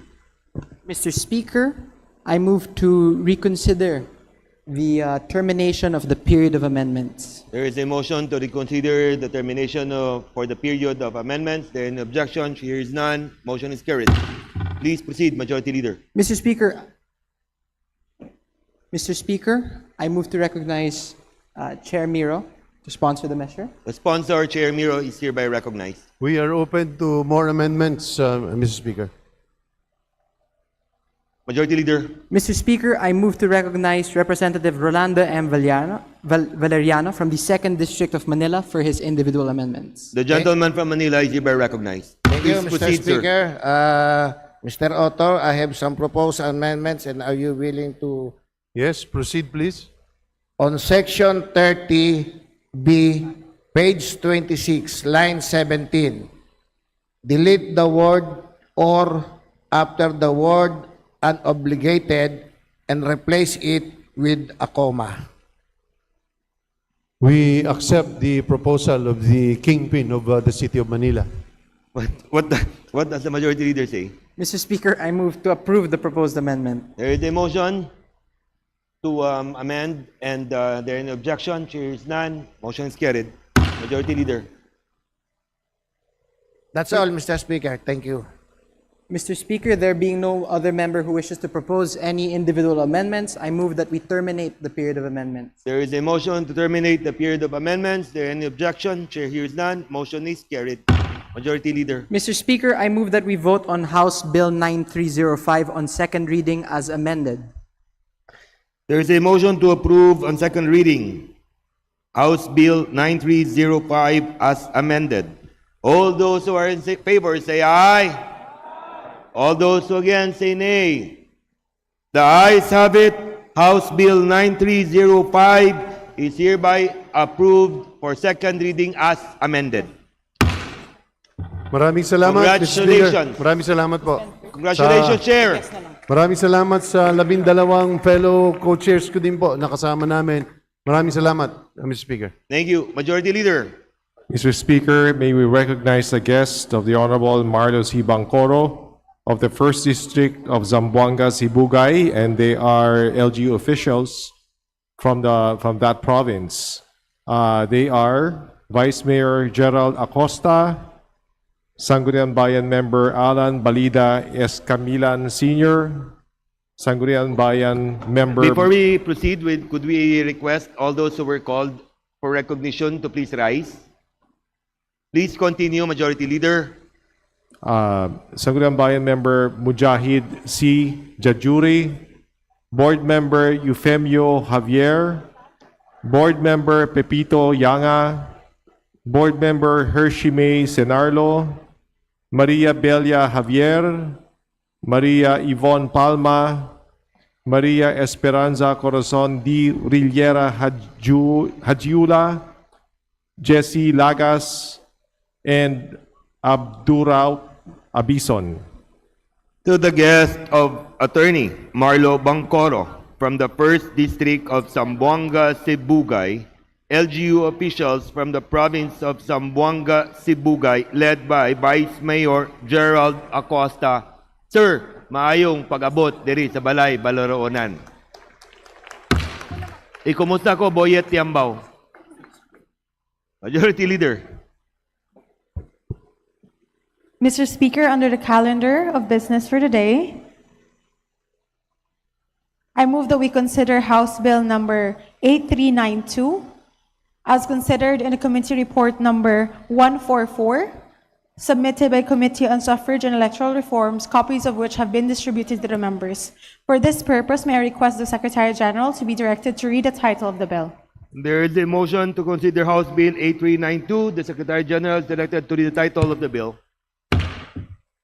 House Bill 8392, an act declaring National Election Day as regular non-working holiday, amending for the purpose Section 26, Chapter 7, Book 1 of Executive Order Number 292, otherwise known as the Administrative Code of 1987.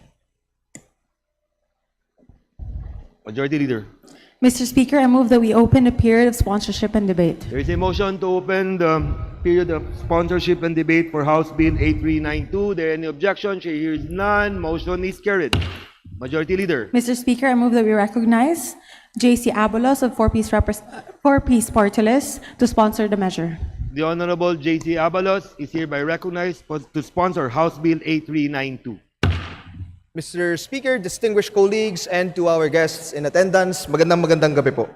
The Committee on Suffrage and Electoral Reforms, to which were referred House Bills number 102, House Bill number 3101, House Bill number 3102, has considered the same and recommends that the attached House Bill number 8392, entitled An Act Declaring National Election Day as Regular Non-Working Holiday, amending for the purpose Section 26, Chapter 7, Book 1 of Executive Order 292, otherwise known as the Administrative Code of 1987, be approved in substitution of House Bills numbered 102, 3101, and 3102, with Representatives J.C.M. Abalos, Arnie B. Fuentebella, Noel Bong N. Rivera, Javier Miguel Lopez Benitez, Sarah Jane Elago, Maximo B. Rodriguez Jr., Esmael G. Mangudadatu, and Zia Adyong as authors thereof. Mr. Speaker, ang araw ng halalan ay isa pong special non-working holiday. Hindi po katulad ng mga ibang araw tulad ng Labor Day, Independence Day, National Day, and the like. Sa kasalukuyan, Mr. Speaker, ang araw ng halalan na nagaganap tuwing ikalawang Lunes ng Mayo ay special non-working holiday lamang by virtue of a presidential proclamation typically issued days before the election day itself. Ayon po sa ating labor code, Mr. Speaker, ang mga papasok sa trabaho ay mabibigyan lamang ng additional 30% ng kanilang sahod at ang mga hindi papasok naman sa trabaho sa araw ng eleksyon ay hindi mababayaran dahil po sa no work, no pay policy. Mr. Speaker, evidently there is a practical flaw in the fundamental exercise of democracy that should and can be addressed through this legislation. I believe that voters should be free from any fear or burden in order to vote. That in the minds of every voter, they should never have to make a choice between the future of our nation and the ability to earn a day's wage to support their family. Mr. Speaker, this measure seeks to remedy this by making national elections a regular holiday, thereby allowing Filipinos the right to full payment of wages every election day and would help ensure their participation in the democratic process. Voters shouldn't have to rush through the process, and they would be able to give thoughtful consideration to their choices and to have ample time for the undecided to study the qualifications of all candidates. Mr. Speaker, maraming salamat po. Thank you very much, Majority Leader. Mr. Speaker, I move to recognize the gentleman from Kamanggagawa Party List, Elijah San Fernando, for his manifestation. The gentleman from Manggagawa Party List, Representative Elijah San Fernando, is hereby recognized. Sir, you have the floor. Maraming salamat po, Ginoong Speaker, sa ating buting sponsor. Ang kinatawang ito po ng mga manggagawa ay tumatayo para suportahan ang isang simple, ngunit napakahalagang panukalang batas na may malaking impact ho sa buhay ng ating mga manggagawa. Ang kasalukuyang polisiya po talaga ay no work, no pay. Madaling sabihin sa mga manggagawa na santabi niyo muna, isang araw lang naman para bumoto. Pero para po sa isang minimum wage earner na may 3 anak, may binabayarang utilities, kuryente, tubig, renta sa bahay, ang isang araw po na hindi pagpasok ay may malaking impact sa kanilang pang-araw-araw na buhay bilang isang manggagawa. Kaya nga po, itong itinutulak na panukalang batas ng ating butihing sponsor ay higit na makakatulong para ma-exercise ng ating mga kababayan, lalong higit ang mga manggagawa at ordinaryong Pilipino, ang kanilang karapatan sa pagboto. Ang karapatan po sa pagboto ay hindi lang naman tungkol sa pipili ka ng leader, sa halalan, kundi ito ay pumapatungkol sa kung paano ginagawa ng gobyerno ang lahat upang maging ganap na maisakatuparan ng bawat isang manggagawa ang kanyang karapatan. Kaya po, Mr. Speaker, Ginoong Sponsor, ang kinatawan po ng mga manggagawa ay buong-buong sumusuporta sa panukalang batas na ito at hinihikayat ang bulwagang ito na suportahan din ang itinutulak na panukalang batas para maging holiday ang araw ng halalan. Maraming salamat po, Ginoong Sponsor, Ginoong Speaker. Mabuhay po tayong lahat. Majority Leader. Ako po ay nagpapasalamat kay Representative Elijah San Fernando ng Kamanggagawa Party List. Isa po siyang tunay na representante sa kapakanan at karapatan ng bawat manggagawang Pilipino. Maraming salamat po, distinguished colleague. Thank you very much, Majority Leader. Mr. Speaker, I would like to recognize Representative ACT Teachers Party List, Representative Antonio Tino for his manifestation. The gentleman from ACT Teachers Party List, Representative Antonio Tino, is hereby recognized. Sir, you have the floor.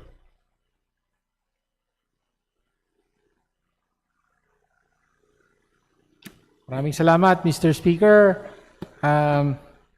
Actually, with the permission of the sponsor, isang manifestasyon lang po ito ng buong pagsuporta sa pagsasabatas ng House Bill number 102. Isa pa nga ito sa mga unang-unang bill na na-file sa kongresong ito, no? At matagal na pong advokasya ng kagalang-galang na sponsor na si Congressman J.C. Abalos.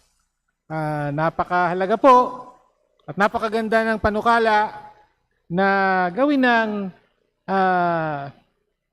regular non-working holiday ang araw ng eleksyon, yung national elections.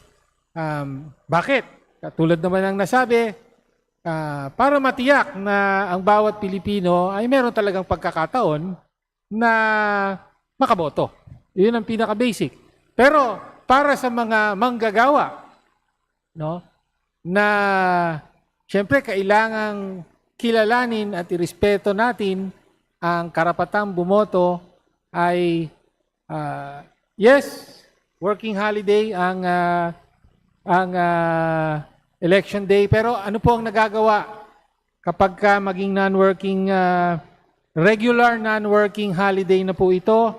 Ibig po sabihin ay may dagdag na kompensasyon na matatanggap, no? Ang mga manggagawa, ang mga empleyado, manggagawa sa pabrika, mga empleyado, huwag nating kalimutan ang mga public school teacher natin na inaasahan nating magsilbi sa eleksyon. So meron na nga silang, yes, meron silang honorarium, pero ngayon, pag napasa ang batas na ito, ay entitled pa rin sila sa nakatakda sa ating mga labor laws kaugnay sa dagdag na kompensasyon kapag regular non-working holiday. Kaya, di ko na po pahahabain. Buong-buo po ang suporta natin sa panukalang ito at sana ay mabilis na aprubahan ng kapulungan ito. Maraming salamat po, Mr. Speaker, at pagbati po sa sponsor. Thank you very much. What does the sponsor say? Mr. Speaker, ako po ay nagpapasalamat sa kagalang-galang Congressman Tonsi Tino ng ACT Teachers Party List sa kanyang suporta sa ating panukalang batas. Maraming salamat, Mr. Speaker. Thank you very much. Majority Leader. Mr. Speaker, lastly, we would like to recognize a representative of 4K Party List, Representative Iris Marie de Mesa Montez for her manifestation. The gentlelady from 4K Party List, Representative Iris Marie de Mesa Montez, is hereby recognized. Ma'am, you have the floor. Thank you, Mr. Speaker. Kakababaihan Kabalikatan para sa Kapakanan at Kaunlaran ng Bayan, or 4K, manifests its full support to the proposed measure declaring Election Day as a regular non-working holiday. By ensuring that every Filipino voter has the time, space, and freedom to cast their ballot without burden of work obligations, we affirm that suffrage is not a privilege but a constitutional right that must be accessible to all. Declaring it a regular holiday removes barriers for our workers who often struggle to balance livelihood with civic duty. It is a recognition that democracy thrives when participation is universal. Sa madaling salita po, ang araw ng halalan ay dapat maging tunay na araw ng bayan. Sa pamamagitan ng pagdideklara nito bilang regular non-working holiday, ginagawang konkretong hakbang ang inklusibong pamamahala, isang garantya na walang Pilipino ang mapapag-iwanan sa pagboto. Mr. Speaker, may I therefore reiterate our support for the bill and urge our colleagues to do the same. for the empowerment of every Filipino voter. Maraming salamat. Thank you very much. What does the sponsor say?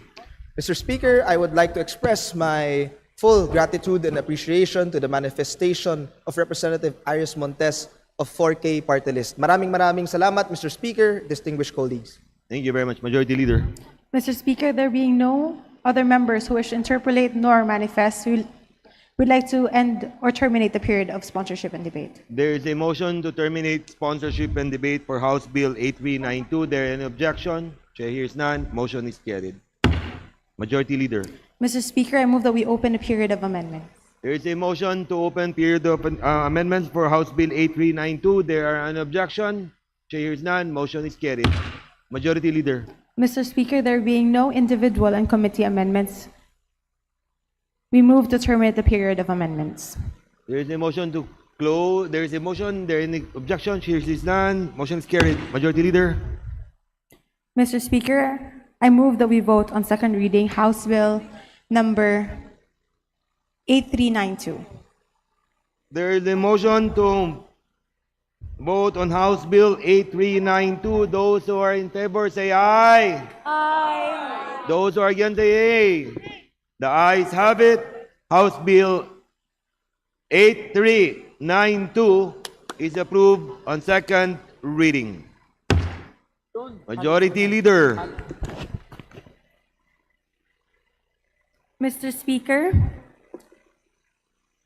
under the calendar of business for the day, I move that we consider House Bill number 8702 as contained in Committee Report number 233 under the Committee on Public Order and Safety. And may I direct the Secretary General read the title of the bill. The Secretary General is directed to read the title of House Bill 8702. House Bill number 8702, an act increasing the compulsory retirement age for uniformed personnel of the Philippine National Police from 56 years old to 57 years old, amending for the purpose Section 39 of Republic Act number 6975, otherwise known as the Department of the Interior and Local Government Act of 1990, as amended. Majority Leader. Mr. Speaker, I open that we open the period of sponsorship and debate. There is a motion to open the period of sponsorship and debate for House Bill 8702. There any objection? Chair hears none. Motion is carried. Majority Leader. Mr. Speaker, I move that we recognize Representative Ronaldo Villariano from the 2nd District of Manila to sponsor the measure. The gentleman from Manila is hereby recognized to sponsor House Bill 8702. Thank you, Mr. Speaker. Mr. Speaker and distinguished colleagues, this representation is honored to sponsor Committee Report number 233 on House Bill number 8702 entitled An Act Increasing the Compulsory Retirement Age of Uniformed Personnel of the Philippine National Police or PNP from 56 years old to 57 years old, amending for the purpose Section 39 of Republic Act number 6975, otherwise known as the Department of the Interior and Local Government Act of 1990 as amended. Mr. Speaker, the PNP is the country's premier law enforcement institution tasked with maintaining peace and order, protecting lives and property, and ensuring public safety. The demands of policing require not only adequate training and resources, but also a highly experienced workforce capable of addressing the increasingly complex challenges of crime, terrorism, cyber threats, and community security. Currently, uniformed PNP personnel are required to retire compulsory at the age of 56.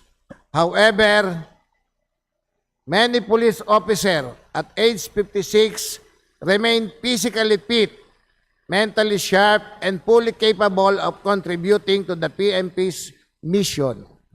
Raising the retirement age to 57 allows the organization to maximize the expertise, leadership, and institutional knowledge of its senior officers while providing additional time for knowledge transfer to younger personnel. Furthermore, increasing the retirement age will help ease the growing fiscal pressures on the government's pension system. By extending service for one more year, the state defers pension payouts while simultaneously continuing to benefit from the services of trained personnel. It must be emphasized that in the previous Congress, the PNP Organizational Reform Bill included this very provision, but the measure was vetoed for reason unrelated to the proposed increase in retirement age. The President's veto message did not object to this particular reform, which highlights the soundness and urgency of its passage today. Mr. Speaker and distinguished colleagues, this representation seeks your support for the immediate approval of this measure. Thank you, Mr. Speaker. Thank you very much, Mr. Sponsor. Majority Leader. Mr. Speaker, we would like to recognize Representative Romeo M. Acop for his manifestation. The gentleman from the 2nd District of Antipolo City, Representative Romeo Acop, is hereby recognized. Sir, you have the floor. Good evening. May I manifest that I am not Representative Romeo Acop. I am Representative Philip Conrad Acop. Thank you. Let me correct myself. Congressman Philip Acop. Thank you. Sir, you are recognized, and my apologies. Thank you very much. Mr. Speaker, distinguished colleagues, I rise today to express my full and unequivocal support of House Bill number 8702, entitled An Act Increasing the Retirement Age for Uniformed Personnel of the Philippine National Police from 56 years old to 57 years old, amending for the purpose of Section 39 of Republic Act number 6975, otherwise known as the Department of Interior and Local Government Act of 1990, as amended. This measure is deeply personal to me. This bill was among the priority legislative advocacies of my father, the late Honorable Romeo M. Acop, whose life was defined by decades of dedicated service to the Philippine National Police and to the Filipino people. Long before he entered Congress, he served with honor in the police service, and throughout his public life, he remained a steadfast advocate of the welfare, dignity, and professional development of our uniformed personnel. He understood the realities faced by our police officers, not merely from policy discussions, but from lived experience. He knew the sacrifices demanded by the profession, the pressures carried by those in uniform, and the immense value of experience and leadership within the ranks of the PNP. It is therefore with profound respect for his legacy and with full conviction in the merits of this measure that I stand before this chamber today in support of House Bill number 8702. Mr. Speaker, this proposed adjustment from 56 to 57 years old is modest, measured, and reasonable. Yet despite its modesty, its impact will be meaningful and far-reaching. First, this measure recognizes the continuing capability and value of experienced police officers. Many officers who reach the age of 56 remain physically fit, mentally sharp, and professionally effective. Indeed, it is often at this stage in their careers that they possess the greatest institutional knowledge, operational wisdom, and leadership maturity. Allowing them to continue serving for an additional year enables the Philippine National Police to retain invaluable experience and expertise that would otherwise be lost prematurely. Second, the House Bill number 8702 promotes institutional stability within the PNP. Continuity in leadership and personnel is critical to effective law enforcement and public safety operations. By slightly extending the retirement age, we help ensure smoother transitions, preserve institutional memory, and strengthen organizational capacity. More importantly, this bill sends a clear message to our men and women in uniform that this institution recognizes their continuing capacity to serve, and that their dedication is honored not only in rhetoric, but through meaningful legislation. Mr. Speaker, this bill is not simply about extending tenure. It is about valuing service, strengthening institutions, and recognizing the enduring contributions of those who dedicate their lives to maintaining peace and order in our country. In supporting this measure, I also honor the lifelong advocacy of my late father, an advocacy rooted in service, discipline, and deep respect for the men and women of the Philippine National Police. For these reasons, I respectfully manifest my strong support for House Bill number 8702, and I urge my esteemed colleagues in this august chamber to likewise support this passage. Thank you, Mr. Speaker. What does, would the sponsor care to comment? Thank you, Mr. Speaker. Maraming salamat po sa suporta at natatandaan ko, one of the author is yung father niya po si Congressman Romy Akop. Majority Leader. Mr. Speaker, there being no members who wish to interpolate or manifest, I move that we terminate the period of sponsorship and debate. There is a motion to terminate the period of sponsorship and debate. There is an objection. Chair hears none. Motion is carried. Majority Leader. Mr. Speaker, I move that we open the period of amendments. There is a motion to open the period of amendments for House Bill 8702. There is an objection. Chair hears none. Motion is carried. Majority Mr. Leader. Speaker, may we recognize Representative Victoria Yu of the 2nd District of Zamboanga del Sur. The gentlewoman from the 2nd District of Zamboanga del Sur, Honorable Jaisal Victoria Yu, hereby recognized. Ma'am, you have the floor. Mr. Speaker, may I propose the following amendments? First, on Section 1, Page 1, Line 5, after the closing parenthesis, replace the colon with period and delete the words provided that. What does the sponsor say? We accept, Mr. Speaker. What does the Majority Leader say? We move to approve, Mr. There is Speaker. a motion to approve the amendment. There is an objection. Chair hears none. Motion is carried. Majority Leader. Mr. Speaker, on the Sorry. same Please continue, Honorable Victoria. on the same section, lines 7 to 10, delete the phrase, "The incumbent chief of the PNP shall be compulsorily retired at the age of 56." What does the sponsor say? Accepted, Mr. Speaker. What does the Majority Leader say? We move to approve, Mr. Speaker. There is a motion to approve the proposed amendment. There any objection? Chair hears none. Motion is carried. Please continue. Mr. Speaker, lastly, the section shall now read as follows. Section 1, Section 39 of Republic Act Number 6975 is hereby amended to read as follows. Section 39, compulsory retirement for uniformed personnel of the PNP shall be upon the attainment of age 57. What does the sponsor say? We accept, Mr. Speaker. What does the Majority Leader say? We move to approve, Mr. Speaker. There is a motion to accept the amendment. There any objection? Chair hears none. Motion is carried. Please continue. Mr. Speaker, there are no more amendments. Thank you. Majority Leader.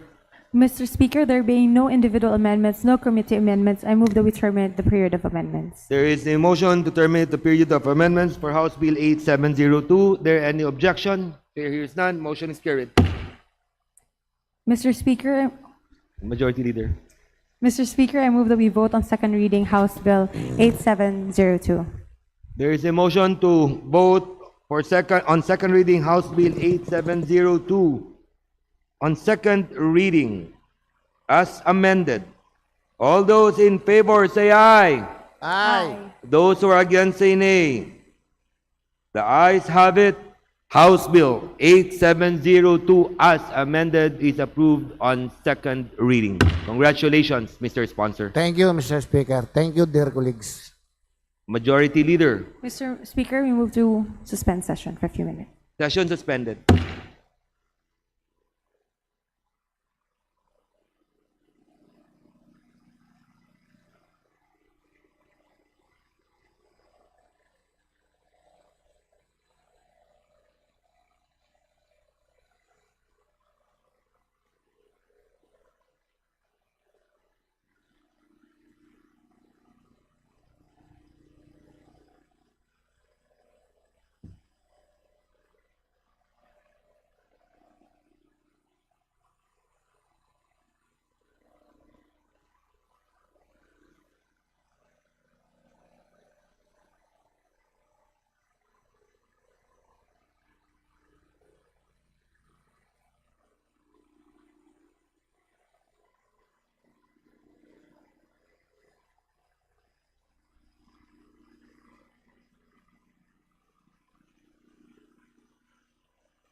Session resumed.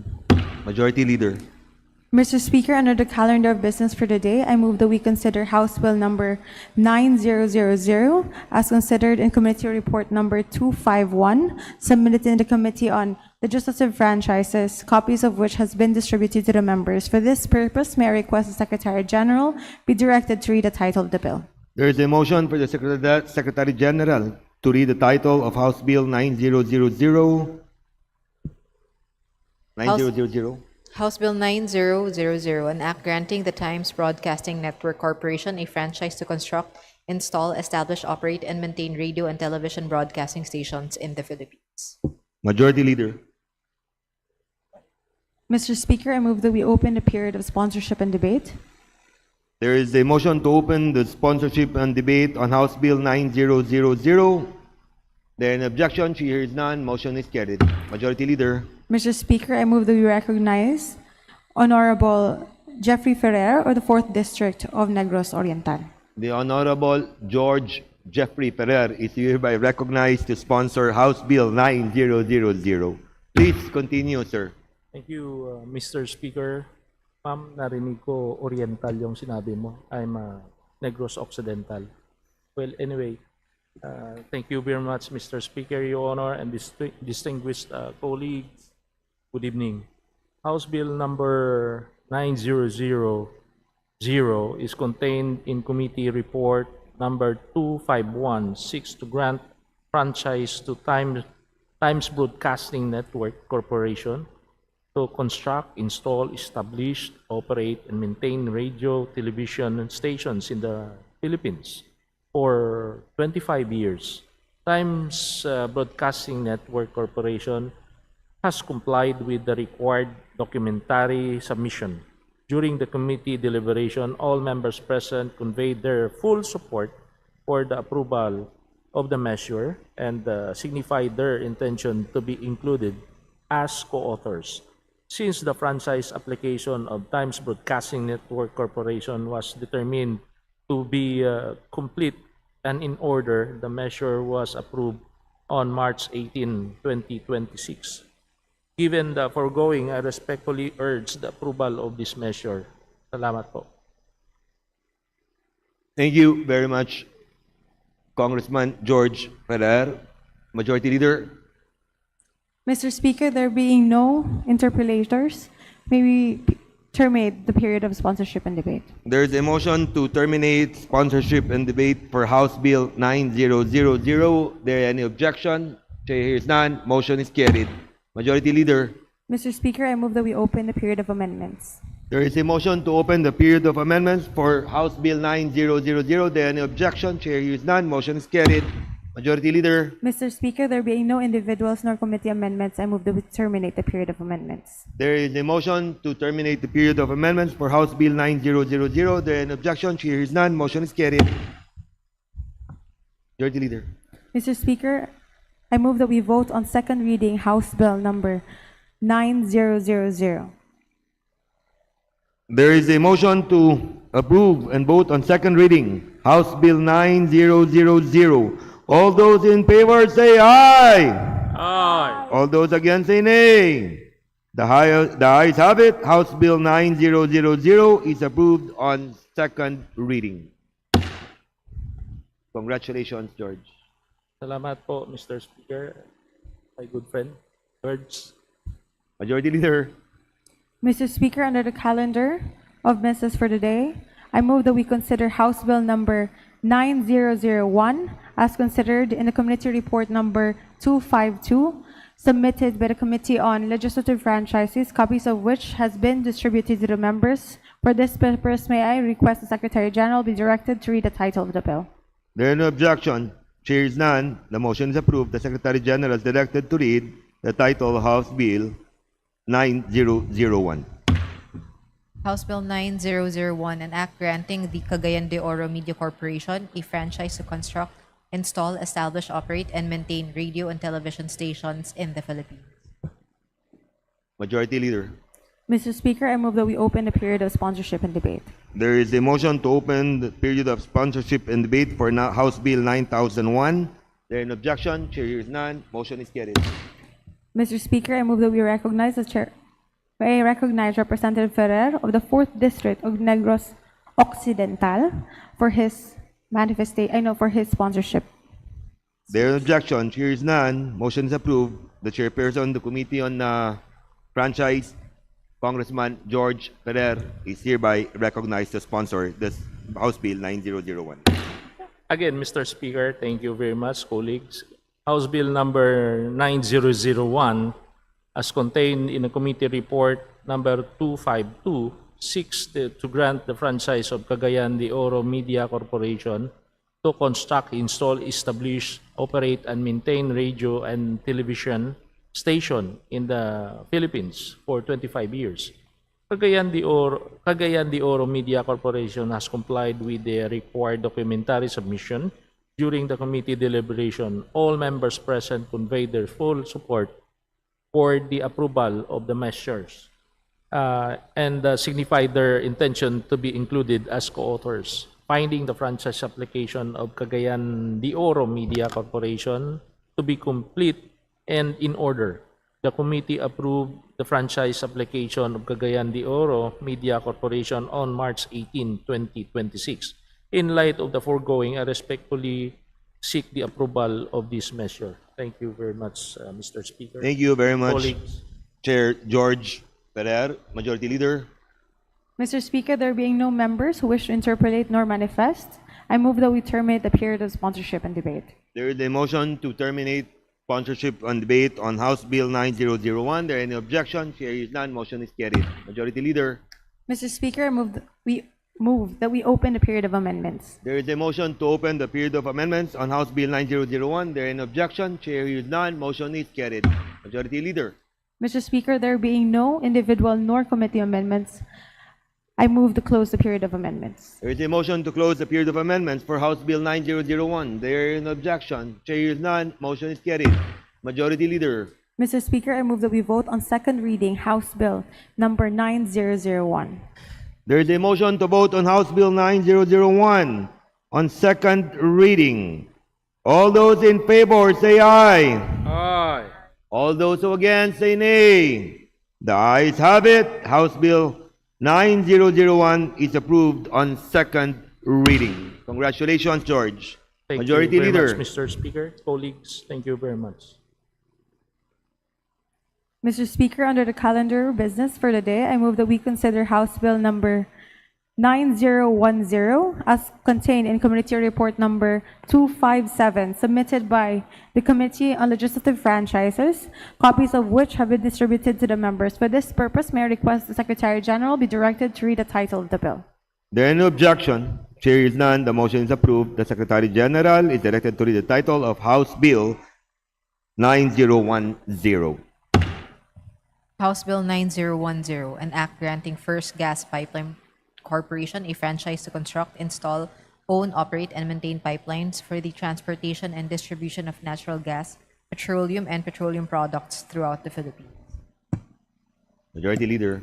Mr. Speaker, I move that we open the period of sponsorship and debate. There is a motion to open the sponsorship and debate on House Bill 9010. There is an objection. Here is none. Motion is carried.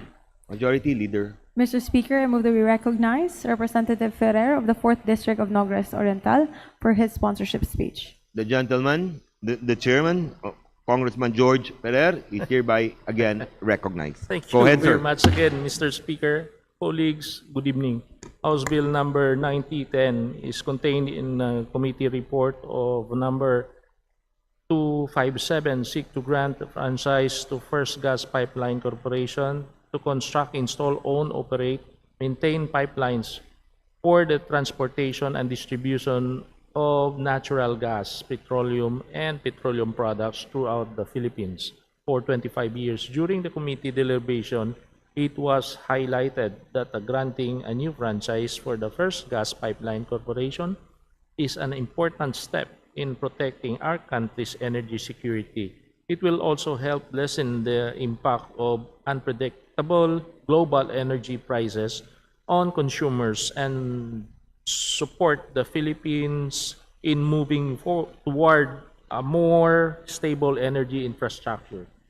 The principal author of this bill explained that the recent disruption in the global flow of oil and gas, particularly in the Middle East, highlight the need for us to strengthen our energy security. Since the Philippines relies heavily on imported fuel, the disruption of the global supply chain quickly leads to the higher electricity cost and may affect the steady and reliable supply of power that households and businesses depend on. Because of this situation, there is a clear and urgent need to continue developing and improving our domestic energy infrastructure. In this context, the decision we make today about our energy infrastructure are not just for the present, but our long-term investment in the stability of our economy and the well-being of Filipino families. The approval of this franchise will be help ensure a more stable and reliable energy supply, protect consumers from sudden increase in global fuel prices, and support our country's gradual shift toward a more resilient energy infrastructure.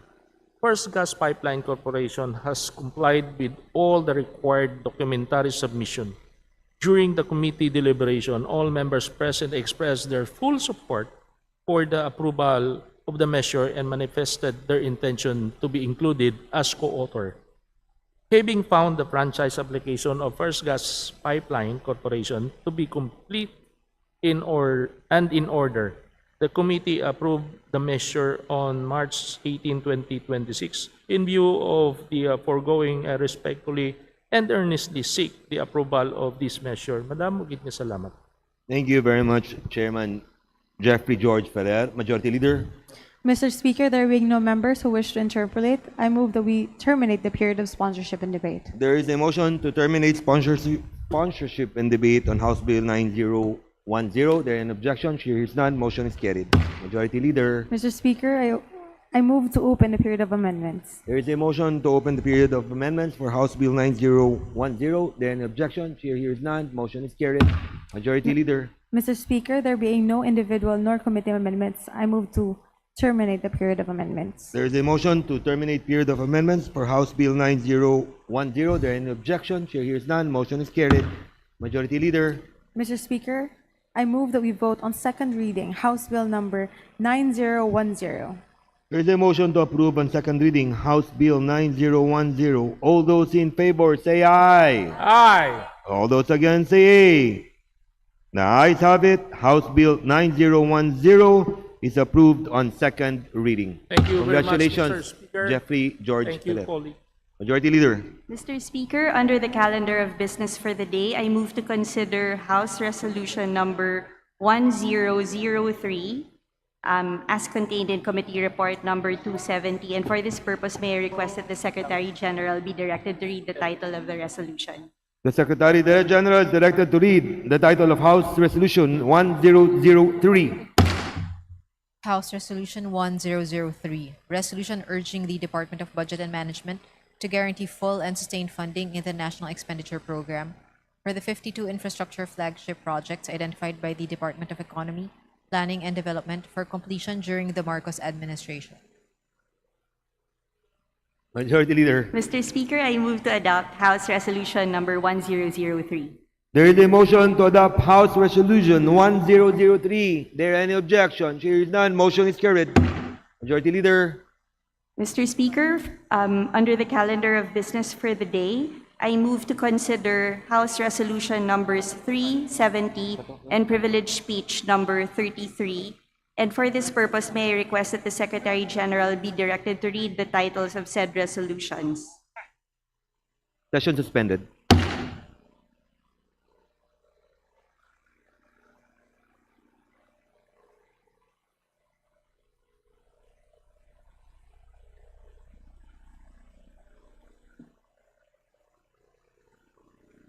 Ayos na start.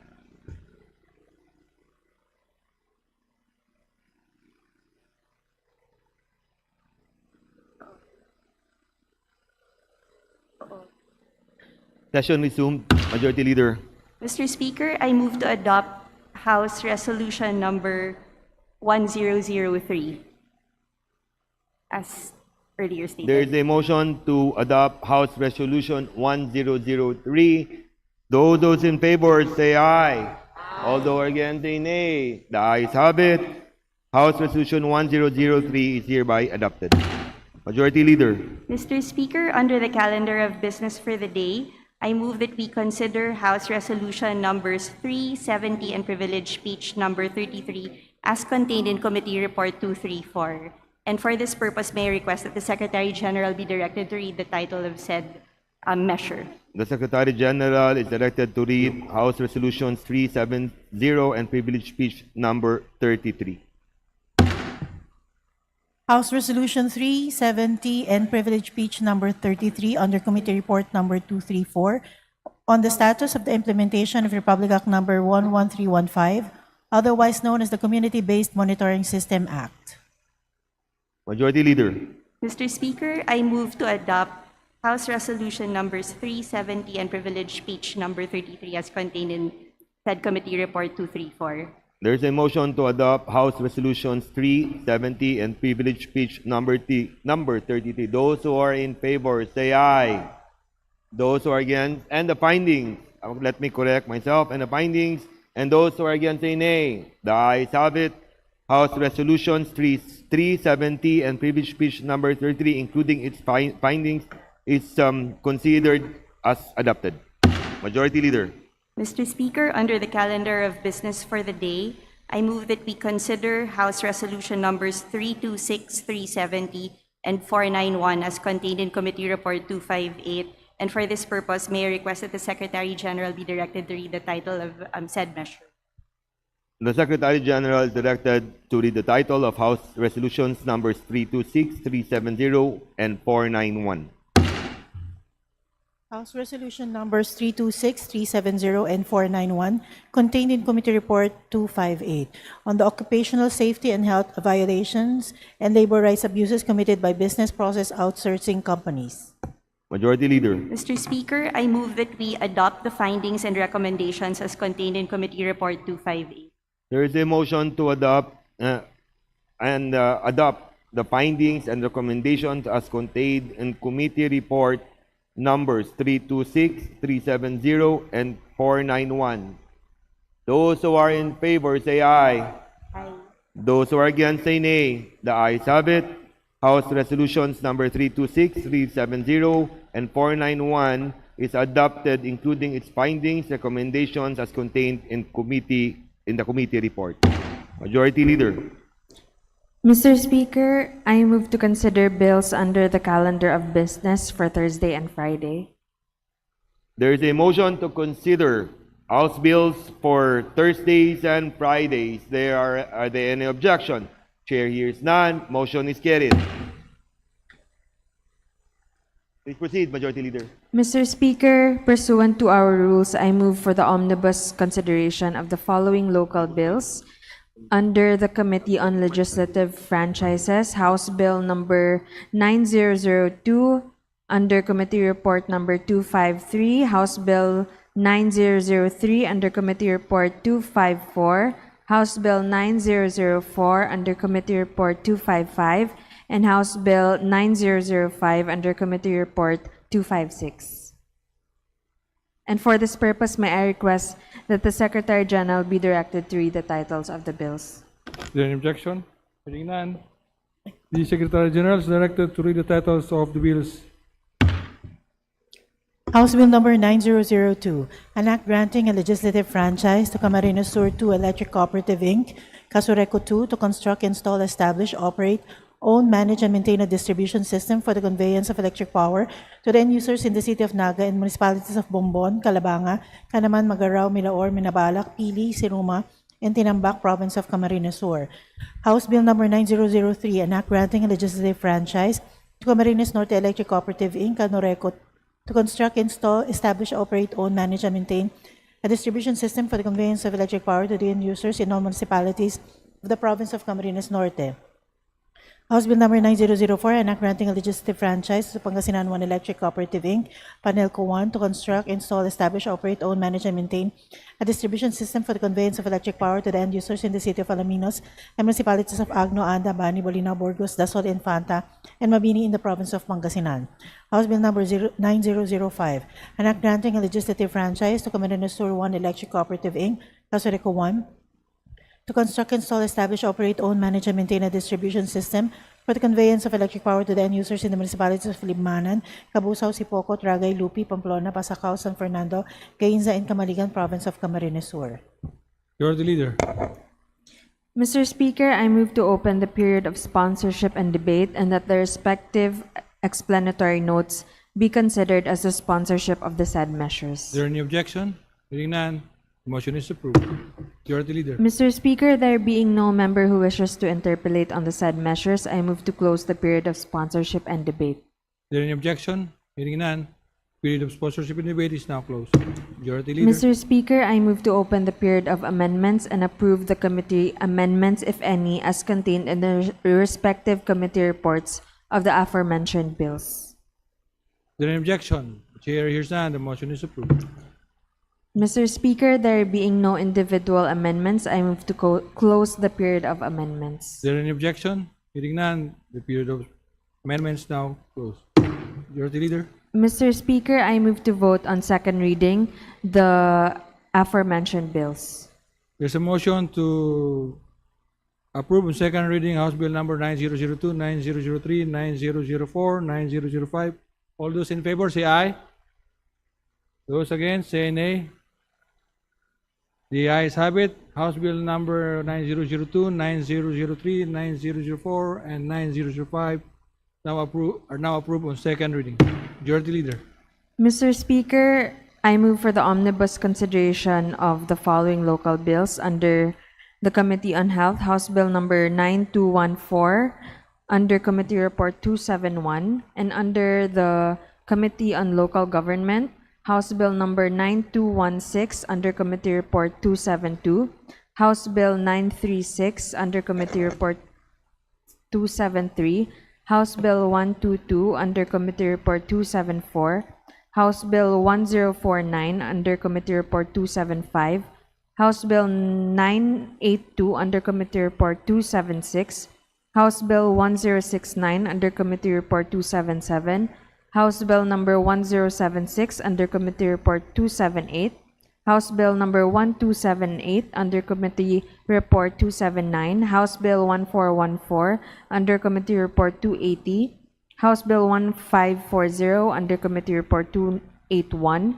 House Bill 2053, under Committee Report 282, House Bill 6433, under Committee Report 283, House Bill 2658, under Committee Report 284, House Bill 2224, under Committee Report 285, House Bill 1695, under Committee Report 286, House Bill 685, under Committee Report 287, House Bill 688, under Committee Report 288, House Bill 494, under Committee Report 289, House Bill 611, under Committee Report 290, House Bill 671, under Committee Report 291, House Bill 2953, under Committee Report 292, House Bill 2939, under Committee Report 293, House Bill 7030, under Committee Report 294, House Bill 3273, under Committee Report 295, House Bill 3572, under Committee Report 296,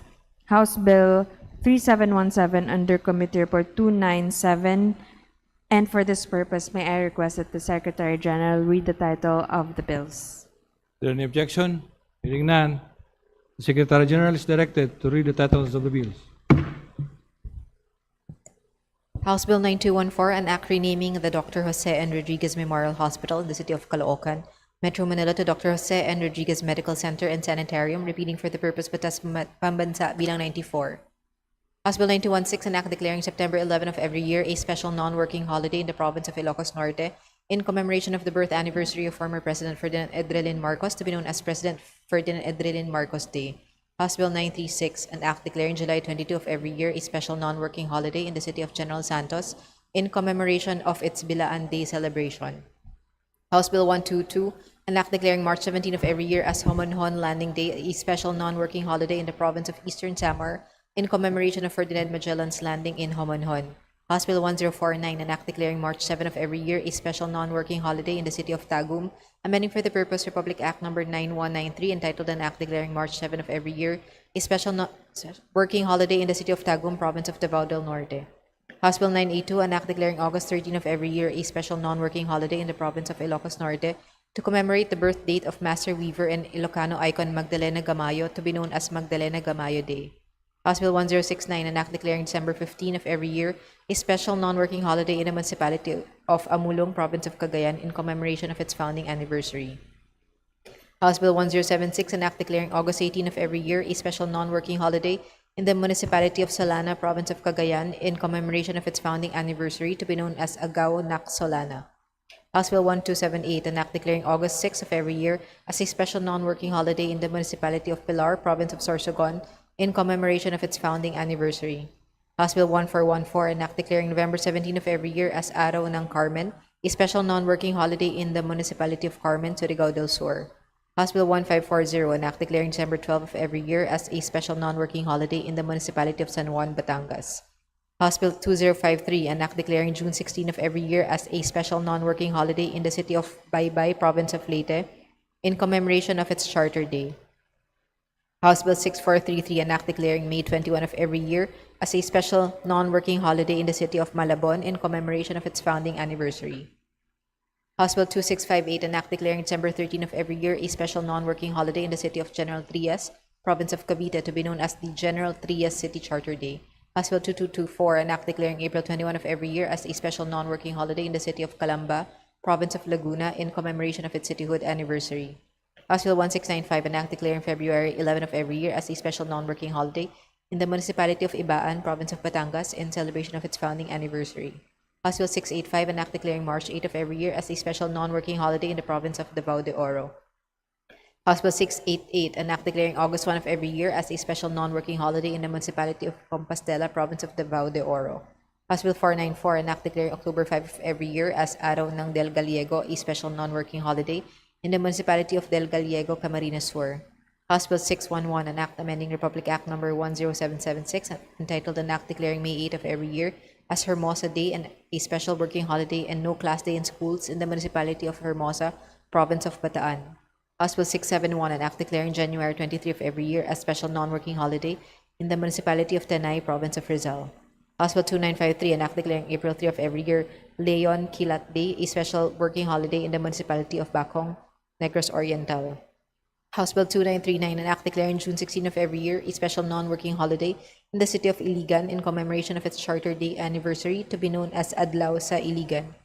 House Bill 7030, an act declaring May 14 of every year a special non-working holiday in the municipality of Tumawini, province of Isabela, in celebration of its patronal fiesta. House Bill 3273, an act declaring February 1 of every year a special non-working holiday in the province of Camarines Norte, repealing for the purpose Republic Act number 9090, entitled an act declaring February 1st of every year as Jose Maria C. Panganiban Day, and a special working public holiday in the province of Camarines Norte. House Bill 3572, an act declaring June 15 of every year a special non-working holiday in the municipality of Jiabong, Samar, in commemoration of its Charter Day anniversary. House Bill 3717, an act declaring October 2 of every year a special non-working holiday in the municipality of Solano, province of Nueva Vizcaya, to be known as Solano Day.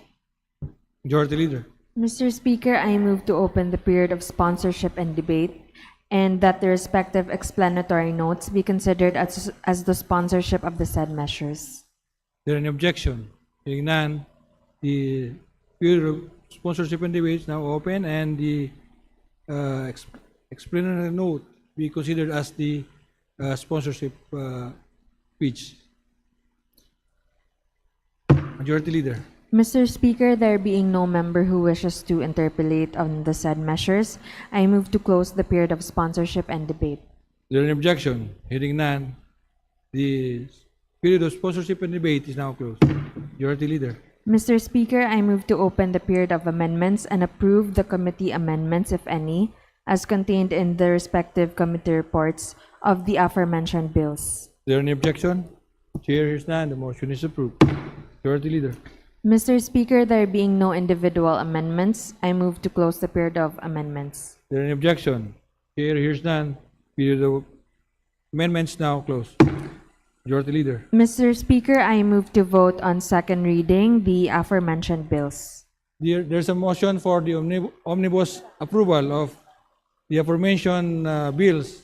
All those in favor say aye. Those against say nay. The ayes have it. The said House bills are now approved on second reading. Majority Leader. Mr. Speaker, I move for the consideration on third reading of House Bill number 9157, printed copies of which were distributed to the members. And pursuant to these rules, may I request that the Secretary General be directed to read the title of the bill and thereafter call the roll for nominal voting. Is there any objection? Chair hears none. The Secretary General is directed to read the title of House Bill number 9157 and thereafter call the roll for nominal voting. House Bill 9157, an act establishing a national framework for the development, regulation, and operation of facilities utilizing waste-to-energy and other waste treatment technologies. Roll call of members in consideration on third reading of House Bill number 9157. Abalo sa Batia Sidri Ako, Pacosta, Diong Advincula, Garaw, Agyaw, Alano, Alba, Albano, Almario Chino Miguel, Almario Dennis, Almonte Alvarez, Jose Alvarez Mercedes, Amante Amatong, Angara, Angeles Aquino, Aquino Magsaysay, Erbison Munir, Muslim Munir Jr., Arena Sargancia, Sistio Atay, Aumentado, Ayon, Bagao, Balindong, Baldis Naglaris, Bangkoro, Barbers, Marondo, Barzaga, Basco, Bautista Claude, Bautista Johan Munich, Bautista Lim, Beltran, Benitez Alfredo, Benitez Alver Miguel, Bernus Ching, Bernus JB, Biron, Bocobo, Bolivia, Bondok, Briones, Brutebag, Begtang, Cagas, Calderon, Calixto, Cawagdan, Carrie Castro, Caiton, Celeste, Sendanya, Sinisa, Chan, Franz, Norbert, Auslito, Almario, Chan Jr., Chuo, Chuatay, Changalao, Coco, Pilar, Kuwangko, Jaime, Eduardo Mart, Kuwangko, Mark, Coliantes, Corvera. Mr. Speaker, I vote no and I reserve my right to explain my vote later. Thank you.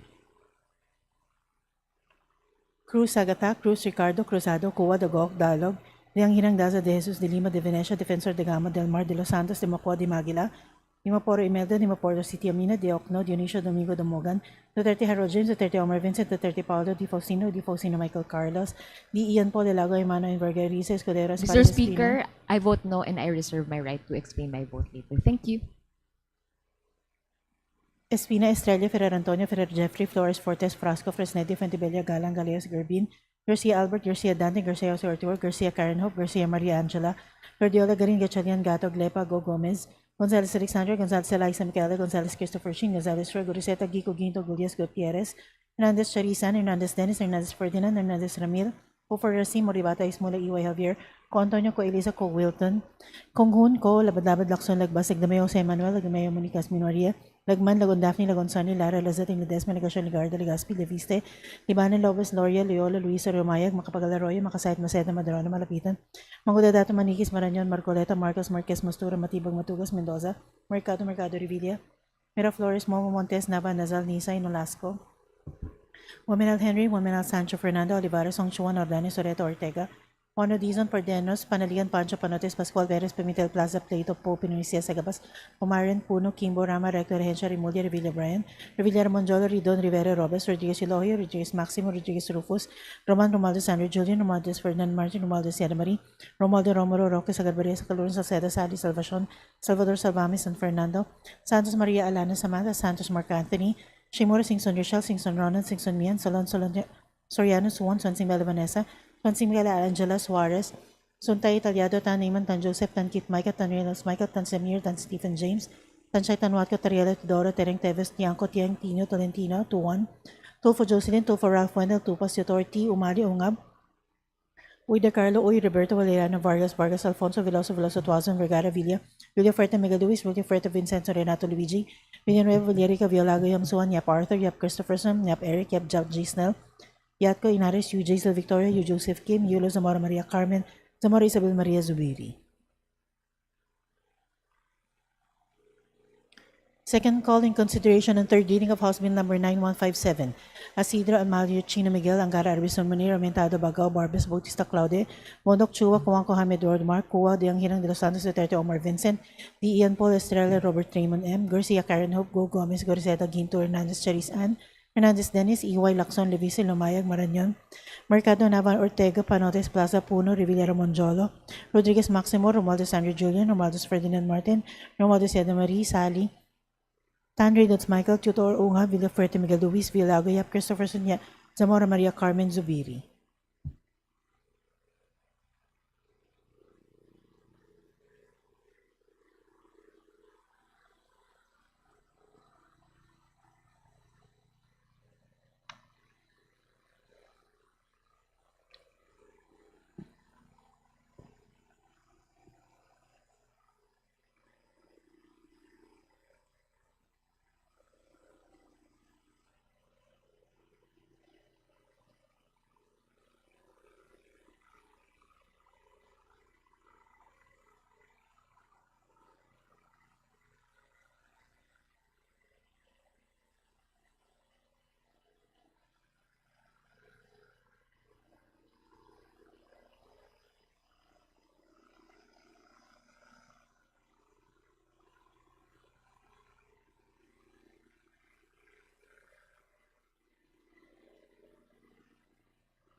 With 255 members voting in the affirmative, 6 in the negative, and 3 abstention, House Bill number 9157 now approved on third and final reading. Majority Leader. Mr. Speaker, I move that we recognize Representative Rene Co to explain her vote. The Honorable Rene Co is recognized. You have 3 minutes. Please proceed. Thank you, Mr. Speaker. Mr. Speaker, ang representasyong ito ay bumoboto ng no sa House Bill number 9157 o Waste to Energy Act. Mr. Speaker, we've seen this film before. Nakita na natin kung gaano mapanlin lang ang mga green bills, quote-unquote, katulad na lamang ng House Bill number 9157. Kung kaya't inuulit po ng kabataan, this is greenwashing. Waste to energy is greenwashing. Ginagamit lang nito ang lingwahe ng mga environmentalists upang itago ang agenda na payamanin ang mga waste industrialists at wasakin ang mga komunidad at kalikasan. Ayon sa ulat ng Reuters noong 2024, umiiwas na sa iskemang waste to energy ang mga bansa sa Europa kung saan nanggaling yung gantong klaseng iskema. For example, and I quote, Denmark is now decommissioning 30% of its 26 incinerators, both to improve recycling rates and cut down emissions associated with incineration. Habang papalayo ang mga bansa sa waste to energy, pilit naman itong pinapasubo sa mga Pilipino ngayon. Mr. Speaker, the sponsors argue that we are drowning in trash. The Filipino youth are killed because of the flooding caused by overflowing garbage. And I agree. Marami na ang namatay dahil sa patuloy na kapabayaan ng pamahalang ito. However, profiteering doesn't become justified just because it's conveniently aligned with what is right. Gaia, an international environmental group, has flagged businessman Ramon Ang as one of the possible investors of waste to energy. Mr. Speaker, nakita natin kung paano sinamantala ng Petron ang kamakailan lang na krisis na dulot ng langis. dahil sa gera sa West Asia. Kaya alam natin ang panganib ng hakbang na ito sa mga komunidad. Mr. Speaker, inuulit muli ng representasyong ito ang pag-aaral ng Center for Environmental Concerns na ang waste to energy ay 1. Masama para sa kalusugan ng tao dahil carcinogenic o nakakadulot ng cancer ang toxins at fumes na nilalabas nito. Ikalawa, masama ito para sa kapaligiran dahil nilalason at inuusukan ang hangin, tubig at lupa. Ikatlo, masama ito para sa likas yaman dahil kinukonsinti at hinihikayat pa nito ang patuloy na ekstraksyon ng krudo at produksyon ng plastic. Ikaapat, masama ito para sa klima dahil lumilika ito ng mas maraming carbon emissions kaysa mga planta ng natural gas o fossil fuels. Ikalima, masama ito para sa ekonomiya dahil napakamahal ng pagtatayo ng mga pasilidad nito habang napakaliit ng kuryenteng nalilikha. At panghuli, ika-6, masama ito para sa kabuhayan dahil tinatanggalan ng trabaho ang mga waste workers at pinapalayas ang mga komunidad kung saan itatayo ang mga pasilidad tulad ng sa Smoky Mountain sa Maynila. Mr. Speaker, we all know how it goes. Quote-unquote, environmental friendly bills are passed on the expense of the people it's supposed to serve. Again, tumitindig ang kabataan sa botong no. Kami ay tumitindig laban sa mapanlinlang na Waste to Energy Act. Maraming salamat, Mr. Speaker. Majority Leader. Mr. Speaker, I move that we recognize Representative Sara Elago to explain her vote. Honorable Sarah Jane Ilago is recognized. You have 3 minutes. Mr. Speaker, no ang boto ng Gabriela Women's Party sa House Bill number 9157 o Waste to Energy Act. Naniniwala ang kinatawan na ito na hindi matutugunan ng panukalang batas ang problema sa basura tungo sa tunay na zero waste management. Mas may hikayat pa nga na mag-produce ng basura para lamang may magamit sa mga WTE facilities. Sa Section 6, hindi masisigurado ang continuous emission monitoring system na hindi maapektuhan ang kalusugan ng mga nakapalibot na community sa magiging waste to energy facility. Kung ma-monitor man nila ito, malamang ay huli na at nagkaroon na ng masamang epekto sa kanilang kalusugan. Sa Section 70 naman, ikukulong din ito ang LGU sa feedstock agreement sa loob ng hindi bababa sa 20 years at hindi agarang mapapaikli o mataterminate dahil lamang sa pagbabago ng administrasyon o palisiya ng mga local government units. Walang plano para sa maayos na transisyon ng pangkabuhayan ng mga waste workers na posibleng mawala ng hanap buhay. Mr. Speaker, wala ring malinaw na provisions sa mismong panukalang batas para sa magiging compensation kung sakaling magkaroon ng damages, temporary man o permanent, sa mga manggagawa sa facilities, sa mga naninirahan malapit dito at sa ating kalikasan. Kaya naman, Mr. Speaker, no ang boto ng Gabriela Women's Party sa House Bill number 9157. Majority Leader. Mr. Speaker, I move that we immediately transmit to the Senate House Bill number 9157 that we have just approved on third reading. Is there any objection? Here's none. The motion is approved. Majority Leader. Mr. Speaker, I move that we consider on third reading House Bill number 763, printed copies of which were distributed to the members pursuant to our rules. And for this purpose, may I request that the Secretary General be directed to read the title of the bill and thereafter call the roll for nominal voting. Is there any objection? Here's none. The motion is approved. The Secretary General is directed to read the title of House Bill number 763, thereafter call the roll for nominal voting.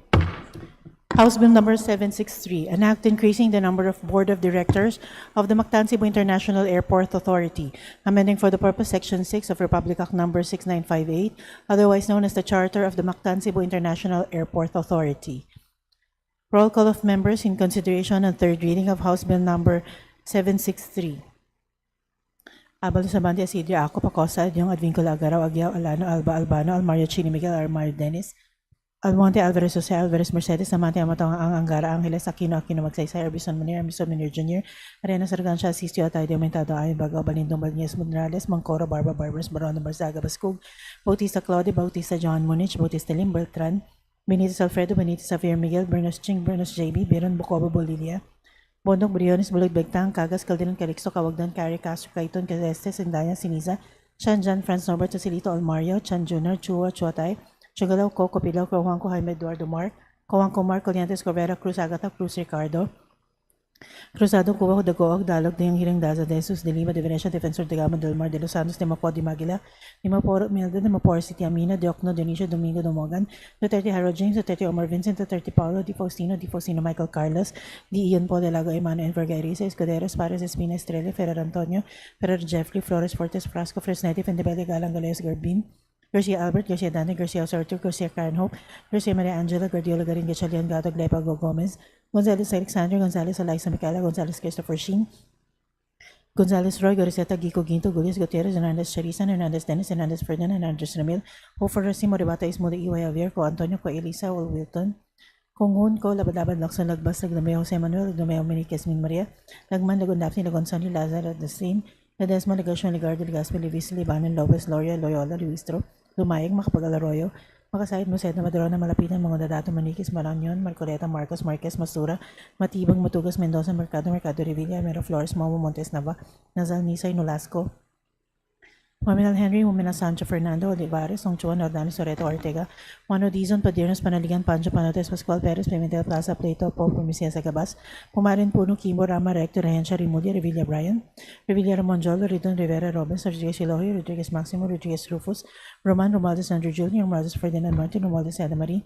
Romualdo, Romulo, Roque, Sagarbari, Sacaluran, Salceda, Sally, Salvacion, Salvador, Salvami, San Fernando, Santos Maria Alana Samantha, Santos Mark Anthony, Shimura, Singson Rochelle, Singson Ronald, Singson Mian, Salon Soriano, Suwon, Swansing Bella Vanessa, Swansing Miguel Angela Suarez, Suntay, Talyado, Tan Eamon, Tan Joseph, Tan Keith Micah, Tan Reynolds Michael, Tan Samir, Tan Stephen James, Tan Chay, Tan Watco, Taryado, Teodoro, Teneng Teves, Tiangco, Tieng, Tino, Valentino, 2-1, 2-4 Jocelyn, 2-4 Ralph Wendell, 2-Bas Authority, Umari Ungab, Uy De Carlo, Uy De Roberto, Valeriano Vargas, Vargas Alfoto, Veloso, Veloso Tuazon, Vergara, Villafuerte, Miguel Luis, Villafuerte, Vincenzo, Renato Luigi, Villanueva, Villarica, Villago, Yam Suan, Yap Arthur, Yap Christopherson, Yap Eric, Yap John Gisna, Yatko Inares, Yu Joseph Victoria, Yu Joseph Kim, Yulo, Zamora Maria Carmen, Zamora Isabel Maria Zubiri.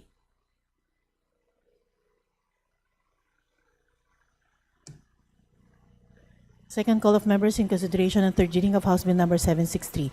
Asidra Almario Chino Miguel Angara Arbizo Manir Armentado Bagao Barbers Bautista Claude Bondok Chua Coanco Jaime Eduardo Marco Diang Hirang de los Santos Duterte Omar Vincent D. Ian Paul Estrella Garcia Karen Hope Go Gomez Gorizeto Guido Hernandez Charisan Hernandez Dennis Iway Lacson Levis Sino Mike Maranyon Mercado Nava Ortega Parotes Plaza Puno Revilla Ramonjolo Rodriguez Maximo Romualdez Andrew Julian, Romualdez Ferdinand Martin, Romualdez Yada Marie, Sally, Tan Reynolds Michael, Tutor Ungap, Villafuerte Miguel Luis, Villago, Yap Christopherson, Zamora Maria Carmen Zubiri.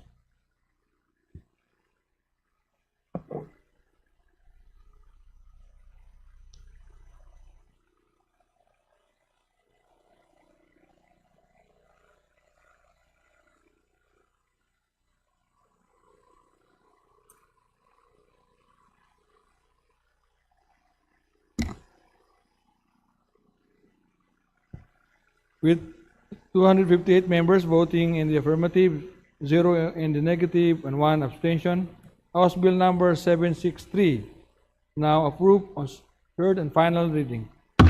Majority Leader. Mr. Speaker, I move to consider on third reading House Bill Number 4706, printed copies of which were distributed to the members pursuant to our rules, and for this purpose, I request that the Secretary General be directed to read the title of the bill and thereafter call the roll for nominal voting. Is there any objection? Chair hears none. The motion is approved. The Secretary General is directed to read the title of House Bill Number 4706 and thereafter call the roll for nominal voting. House Bill 4706, an act amending Republic Act Number 9418, otherwise known as the Volunteer Act of 2007, to declare the month of December as National Volunteer Month and December 5 as National Volunteer Day and for other purposes. Roll call of members in consideration of third reading of House Bill Number 4706.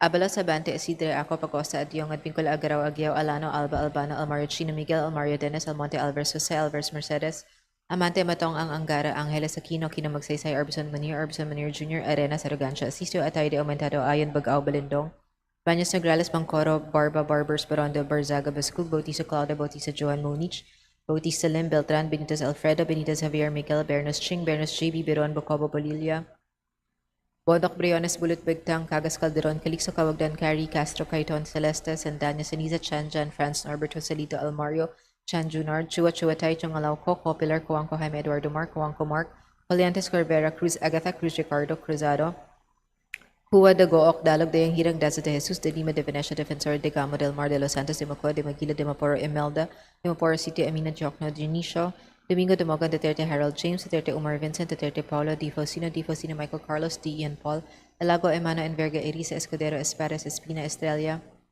Fair Antonio, Fair Jeffrey, Flores Fortes Frasco, Frestedi Fentebella, Galang Galeos, Garbin, Garcia Albert, Garcia Dante, Garcia Jose Arturo, Garcia Karen Hope, Garcia Maria Angela, Guardiola, Garin, Gatchalian, Gato, Glepago, Gomez, Gonzalez, Alexandria, Gonzalez, Liza Micaela, Gonzalez, Christopher Sheen, Gonzalez, Troy, Godeseta, Guico, Ginto, Gulias, Gutierrez, Hernandez, Charisse Ann, Hernandez, Dennis, Hernandez, Ferdinand, Hernandez, Ramil, Hoofer, Hasim, Horibata, Ismula, Iway, Javier, Co, Antonio, Co, Elisa, Co, Wilton, Punghun, Ko, Labad, Lacson, Lagbas, Lagdameo, Jose Manuel, Lagdameo, Moni, Kizmin, Maria, Lagman, Lagon Daphne, Lagon Sani, Lara, Lezatin, Ledesma, Legasyon, Legarde, Legaspi, Levisa, Lebanon, Lopez, Loria, Loyola, Luistro, Lumayag, Makapagal, Arroyo, Makasait, Maceta, Madrona, Malapitan, Mangodato, Maniquez, Marañon, Marcoleta, Marcos Marquez, Mastura, Matibag, Matugas, Mendoza, Mercado, Revilla, Miraflores, Momo, Montes, Nava, Nazal, Nisay, Nolasco, Omanal, Henry, Omanal, Sancho, Fernando, Olivares, Ongchuan, Ordanes, Oreto, Ortega, Oano, Dizon, Padiernos, Panaligan, Pancho, Panotes, Pascual, Perez, Pimentel, Plaza, Plato, Po, Primicios, Agabas, Pumarin, Puno, Kimbo,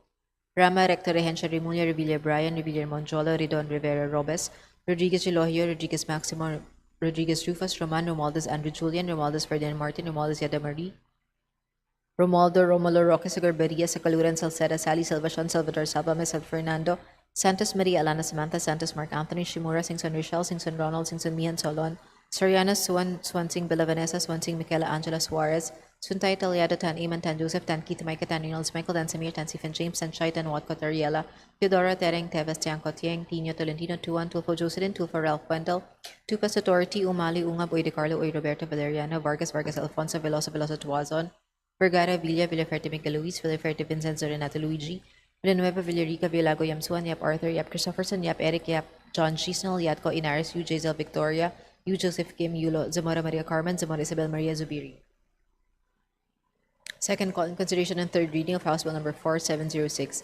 Asidre Almario Chino Miguel Angara, Arbison Manir, Aumentado Bagao, Barbers, Bautista, Claude Bondok, Chuach, Cojuanco, Jaime Eduardo Mark, Kua de Hirang de los Santos, Duterte Umar Vincent, Tian Paul Estrella, Garcia Karen Hope, Go Gomez, Goriseta Gintu, Hernandez Charisse Ann, Hernandez Dennis, Iway Lacson, Leviste Lumayag, Marañon, Mercado, Nava, Ortega, Panotas, Plaza, Puno, Revilla, Remoncholo, Rodriguez Maximo, Romualdez Andrew Julian, Romualdez Ferdinand Martin, Romualdez Yada Marie, Sally, Tan Reynolds, Michael Tutor, Ungab, Villaferte, Miguel Luis, Villago, Yap Christopherson, Zamora Maria Carmen, Zubiri.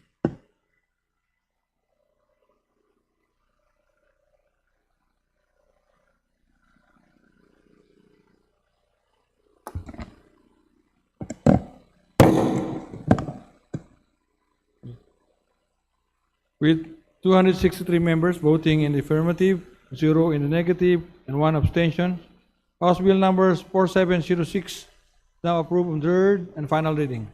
Majority Leader. Mr. Speaker, I move to consider on third reading House Bill number 8420, printed copies of which were distributed to the members in accordance with our rules. And for this purpose, may I request that the Secretary General be directed to read the title of the bill. Is there any objection? And thereafter call the roll for nominal voting. Is there any objection? Chair is none. The motion is approved.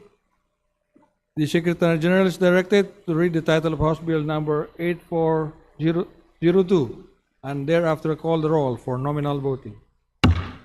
House Bill number 8420, an act defining technology-facilitated violence against women and their children, providing protective measures and prescribing penalties for violations thereof, amending for the purpose Republic Act number 9262, otherwise known as the Anti-Violence Against Women and Their Children Act of 2004. Roll call of members in consideration on third reading of House Bill number 8420. Abel Sabante, Isidro Ako, Pacosta, Adyong, Advincula, Garo, Aguiao, Alano, Alba, Albano, Almaro Chino Miguel, Mayo Dennis, Almonte, Alverso Vers Mercedes, Almante, Amontong, Angara, Angeles, Aquino, Aquino Magsaysay, Arbison Munir Jr., Arena Sargancha, Sisio, Taide, Mentada, Ayon, Bagao, Balindong, Banjis, Negrales, Mongkora, Barbers, Barona, Bazaga, Basgug, Bautista Claude, Bautista Johan Munich, Bautista Din, Beltran, Benitez Alfredo, Benitez Xavier Miguel, Bernos Ching, Bernos JB, Biron Bocobo, Bolivia, Bondok, Briones, Bulutpigtang, Cagas, Calderon, Calixto, Cawagdan, Carrie, Castro, Clayton, Celeste, Sandanya, Sinisa, Chan Jan, Franz, Norbert, Alcito, Mario, Chan Jr., Chua, Chotay, Changalao, Coco, Pilar, Kuwang, Jaime, Daryl, Mark, Juanco, Mark, Colianes, Covero, Cruz Agata, Cruz, Ricardo, Cruzado, Cuo, Dagok, Dalog, Leang Hirang, Daza, De Jesus, De Lima, De Venecia, Defensor, De Gama, Del Mar, De Los Santos, De Macua, De Maguila, Dimaporo, Imelda, Dimaporo, City Amina, Diokno, Dionisio, Domingo, Namogan, Duterte Harold James, Duterte Omar Vincent, Duterte Paulo, Di Faustino Michael Carlos, Di Ian Paul, De Lago Aymano, and Vargas Escuderas, Pares Espina Estrella, Ferrer Antonio, Ferrer Jeffrey, Flores Fortes, Frasco, Fresneti, Fendibal, Legaran, Gales, Grubin, Garcia Albert, Garcia Dante, Garcia Jose Artur, Garcia Karen Hope, Garcia Maria Angela, Guardiola Garin, Gatchalian, Gato, Glepa, Go Gomez, Gonzalez Alexander, Gonzalez Alisa Micaela, Gonzalez Christopher Shin, Gonzalez Roy, Moriseta Gico Ginto, Glias Gutierrez, Hernandez Charisan, Hernandez Dennis, Hernandez Ferdinand, Hernandez Ramil, O Farrasi, Moribata Ismola, Iway Javier, Ko Antonio, Ko Elisa, Ko Wilton, Kung Hun, Ko Labad-Labad, Lakson Lagbas, Lagdamay Jose Manuel, Lagdamay Mariquez Maria, Lagdan, Lagod Daphne, Lagod Sani, Lara Lazating, Ledesma, Legasio, Legarda, Legaspi, Levista, Libanon, Lopez, Loria, Liola, Luisa, Lumayag, Makapagalaro, Makasayad, Makaseta, Madrona, Malapitan, Mga Dadato, Maniquis, Maranyon, Marcoleta, Marcos, Marquez, Mastura, Matibag, Matugas, Mendoza, Mercado, Revilla, Mira Flores, Momo Montes, Nava, Nazal, Nisay, Nolasco, Mamel Henry, Mamel Sancho, Fernando, Olivares, Angchuan, Ordanes, Oreto, Ortega, Juan Dizon, Pardianos, Panlian, Pancho, Panotes, Pascual, Perez, Pimentel, Plaza, Plato, Po, Primicia Sagabas, Pumaran, Puno, Kimbo, Rama, Rector, Hensha, Rimulya, Revilla Brian, Revilla Monjolo, Ridon, Rivera, Robes, Rodriguez Silohio, Rodriguez Maximo, Rodriguez Rufus, Roman, Romaldo San Julian, Romaldo Ferdinand Martin, Romaldo Seda Marie, Romaldo Romulo, Roque, Zagarbaria, Sacaluran, Salceda, Sally, Salvacion, Salvador, Salvame, San Fernando, Santos Maria, Elena Samantha, Santos Mark Anthony, Shimura, Singson Richel, Singson Ronald, Singson Mian, Solan, Soriano, Suwan, Swansing Vela Vanessa, Swansing Gala, Angela Suarez, Santay, Taliado, Tan Iman, Tan Joseph, Tan Kit Micah, Tan Reynolds, Michael, Tan Samir, Tan Stephen James, Tan Chay, Tan Watko, Teriela, Teodoro, Tereng, Teves, Tiangco, Tiang, Tino, Tolentino, Tuan, Tulfo Jocelyn, Tulfo Ralph Wendell, Tupas, Yotor, Tio Mali, Unga, Ricardo, Uy Roberto, Valiano, Vargas, Vargas, Alfonso, Veloso, Veloso, Tuazan, Vergara, Villa, Villafuerte, Miguel Luis, Villafuerte, Vincenzo, Renato, Luigi, Villanueva, Villarico, Villalago, Yamsuan, Yap Arthur, Yap Christopherson, Yap Eric, Yap John Gisnel, Yap Cainares, Yap Jason Victoria, Joseph Kim, Yulo Zamora Carmen, Zomora, Isabel Maria Zubiri. Second call of members in consideration and third reading of House Bill number 8420. Asidre Almario Chino Miguel, Angara Arizumni, Armentado Bagao, Barbers Bautista Claude, Bodok Chua, Kuwang Kuan by Eduardo Marcoa, Diang Hirang de los Santos, Duterte Omar Vincent, Di Ian Paul Estrella, Garcia Karen Hope, Go Gomez, Goriseto Ginto, Hernandez Charisan, Hernandez Dennis, Y Lacson, Livisi, Lumayag, Marañon, Mercado Nava Ortega, Panotes Plaza, Puno, Revillera Monjolo, Rodriguez Maximo, Romaldo Sandro Julian, Romaldo Ferdinand Martin, Romaldo Seda Marie, Sally, Tan Reynolds Michael, Teodoro Unga, Villaferte Miguel Luis, Villago, Yap Christopherson, Zamora Maria Carmen Zubiri.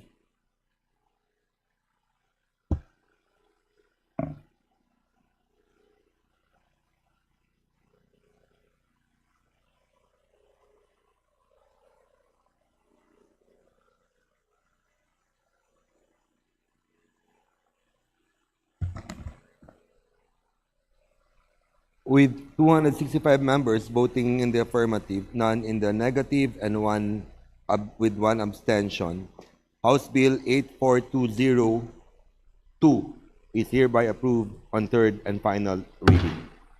Majority Leader. Mr. Speaker, I move to consider on third reading House Bill number 8699, copies of which were distributed to the members in accordance with our rules, and for this purpose, may I request that the Secretary General be directed to read the title of the bill and thereafter call the roll for nominal voting. There any objection? Chair hears none. The motion is approved.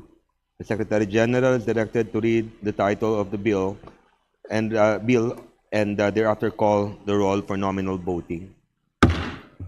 House Bill 8699, an act promoting Philippine indigenous and traditional writing systems and providing further protection, preservation, and conservation.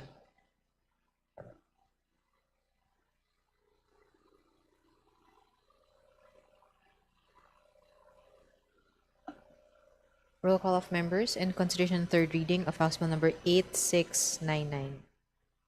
Abalos, Abante, Asidre, Aqua, Pacosta, Adiong, Advincula, Aguirao, Aguiao, Alano, Alba, Albano, Almario, Chino, Miguel, Almario, Dennis, Almonte, Alvarez, Jose, Alvarez, Mercedes, Amante, Amatong, Angara, Angeles, Aquino, Kino, Magsaysay, Orbison Manir Jr., Arenas, Arrogancia, Asitio, Atayde, Aumentado, Ayon, Bagao, Balindong, Baños, Nograles, Bangcoro, Barba, Barbers, Baron de Barzaga, Bascu, Bautista Claudia, Bautista Johan Monich, Bautista Lim, Beltran, Benitez Alfredo, Benitez Xavier Miguel, Bernos Ching, Bernos JB, Biron, Bucobo Bolilla, Bondoc, Briones, Bulit Bigdang, Cagas Calderon, Calixto Cawagdan, Cari, Castro Caiton, Salases, and Daniel Siniza, Chan, Jan, Franz, Norbert, Joselito Almario, Chan, Junard, Chua, Chua, Tai, Chungalaw, Copilar, Coanco, Jaime Eduardo Mark, Coanco Mark, Coliantes, Corvera, Cruz, Agatha, Cruz, Ricardo, Cruzado, Cua, De Goc, Dalog, De Hirang, Daza, De Jesus, De Lima, De Venecia, Defensor, De Gama, Del Mar, De Las Santas, De Macua, De Megida, De Mapor, Imelda, De Mapor City, Amina, Diokno, Junicia, Domingo, Domogan, Duterte, Harold, James, Duterte, Omar, Vincent, Duterte, Paulo, Di Faustino, Michael, Carlos, D. Ian, Paul, Elago, Emano, Enverga, Iris, Escudero, Espares, Espina, Estrella, Fer, Antonio, Fer, Jeffrey, Flores, Fortes, Frasco, Personality Fontebella, Galang, Caleos, Corbin, Garcia, Albert, Garcia, Dante, Garcia, Jose Arturo, Garcia, Karen Hope, Garcia, Maria Angela, Guardiola, Green, Cachalian, Gato, Glepa, Go, Gomez, Gonzales, Alexandria, Gonzales, Eliza, Micaela, Gonzales, Christopher Sheen, Gonzales, Roy, Burseta, Guico, Ginto, Gulias, Gutierrez, Hernandez, Charis, Ann, Hernandez, Dennis, Hernandez, Ferdinand, Hernandez, Ramil, Hofer, Hasim, Horibata, Ismula, EY, Javier, Co, Antonio, Co, Eliza, Co, Walton, Kung Hun, Ko, Labat, Lakson, Lagbas, Lagnameo, Jose Manuel, Lagdameo, Ni, Kizmin, Maria, Lagman, Lagon, Daphne, Lagon, Sani, Lara, Lezatin, Ledesma, Legacion, Legarde, Legazpi, Levisa, Lebanon, Lopez, Loria, Loyola, Luistro, Lumayag, Makapagal, Arroyo, Makasait, Maseda, Madrona, Malapit, Mga Odadato, Maniquez, Marañon, Marcoleta, Marcos, Marquez, Mastura, Matibag, Matugas, Mendoza, Mercado, Revilla, Miraflores, Momo, Montes, Nava, Nazal, Nisay, Nalasco, Omenal, Henry, Omenal, Sancho, Fernando, Olivares, Ongchuan, Ordanes, Oreta, Ortega, Juan Odison, Padiernos, Panaligan, Pancho, Panotes, Pascual, Perez, Pimentel, Plaza, Plato, Pope, Primicias, Agabas, Pumaren, Puno, Kimbo, Rama, Rector, Rehencio, Remuno, Revilla, Brian, Revilla, Monjolo, Ridon, Rivera, Robes, Rodriguez, Gelogio, Rodriguez, Maximo,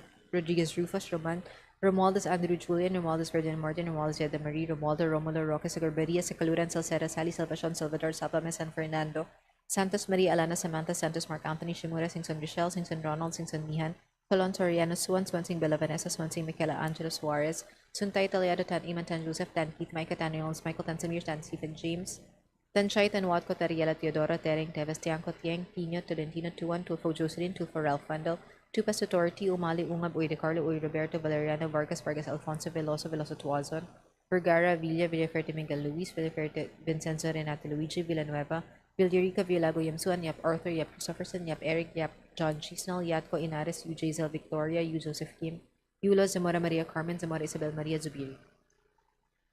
Second call in consideration of House Bill number 8699. Asidre, Almario, Chino, Miguel, Angara, Arbison, Munir, Amantado, Bagao, Barbers, Bautista, Colade, Bondoc, Chua, Coanco, Jaime Eduardo, Mark, Hua, Dayang Hirang de los Santos, Duterte, Omar, Vincent, Dian, Paul, Estrella, Garcia, Karen Hope, Go, Gomez, Goriseta, Ginto, Hernandez, Charis, Ann, Hernandez, Dennis, Iway, Lacson, Leviste, Lumayag, Marañon, Mercado, Nava, Ortega, Panotes, Plaza, Puno, Revilla, Monjolo, Rodriguez, Maximo, Romualdez, Andrew Julian, Romualdez, Ferdinand Martin, Romualdez, Yeda Marie, Sally, Tan, Reynolds, Michael, Tutor, Ungab, Villaferte, Miguel Luis, Villago, Yap, Christopherson, Zamora Maria Carmen Zubiri.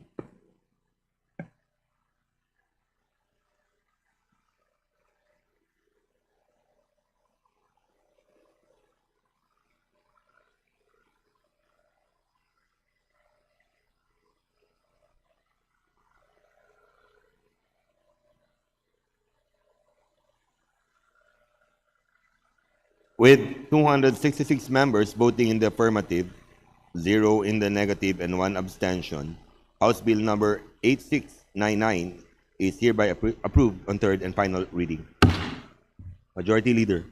Mr. Speaker, I move to consider on third reading House Bill number 8869, printed copies of which were distributed to the members in accordance with our rules, and for this purpose, may I request that the Secretary General be directed to read the title of the bill and thereafter call the roll for nominal voting. There an objection? Here is none. Motion is approved. The Secretary General is directed to read the title of the bill and thereafter call the roll for nominal voting. House Bill number 8869, an act providing for free professional examinations to qualified indigents and members of the indigenous peoples and indigenous cultural communities. Roll call of members in consideration on third reading of House Bill number 8869. Abalo Sabante Asidre Ako Pacosta, Yung Advincula Agaro Agao Alano Alba Albano, Amari Chinibel, Amari Dennis Almonte, Alvarez Alvarez Mercedes, Amante Amatong, Ang Angara, Angeles Aquino, Magino Magsaysay, Arbison Munir, Arbison Munir Jr., Arena Sargasha, Sisio Atayde, Mentado Ayon, Bagao Balindong, Manos Nograles, Moncoro Barbara Barbers, Baronda Barzaga Basco, Bautista Cloyd, Christam, John Monich, Bautista Lin, Beltran, Benitez Alfredo, Benitez Xavier Miguel, Venus Ching, Venus JB, Viron, Bocobo, Bolivia. Bondok, Briones, Bulit Bigtang, Cagas, Calderon, Calixto, Cawagdan, Carrie, Cristo, Kaiton, Celeste, Sandanya, Sinisa, Chan, Jan, Franz, Norbert, Joselito Armario, Chan Jr., Chua, Chuatay, Changalaw, Coco, Pilar, Coro, Juanco, Jaime, Eduardo Marco, Juanco, Marco, Leandres, Corvera, Cruz Agata, Cruz Ricardo, Cruzado, Cuba, Dagog, Dalog, Dayang Hirang, Daza, Desus, de Lima, de Venecia, de Vencor, de Gama, de Galmar, de Los Santos, de Mapo, de Maguila, de Mapore, Imelda, de Mapore, si Camina, Diokno, Dionisio, Domingo, Domogon, Duterte, Harold James, Duterte, Omar Vincent, Duterte, Paulo, Di Faustino, Di Faustino, Michael Carlos, Di Ian Paul, Lago, Emano, Enverga, Erisa, Escudero, Espares, Espina, Estrella, Ferrer Antonio, Ferrer Jeffrey, Torres Fortes, Francisco Fresnedi, Fedebala, Galang, Galeas, Gilbin, Garcia Albert, Garcia Dante, Garcia Jose Ortega, Garcia Karen Hope, Garcia Maria Angelo, Guardiola Galing, Gachaldian, Gato, Glepa, Go Gomez, Gonzales Alexandra, Gonzales Alexa Michaela, Gonzales Christopher Sheen, Gonzales Roy, Mariseta Gico, Ginto, Gulles Guterres, Hernandez Charisan, Hernandez Dennis, Hernandez Ferdinand, Hernandez Camille, Co Forresti, Moribata, Ismola, Iwa Javier, Co Antonio, Co Isa, Co Wilton, Punghud Ko, Labad-Labad Lacson, Lagbas, Lagdameo Jose Manuel, Lagdameo Minisig Minglay, Lagman Lagon Daphne, Lagon Sonny, Lara Resisting Ledesma, Legasyon Lagarde, Legaspi Levis, Libanon, Lopez, Lorio, Loyola, Luis Lumayag, mga Pagalaroyo, Makasayad Museo, Madarona, Marapitan, Magandadato, Manikis, Maranyon, Marcoleta, Marcos, Marstura, Matibag, Matugas, Mendoza, Mercado, Mercado Revilla, Mero Flores, Momo, Montes, Nava, Nazal, Nisa, Nolasco, Mominal Henry, Mominal Sancho Fernando, Olivares, Ongchuan, Ardano, Soreta, Ortega, Juan Dizon, Padiones, Panaligan, Pancho, Panotes, Pascual, Perez, Pimentel, Plaza, Pueto, Pope, Numesia, Sagabas, Umaran, Puno, Kimo, Rama, Recto, Ruhensha, Rimuria, Revilla Brian, Revilla Monjolo, Ridion, Rivera, Robes, Rodriguez Eloy, Rodriguez Maximo, Rodriguez Rufus, Roman, Romaldo Sandro, Julian, Romaldo Ferdinand Martin, Romaldo Siadamari, Romaldo Romulo, Rocco, Zagalbaria, Sacalor, Salceda, Salis, Salvation, Salvador, Salvamis, San Fernando, Santos Maria, Elena Samantha, Santos Mark Anthony, Shimura, Singson Rachel, Singson Ronald, Singson Mian, Salon Soriano, Suwon, Sonsing Bela Vanessa, Swansing Miguel Angela Suarez, Tuntay Talyado, Tan Iman, Tan Joseph, Tan Keith Micah, Tan Reynolds Michael, Tan Chamir, Tan Stephen James, Tan Chay, Tan Wati, Toriel, Toriolo, Tereng, Teves, Tiangco, Tiang, Tinyo, Tan Tuan, Tufo Josely, Tufo Ralph Wendell, Tupas Authority, Umali Ungod, Uy Carlo, Uy Roberto, Valeriano Vargas, Vargas Afonso, Veloso, Veloso Tuazan, Vergara, Villa, Villafuerte, Miguel Luis, Villafuerte, Vincenzo, Renato, Luigi, Villanueva, Villarico, Villalbiam, Swan, Yap Arthur, Yap Christopherson, Yap Eric, Yap John Gisnel, Yap Kay Naris, Yu Jason Victoria, Yu Joseph Kim, Yuli Lamora, Maria Carmen, Zamora Isabel Maria Zubiri. Second call of members in consideration of third reading of House Bill number 8869. Asidre and Maju Chil Mendel, Angara Albis Munir, Amentado Bagaw, Barbers Bautista Colati, Mondok, Chua, Coanco, Jaime Eduardo Mark, Pua de Anghiran de los Santos, Duterte Omar Vincent, D. Ian Paul, Estrella Garcia, Karen Hope, Po Gomez, Garceta Ginto, Hernandez Charisan, Hernandez Dennis, Iway Lacson, Levis, Lumayag, Marañon, Mercado, Navarro, Kega, Panotes Plaza, Puno, Revilla Monjolo, Rodriguez Maximo, Romaldo Sandro Julian, Romaldo Ferdinand Martin, Romaldo Siadamari, Sally, Tanri Lids Michael, Tutor Unga, Villafuerte Miguel Luis, Villalbe, Christopherson, Zamora Maria Carmen Zubi.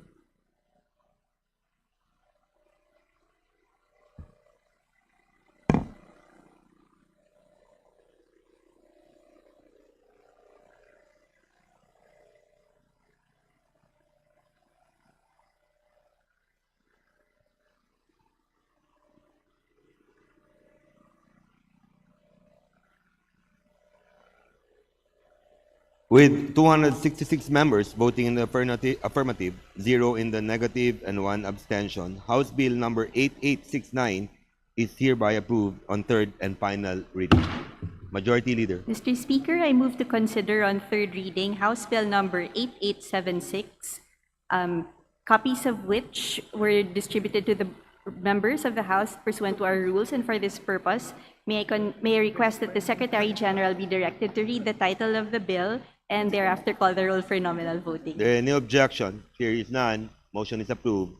The Secretary General is directed to read the title of the bill and thereafter call the roll for nominal voting. House Bill number 8876, an act providing for a 5-year validity period of the professional identification cards of all professionals under the Professional Regulation Commission. Roll call of members in consideration of third reading of House Bill number 8876. Abalos, Abante, Isidre, Acop, Acosta, Adyong, Advincula, Agaraw, Agyaw, Alano, Alba, Albano, Almario, Chino, Miguel, Almario, Dennis, Almonte, Alvarez, Jose, Alvarez, Mercedes, Amante, Amatong, Angara, Angeles, Aquino, Aquino, Magsaysay, Arbison, Manier, Jr., Arenas, Arrogancia, Asisio, Atayde, Aumentado, Ayon, Bagao, Balindong, Banyos, Nagrales, Pancoro, Barba, Barbers, Baron, De Barzaga, Bascu, Bautista, Claude, Bautista, Johan Monich, Bautista, Lim, Beltran, Benitez, Alfredo, Benitez, Javier, Miguel, Bernas Ching, Bernas JB, Biron, Bocobo, Bolilla, Bondok, Briones, Bulit Bigtang, Cagas, Calderon, Calixto, Cawagdan, Cari, Castro, Caiton, Celeste, Sandanya, Siniza, Chan, Jan, Franz, Norbert, Joselito, Almario, Chan, Junard, Chua Chua Tai Chungalaw Ko, Pilar, Coangco Jaime Eduardo Mar, Coangco Mar, Coliantes Corvera, Cruz Agatha, Cruz Ricardo, Cruzado Cua de Goc, Dalog de Hirang Daza de Jesus de Lima de Venecia, Defensor de Gamo del Mar de los Santos, de Macua, de Maguila, de Maporo, Imelda de Mapor City, Amina Diokno, Junicia, Domingo Dumogan, Duterte, Harold James, Duterte, Omar Vincent, Duterte, Paulo, Difosina, Michael Carlos, Ian Paul, Elago, Emano, Enverga, Elisa Escudero, Espares, Espina, Estrella, Fair, Antonio, Fair, Jeffrey, Flores, Fortes, Frasco,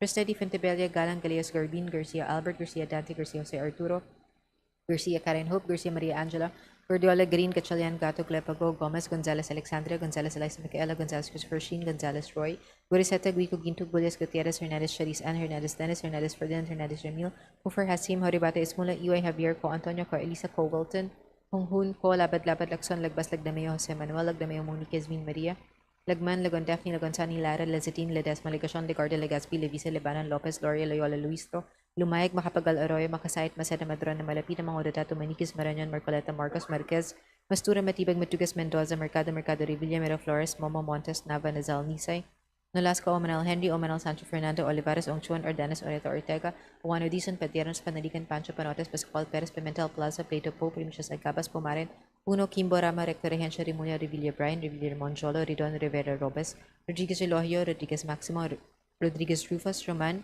Romualdez, Andrew, Julian, Romualdez, Ferdinand, Martin, Romualdez, Yadamari, Romualdo, Romulo, Roque, Sagar Baria, Sakaluran, Salceda, Sally, Salvacion, Salvador, Salvame, San Fernando, Santos Maria, Alana, Samantha, Santos, Mark Anthony, Shimura, Singson, Richelle, Singson, Ronald, Singson, Mihan, Solon, Soriano, Suwan, Swansing, Bella Vanessa, Swansing, Michaela, Angela, Suarez, Suntay, Taliado, Taniman, Tan Joseph, Tan Heath, Micah, Tan Reynolds, Michael, Tan Samir, Tan Stephen, James, Tan Shaitan, Watco, Tariela, Teodoro, Tering, Teves, Tiangco, Tieng, Tino, Tolentino, Tuan, Tulfo, Jocelyn, Tulfo, Ralph, Fundal, Tupa, Sutorti, Umali, Ungab, Uy de Carlo, Uy Roberto, Valeriano, Vargas, Vargas, Alfonso, Veloso, Veloso, Tuazon, Vergara, Villa, Villaferte, Miguel, Luis, Villaferte, Vincenzo, Renato, Luigi, Villanueva, Villarica, Villa, William Swan, Yap Arthur, Yap Christopherson, Yap Eric, Yap John Gisel, Yatco Inares, UJ Zel Victoria, U Joseph Kim, Yulo, Zamora Maria Carmen, Zamora Sibel Maria Zubiri.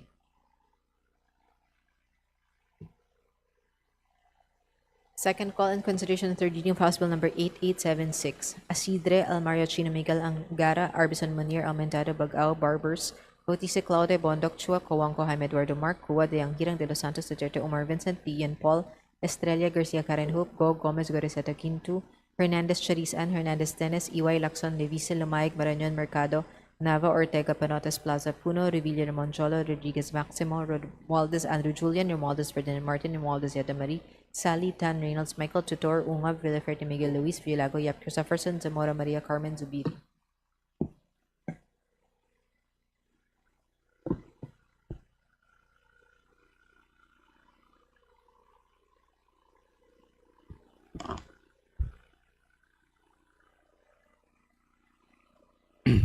With 266 members voting in the affirmative, 0 in the negative, and 1 abstention, House Bill number 8876 is hereby approved on third and final reading. Majority Leader.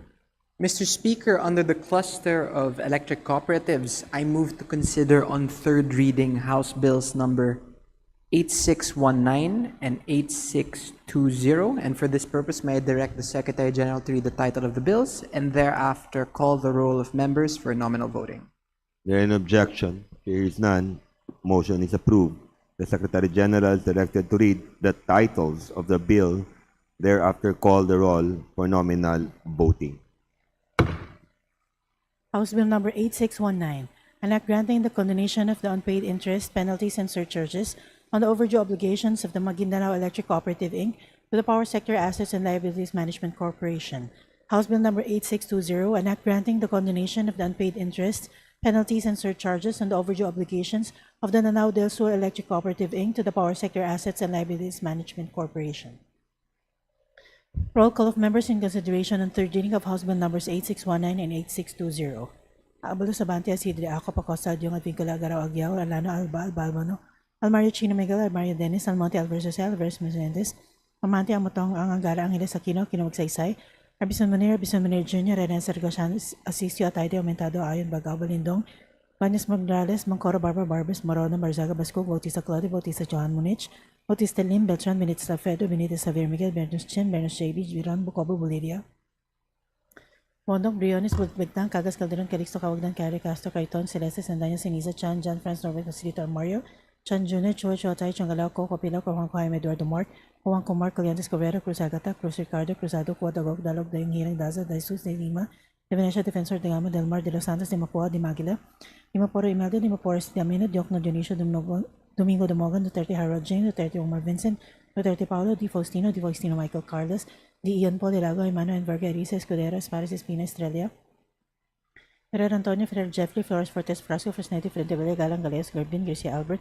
Garcia Dante, Garcia Sortiro, Garcia Karen Hope, Garcia Maria Angela, Guardiola Garin, Chalian, Gato, Glepa, Go Gomez, Gonzalez Alexandria, Gonzalez Elisa Mecala, Gonzalez Christopher Sheen, Gonzalez Troy, Garcia Tagico, Ginto, Luis Gutierrez, Hernandez Charisan, Hernandez Janis, Hernandez Ferdinand, Hernandez Ramil, Uferasi, Moribata, Ismo de Iway, Javier, Ko Antonio, Ko Elisa, Ko Wilton, Kung yun ko, Kalabad-labad, Lakson, Nagbas, Nagmayo sa Manuel, Nagdamay Americas Min Maria, Lagman, Lagondaf, Lagonsani, Lara Lazatin, Ledesma, Legasyon, Legarda, Legaspi, Levisa, Libanan, Lopez, Loria, Leola, Luistro, Lumayag, Makapagalaroyo, Makasahit, Maceda, Madrona, Malapitan, Magandato, Maniquis, Maranya, Marcoleta, Marquez, Mastura, Matibag, Matugas, Mendoza, Mercado Revilla, Miraflores, Momo, Montes, Nava, Nazal, Nisay, Nolasco, Maminal Henry, Maminal Sancho Fernando, Olivares, Songchon, Ordano, Soreto, Ortega, Juano Dizon, Padenos, Panaligan, Pancho Panates, Pascual Perez, Pimentel, Plaza, Plato, Po, Primicia sa Gabas, Pumarin, Puno, Kimbo, Rama, Rector, Hencha, Rimulia, Revilla Brian, Revilla Ramon Joy, Rodrion Rivera, Robles, Rodriguez Eloy, Rodriguez Maximo, Rodriguez Rufus, Roman, Romaldo Sandro Julian, Romaldo Ferdinand Martin, Romaldo Siada Marie, Romaldo Romulo Roque, sa Garbaria, sa Calor, sa Seda, Sales, Salvacion, Salvador, Salvames, San Fernando, Santos Maria Alana Samantha, Santos Mark Anthony, Shingmura, Singson Michelle, Singson Ronald, Singson Mian, Solon Soriano, Suwon, Sansing Bella Vanessa, Sansing Michaela Angela Suarez, Tontay Talyado, Tan Iman, Tan Joseph, Tan Keith Micah, Tan Rios Michael, Tan Samir, Tan Stephen James, Tan Chay Salawatko, Teriela, Teodoro, Tereng Teves, Tiangco Teng, Tino, Tolentino, Tuan, Tufo Jocelyn, Tufo Ralph Wendell, Tupas Yotor, Tio Mali Ungab, Uydecardo, Uydeberto, Valeriano Vargas, Vargas, Safonso, Veloso, Veloso, Tuazon, Vergara Villa, Villafreto Miguel Luis, Villafreto Vincenzo, Renato Luigi, Villanueva, Villarico Violago, Yam Suan, Yap Arthur, Yap Christopherson, Yap Eric, Yap John Gisnal, Yatko Inares, Yu Jason Vittorio, Yu Joseph Kim, Yula Zamora Maria Carmen, Zamora Isabel Maria Zubiri.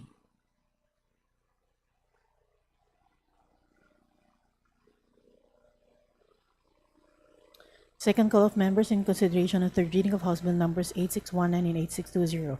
Asidro Almario Chino Miguel, Angararbe Sumunir, Armentado Bagao, Barbers, Bautista Claude, Bondok Chuo, Cojuanco Almedo, Eduardo Mark, Coa de Hirang de los Santos, Duterte Omar Vincent, D. Ian Paul, Estrella Garcia, Karen Hope, Go Gomez, Gorizeta Guindo, Hernandez Charisan, Hernandez Dennis, EY, Lacson, Leviste, Lumayag, Marañon, Mercado, Navano, Ortega, Panotes Plaza Puno, Revilla Ramon Jolo, Rodriguez Maximo, Rodriguez Andrew Julian, Romualdez Ferdinand Martin, Romualdez Siada Marie, Salit, Tanreals Michael, Teodor Ungab, Violago Yap Christopherson, Ramora Maria Carmen Zubiri.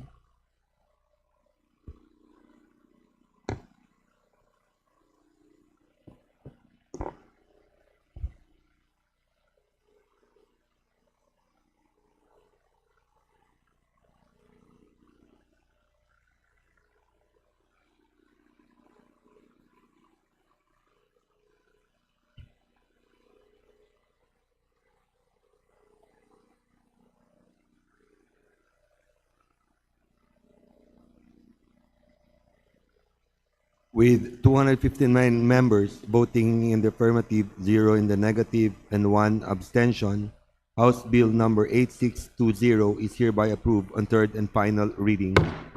And with 260 members voting in the affirmative, 0 in the negative, and 1 abstention, House Bill number 8619 is hereby approved on third and final reading. Majority Leader. Mr. Speaker, under the cluster of land transportation offices, I move to consider on third reading the following House bills. House Bill number 8722, House Bill number 8723, House Bill number 8724, House Bill number 9150, House Bill number 9151, House Bill number 9152, House Bill number 9153, House Bill number 9154, and House Bill number 9155. And for this purpose, may I request the Secretary General to read the titles of the bills and thereafter call the roll of members for nominal voting. There any objection? Here's none. Motion is approved. The Secretary General is directed to read the title of the bill and thereafter call the roll for nominal voting. House Bill 8722, an act upgrading the district office of the Land Transportation Office in the municipality of San Luis, province of Aurora, from a Class D to a Class B district office and appropriating funds therefore. House Bill number 8723, an act upgrading the district office of Land Transportation Office in the city of Ormoc, province of Leyte, from a Class D to a Class A district office and appropriating funds therefore. House Bill 8724, an act upgrading the Land Transportation Office district office in the city of Dagupan, province of Pangasinan, from Class B to Class A and appropriating funds therefore. House Bill number 9150, an act upgrading the district office of the Land Transportation Office in the city of Iriga, province of Camarines Sur, from a Class D to a Class B district office and appropriating funds therefore. House Bill number 9151, an act converting the extension office of the Land Transportation Office located in the municipality of Sablayan, province of Occidental Mindoro, to a regular district office and appropriating funds therefore. House Bill number 9152, an act converting the extension office of the Land Transportation Office in the municipality of Giwan, province of Eastern Samar, into a regular LTO district office and appropriating funds therefore. House Bill number 9153, an act converting the extension office of the Land Transportation Office located in the municipality of Candelaria in the province of Quezon into a regular district office and appropriating funds therefore. House Bill number 9154, an act converting the Land Transportation Office Extension Office in the municipality of San Agustin, province of Romblon, into a regular district office and appropriating funds therefore. House Bill number 9155, an act converting the Land Transportation Office Extension Office in the municipality of Rojas, province of Oriental Mindoro, into a regular district LTO district office and appropriating funds therefore. Roll call of members in consideration on third reading of House Bill numbers 8722, 8723, 8724, 9150, 9151, 9152, 9153, 9154, and 9155. Abalos, Abante, Isidre, Acapacosta, Adiong, Advincula, Agaraw, Aguiao, Alano, Alba, Albano, Almario, Chino, Miguel, Almario, Dennis, Almonte, Alvarez, Jose, Alvarez, Mercedes, Amante, Matong, Ang, Angara, Angeles, Aquino, Kino, Magsaysay, Arbison, Manir Jr., Arenas, Arrogancia, Asiso, Atayde, Aumentado, Ayon, Bagao, Balindong, Baños, Nograles, Bangcoro, Barba, Barbers, Baronda, Barzaga, Bascug, Bautista, Claude, Bautista, Johan Munich, Bautista, Lim, Beltran, Benitez, Alfredo, Benitez, Javier, Miguel, Bernos, Ching, Bernos, JB, Biron, Bocobo, Bolilia, Bondok, Briones, Bulut, Bigdang, Cagas, Calderon, Calixto, Cawagdan, Cari, Castro, Caiton, Celeste, Sandanya, Seniza, Chan, Jan, Franz, Norbert, Facilito, Almario, Chan, Junard, Chua, Chua, Tai, Chungalaw, Coco, Pilar, Coangco, Jaime, Eduardo, Mark, Coangco, Mark, Coleantes, Corbera, Cruz, Agatha, Cruz, Ricardo, Cruzado, Cua de Gook, Dalog, de Hirang, Daza de Jesus, de Lima, de Venecia, Defensor, de Gama del Mar, de Los Santos, de Macua, de Maguila, de Maporo, Imelda, de Maporo City, Amina, Diokno, Junicio, Domingo, Dumogan, Duterte, Harold James, Duterte, Omar Vincent, Duterte, Paulo, Di Faustino, Michael Carlos, D. and Paul Alago, Emano, Enverga, Elisa, Escudero, Espares, Espina, Estrella, Fair, Antonio, Fair, Jeffrey, Flores, Fortes, Frasco, Fresna, Di Fuentebella, Galang, Galeos, Garbin, Garcia, Albert, Garcia, Dante, Garcia, Jose, Arturo, Garcia, Karen Hope, Garcia, Maria Angela, Guardiola, Green, Gatchalian, Gato, Glepago, Gomez, Gonzalez, Alexandria, Gonzalez, Eliza, Micaela, Gonzalez, Christopher Sheen, Gonzalez, Roy, Guriseta, Guico, Ginto, Gulles, Gutierrez, Hernandez, Charis, Ann, Hernandez, Dennis, Hernandez, Ferdinand, Hernandez, Ramil, Hofer, Hasim, Horibata, Ismola, Iway, Javier, Co Antonio, Co Elisa, Co Wilton, Kung Hun, Ko Labad, Lakson, Lagbas, Lagdameo, Jose Manuel, Lagdameo, Monique, Yasmin, Maria, Lagman, Lagon, Daphne, Lagon, Sunny, Lara, Lazatin, Ledesma, Legacion, Legarde, Legaspi, Levisa, Lebanon, Lopez, Loria, Loyola, Luis Lumayag, Macapagal, Arroyo, Makasait, Maceda, Madrona, Malapitan, mga Dadato, Maniquez, Marañon, Marcoleta, Marcos, Marquez, Mastura, Matibag, Matugas, Mendoza, Mercado, Revilla, Miraflores, Momo, Montes, Nava, Nazal, Nisay, Nolasco, Omanal, Henry, Omanal, Sancho Fernando, Olivares, Ongchuan, Ordenas, Oreta, Ortega, Uano, Dizon, Padiernos, Panaligan, Pancho, Panotes, Pascual, Perez, Pimentel, Plaza, Plato, Po, Primicias, Agabas, Pumarin, Puno, Kimbo, Rama, Recto, Regencia, Remulla, Revilla, Brian, Revilla, Moncholo, Redon, Rivera, Robes, Rodriguez, Elohio, Rodriguez, Maximo, Rodriguez, Rufus,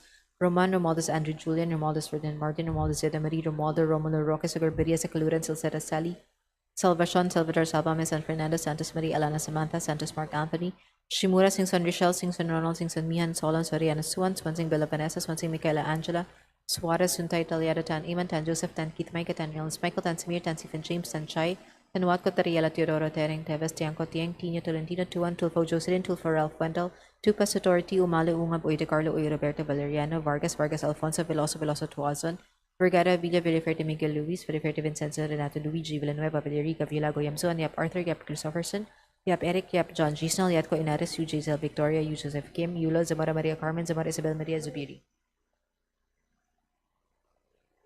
Second call in consideration third reading of House Bill numbers 8722, 8723, 8724, 9150, 9151, 9152, 9153, 9154, and 9155. Asidre, Almario Chino, Miguel Angara, Arbison Munir, Amentado Bagao, Barbers, Bautista, Claudia, Bondoc, Chua, Kuwangko, Jaime Eduardo Mark, Kua de Hirang de los Santos, Duterte, Omar Vincent, Dian Paul, Estrella Garcia, Karen Hope, Bo Gomez, Gariseta, Ginto, Hernandez, Charisan, Hernandez, Dennis, Iway, Lacson, Levisa, Lumayag, Parañon, Mercado Nava, Ortega, Perontes, Plaza, Puno, Revilla, Monchola, Rodriguez, Maximo, Romualdez, Andrew Julian, Romualdez, Ferdinand Martin, Romualdez, Edamari, Sally, Tanner, Nils, Michael Tutor, Unga, Villago, Yap, Christopherson, Zamora, Maria Carmen, Zubiri.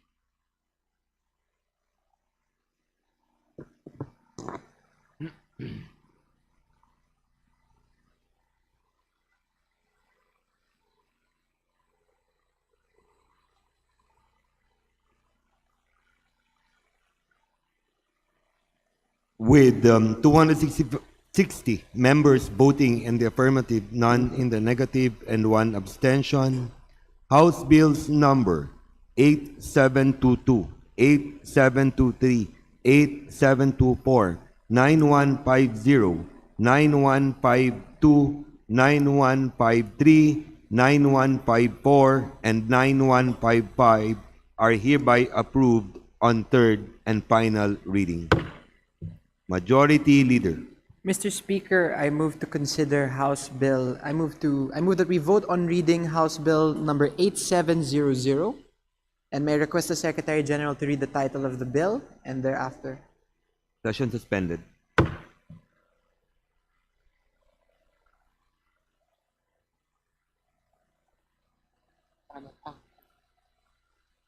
Session resumed. Before we consider House Bill 8700, let me include with the 260 members voting in the affirmative and none in the negative and 1 abstention, House Bill 9151. Majority Leader. Mr. Speaker, I'd like to reiterate my motion that we vote on third reading House Bill 8700, and may I request the Secretary General to read the title of the bill and thereafter call the roll of members for nominal voting. There is no objection. Here is none. Motion is approved. The Secretary General is directed to read the title of the bill and thereafter call the roll for nominal voting.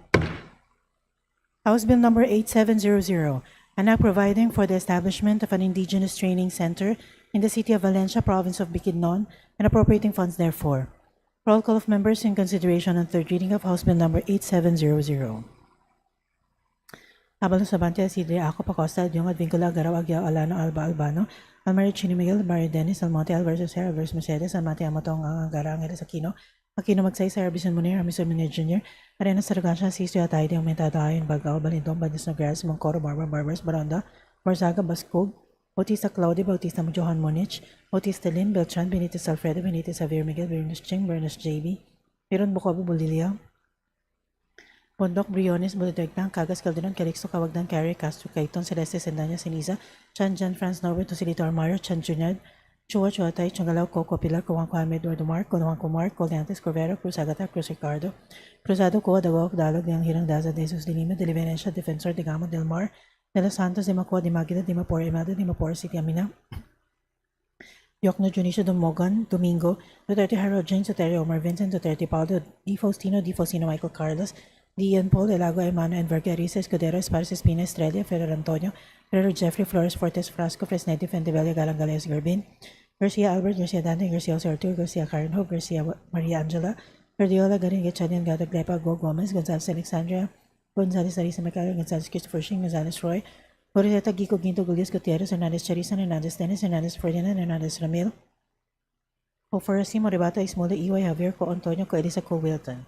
Punghun ko, Labad-Labad Lakson Lagbas, Lagamayo Jose Manuel, Lagdamayo Monicas Maria, Lagman, Lagon Daphne, Lagon Sani, Lara, Lazatin Ledesma, Ligasyon, Ligard, Ligaspi, Livisi, Libani, Lopez, Loria, Riolo, Ruiz, Lumayag, Makapagal Arroyo, Makasayit, Macedo, Madurano, Malabitan, Magonadato, Manikis, Maranyon, Marcoleta, Marcos, Marquez, Mastura, Matibag, Matugas, Mendoza, Mercado, Revilla, Mero Flores, Momo, Montes, Nava, Nazal, Nisay, Nolasco, Waminal Henry, Waminal Sancho Fernando, Olivares, Songchuan, Ordanes, Oreto, Ortega, Oano Dizon, Padianos, Panilian, Pancho, Panotes, Pascual, Perez, Pimentel, Plaza, Plato, Paul, Primicia, Zagabas, Pumarin, Puno, Kibo, Rama, Rector, Hensha, Rimulya, Revilla Brian, Revilla Ramonjolo, Redon, Rivera, Robes, Rodriguez Elohoyo, Rodriguez Maximo, Rodriguez Rufus, Roman, Romualdez, Sandro Julian, Romualdez Ferdinand Martin, Romualdez Eda Marie, Romualdo Roque Sagarbari Calor Salcedo Salis Salvacion Salvador Salvamis San Fernando Santos Maria Lana Samantha Santos Mark Anthony Shimura Singson Richard Singson Ronald Singson Mian Solon Soriano Suwon Sawan Sing Vanessa Vanessa Pansing Michaela Angela Suarez Tontay Talyado Tan Eamon Tan Joseph Tan Keith Micah Tan Ernest Michael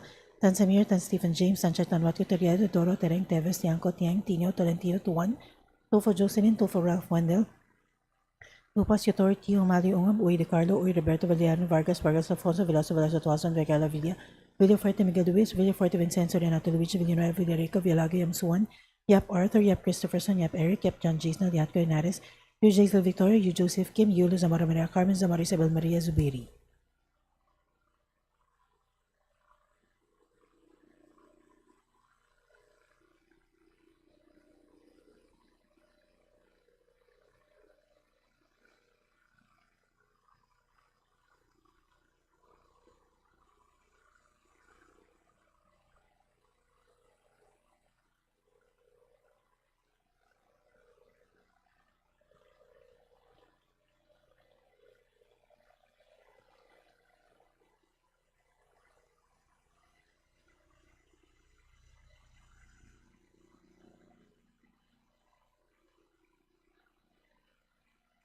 Second call of members in consideration on third reading of House Bill number 8700.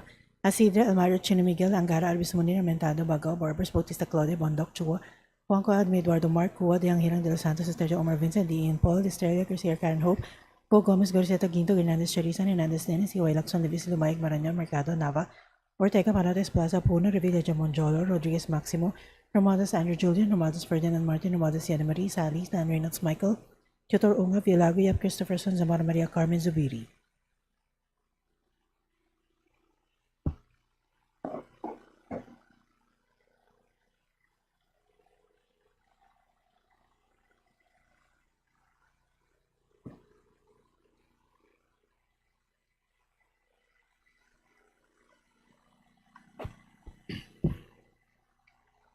Thank you. With 261 members voting in the affirmative, 0 in the negative, and 1 abstention, House Bill number 8700 is hereby approved on third and final reading. Majority Leader. Mr. Speaker, I move to immediately transmit to the Senate all the bills we have just approved on third reading. There is a motion to transmit to the Senate all those bills approved for third reading. There is no objection. There is none. Motion is carried. Majority Leader. Mr. Speaker, in accordance with our rules governing inquiries and aid of legislation, I move to refer the following House resolutions to the appropriate committees. House Resolution 981 to the Committee on Energy, House Resolution 982 to the Committee on Energy, House Resolution 983 to the Committee on Population and Family Relations, House Resolution 986 to the Committee on Population and Family Relations, House Resolution 987 to the Committee on Ways and Means, House Resolution 988 to the Committee on Transportation, House Resolution 993 to the Committee on Ecology, House Resolution 995 to the Committee on Energy, House Resolution 996 to the Committee on Labor and Employment, House Resolution 999 to the Committee on Higher and Technical Education, House Resolution 1000 to the Committees on Public Information and Information and Communications Technology, House Resolution 1024 to the Committees on Energy and Legislative Franchises. I so move, Mr. Speaker. There is no objection. Chair hears none. The motion is approved. The aforementioned House resolutions are referred to respective committees. Majority Leader. Mr. Speaker, pursuant to our rules governing inquiries and aid of legislation, I move to refer the following speeches to the appropriate committees. The speech of Representative Asidre delivered on May 12, 2026 to the Committees on Public Information and Information and Communications Technology. The speech of Representative Mendoza delivered on May 12, 2026 to the Committee on Labor and Employment. The speech of Representative Ismula delivered on May 12, 2026 to the Special Committee on West Philippine Sea. The speech of Representative De Lima delivered on May 13, 2026 to the Committee on Natural Resources. And the speech of Representative Ko delivered on May 13, 2026 to the Special Committee on ASEAN Affairs. There is no objection. Chair hears none. The referral of privileged speeches to the appropriate committees is hereby approved. Majority Leader. Mr. Speaker, I move for the change of referral of the following measures. House Bill number 8743 from the Committees on Tourism and Natural Resources to the Committee on Natural Resources. House Bill number 8995 from the Committee on Tourism to the Special Committee on Persons with Disabilities. House Bill number 1305 from the Committee on Youth and Sports Development to the Committee on Agriculture and Food. House Bill number 2092 from the Committee on Health to the Committee on Civil Service and Professional Regulation. And House Bill number 684, 1269, 2125, 3033, 3841, 6035, 6150, 6622, 6910, and 7877 from the Committee on Local Government to the Committees on Local Government and Basic Education and Culture. There any objection? Chair is none. Motion is carried to change the referral of these mentioned committees to the mentioned committees. Majority Leader. Mr. Speaker, I move to include additional co-authors to House Bill number 9305 and House Resolution number 1003 as contained in the list to be submitted by the Committee on Rules. There is a motion to include additional co-authors for House Bill number 9305 and House Resolution 1003 as contained and submitted by the Committee on Rules. There any objection? Chair hears none. Motion is carried. Majority Leader. Mr. Speaker, I move to suspend for a few minutes. Session suspended.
Session resumed. Majority Leader. Mr. Speaker, I move to proceed with additional reference of business and request that the Secretary General be directed to read the titles of bills and resolutions on first reading as well as communications and committee reports. There is objection. Here is none. Motion is approved. The Secretary General is directed to read the titles of bills and resolutions for first reading and as well as communications and committee reports for referral to the appropriate committees. Additional reference of business. Bills on first reading. House Bill 9306, an act strengthening the Presidential Broadcast Service, Bureau of Broadcast Services as the government last mile emergency communications lifeline, designating its essential facilities as critical emergency communications infrastructure, establishing a national emergency broadcast resilience program, and appropriating funds therefor. By Representative Roman. Committee on Disaster Resilience. House Bill number 9307, upgrading the classification of Cabuyao District Office of the LTO in Cabuyao, Laguna from Class B to Class A District Office. By Representative De Maguila. Committee on Transportation. House Bill number 9308, an act strengthening public office accountability and transparency, mandating for the purpose the digitalization and verification of the statement of assets, liabilities, and net worth, and appropriating funds therefor. By Representative Benitez Alfredo. The Committee on Civil Service and Professional Regulation. House Bill number 9309, an act postponing the November 2026 Barangay and Sangguniang Kabataan elections, amending for the purpose Republic Act number 12232. By Representative Benitez Alfredo. The Committee on Suffrage and Electoral Reforms. House Bill number 9310, an act recognizing the right of patients to designate a healthcare agent through a healthcare proxy, promoting advanced care planning and providing for supported healthcare decision-making in the healthcare system. By Representative Montes. Committee on Health. House Bill number 9311, an act streamlining the registration and licensing of Minahang Bayan and ensuring environmental protection and responsible mining in the utilization of mineral resources, amending for the purpose Republic Act number 7076, otherwise known as the People's Small-Scale Mining Act of 1991. Committee on Natural Representative Yap Resources. Eric. House Bill number 9312, an act promoting local participation in the development and operation of indigenous potential and renewable energy resources, granting qualified local government units, communities, electric cooperatives, and distribution unities the right of first refusal over energy projects within their jurisdictions and for other purposes. Representative Yap Eric. Committee on Energy. House Bill number 9313, an act establishing an environmental service premium of our local government units hosting critical watersheds, providing for the inclusion of critical watershed areas in the computation of the national tax allotment, amending for the purpose Republic Act number 7160, otherwise known as the Local Government Code of 1991, and for other purposes. By Representative Yap Eric. The Committee on Local Government. House Bill number 9314, an act providing for the partial transfer of supervisory powers over electric cooperatives to the Cooperative Development Authority, retaining the technical and specialized functions of the National Electrification Administration, amending for the purpose Presidential Decree number 269 as amended. By Representative Yap Eric. The Committees on Energy and Cooperative Development. House Bill number 9315, an act prohibiting usurious lending to farmers, appropriating funds therefore and for other purposes. By Representative Yap Eric. The Committee on Agriculture and Food. House Bill number 9316, an act providing for the tithing, protection, and management of public school sites under the Department of Education and for other purposes. By Representative Yap Eric. Committee on Basic Education and Culture. House Bill number 9317, an act to further capacitate the Department of National Defense and its bureaus, appropriating funds therefore and for other purposes. By Representative Yap Eric. The Committee on National Defense and Security. House Bill number 9318, an act providing for the establishment of an e-learning center in every city and municipality and appropriating funds therefore. By Representative Yap Eric. The Committee on Basic Education and Culture. House Bill number 9319, an act strengthening the field offices of the Commission on Elections by upgrading and creating certain positions, amending for the purpose Section 53 of Batas Pambansa Bilang 881, otherwise known as the Omnibus Election Code of the Philippines as amended, and providing funds therefore. By Representative Yap Eric. The Committee on Suffrage and Electoral Reforms. House Bill number 9320, an act maintaining tariff protection on selected agricultural products, ensuring their exclusion from tariff elimination under the Regional Comprehensive Economic Partnership and similar agreements, providing safeguards and support for local vegetable farmers and for other purposes. By Representative Yap Eric. The Committee on Agriculture and Food. House Bill number 9321, an act converting the former Legazpi City Airport into the Legazpi City Business Hub, providing for its development, management, and administration, appropriating funds therefore and for other purposes. For Representatives Garbin and Chan, Jan, Franz, Norbert, Tosilito. The Committee on Government, Enterprises, and Privatization. House Bill number 9322, declaring March 17 of every year as a special non-working holiday in the municipality of Antequera, province of Bohol, to be known as the Antequera Charter Day in commemoration of its founding anniversary. By Representative Yap John G. Snell. The Committee on Local Government. House Bill number 9323, an act increasing the personal economic relief allowance, PERA, granted to government employees from 2,000 pesos to 5,000 pesos and appropriating funds therefore by Representative Yap John G. Snell. Committee on Appropriations. House Bill number 9324, an act institutionalizing the Bohol Island State University School of Medicine, appropriating funds therefore by Representative Yap John G. Snell. To the Committee on Higher and Technical Education. House Bill number 9325, declaring Sitio Puntod and the surrounding coastal areas in the municipality of Albuquerque, province of Bohol, a heritage zone to preserve, promote, and support the sustainable development of traditional salt-making practices in the area and appropriating funds therefore. Representative Yap John G. Snell. To the Committee on Basic Education and Culture. House Bill number 9326, an act strengthening condominium registration for requiring condominium project developers to include in the enabling or master deed as-built floor area plans duly signed and sealed by licensed geodetic engineers, amending for the purpose Republic Act number 4726 or the Condominium Act by Representative Yap John G. Snell. To the Committee on Housing and Urban Development. House Bill number 9327, an act expanding mental health coverage under the Philippine Health Insurance Corporation by establishing a mental health voucher program and appropriating funds therefore by Representative Marcos. To the Committee on Health. Committee report. Committee report numbers 321 and 322 submitted by the Committee on Basic Education and Culture on House Bill numbers 9360 and 9377. Committee report number 323 submitted by the Committees on Higher and Technical Education, Appropriations and Ways and Means on House Bill number 9382. Committee report number 324 submitted by the Committee on Economic Affairs on House Resolution 1042. The all aforementioned committee reports are referred to the Committee on Rules. Majority Leader.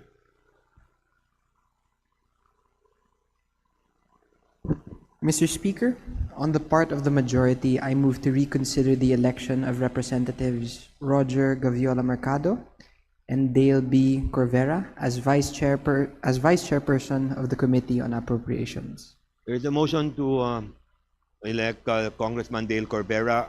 Reconsider the election of Congressman Dale Corvera and Roger Mercado. There is no objection. There is none. Motion is carried. Majority Leader.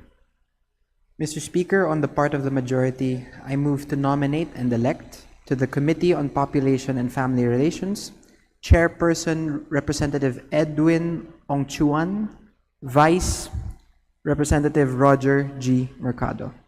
There is a motion. There is no objection. There is none. Motion is carried. Majority Leader. Mr. Speaker, on the part of the majority, I move to nominate and elect to the Special Committee on Southern Tagalog Development Chairperson Representative Loreto S. Amante, Vice Representative Ramil Laurel Hernandez. There is a motion by the Majority Leader. There is no objection. Motion is approved. Majority Leader. Mr. Speaker, on part of the majority, I move to nominate and elect. Committee on Civil Service and Professional Regulation, Vice Chairperson, Representative Jeffrey Soriano, Member, Josefina Talado, and Representative Zali Villa. On the Committee on Foreign Affairs, Vice Chairperson Josefina Talado and Representative Ana Victoria Veloso Tuazon. Committee on Health, Member, Representative Conrad Docbong Acop. Committee on Housing and Urban Development, Member, Representative Salvador A. Plato. Committee on Information and Communications Technology, Member, Representative Bella Swansing. Committee on Justice, Vice Chairperson, Representative Attorney J.P. Padiernos. Committee on Labor and Employment, Member, Representative Conrad Docbong Acop. Committee on Overseas Workers Affairs, Member, Docbong Acop. Committee on Poverty Alleviation, Representative Docbong Acop. Committee on Public Order and Safety, Member, Representative Docbong Acop. Committee on Revision of Laws, Member, Representative Faustino Michael Carlos T.D. III. Committee on Science and Technology, Member, Representative Conrad Docbong Acop. Committee on Senior Citizens, Member, Representative Docbong Acop. Committee on Tourism, Member, Representative Docbong Acop. Committee on Transportation, Member, Representative Docbong Acop. Committee on Ways and Means, Member, Representative Joseph Kim Yu. Committee on Women and Gender Equality, Member, Representative Javier Miguel Lopez Benitez. Special Committee on Globalization and WTO, Member, Representative Lollipop Owano Dizon. Representative Janice Digamo. Representative Isabella Tagabaria. Representative Daphne Lagon. Special Committee on Persons with Disability, Member, Representative Doc Bong Ako. Special Committee on Southern Tagalog Development, Member, Doc Bong Ako. And I would like to add, Committee on Senior Citizens, Member, Representative Roy Gonzalez. I so move, Mr. Chair. There's a motion to Mr. Speaker. elect the aforementioned the members to the aforementioned committees. Are there any objection? There is none. Motion is approved. Majority Leader. Mr. Speaker, I move to adjourn session until May 25, 2026, Monday at 3 p.m. There's a motion to adjourn on Monday, May 25, 2026 at 3 p.m. Is there any objection? There is none. Motion is carried. Session adjourned. Thank you.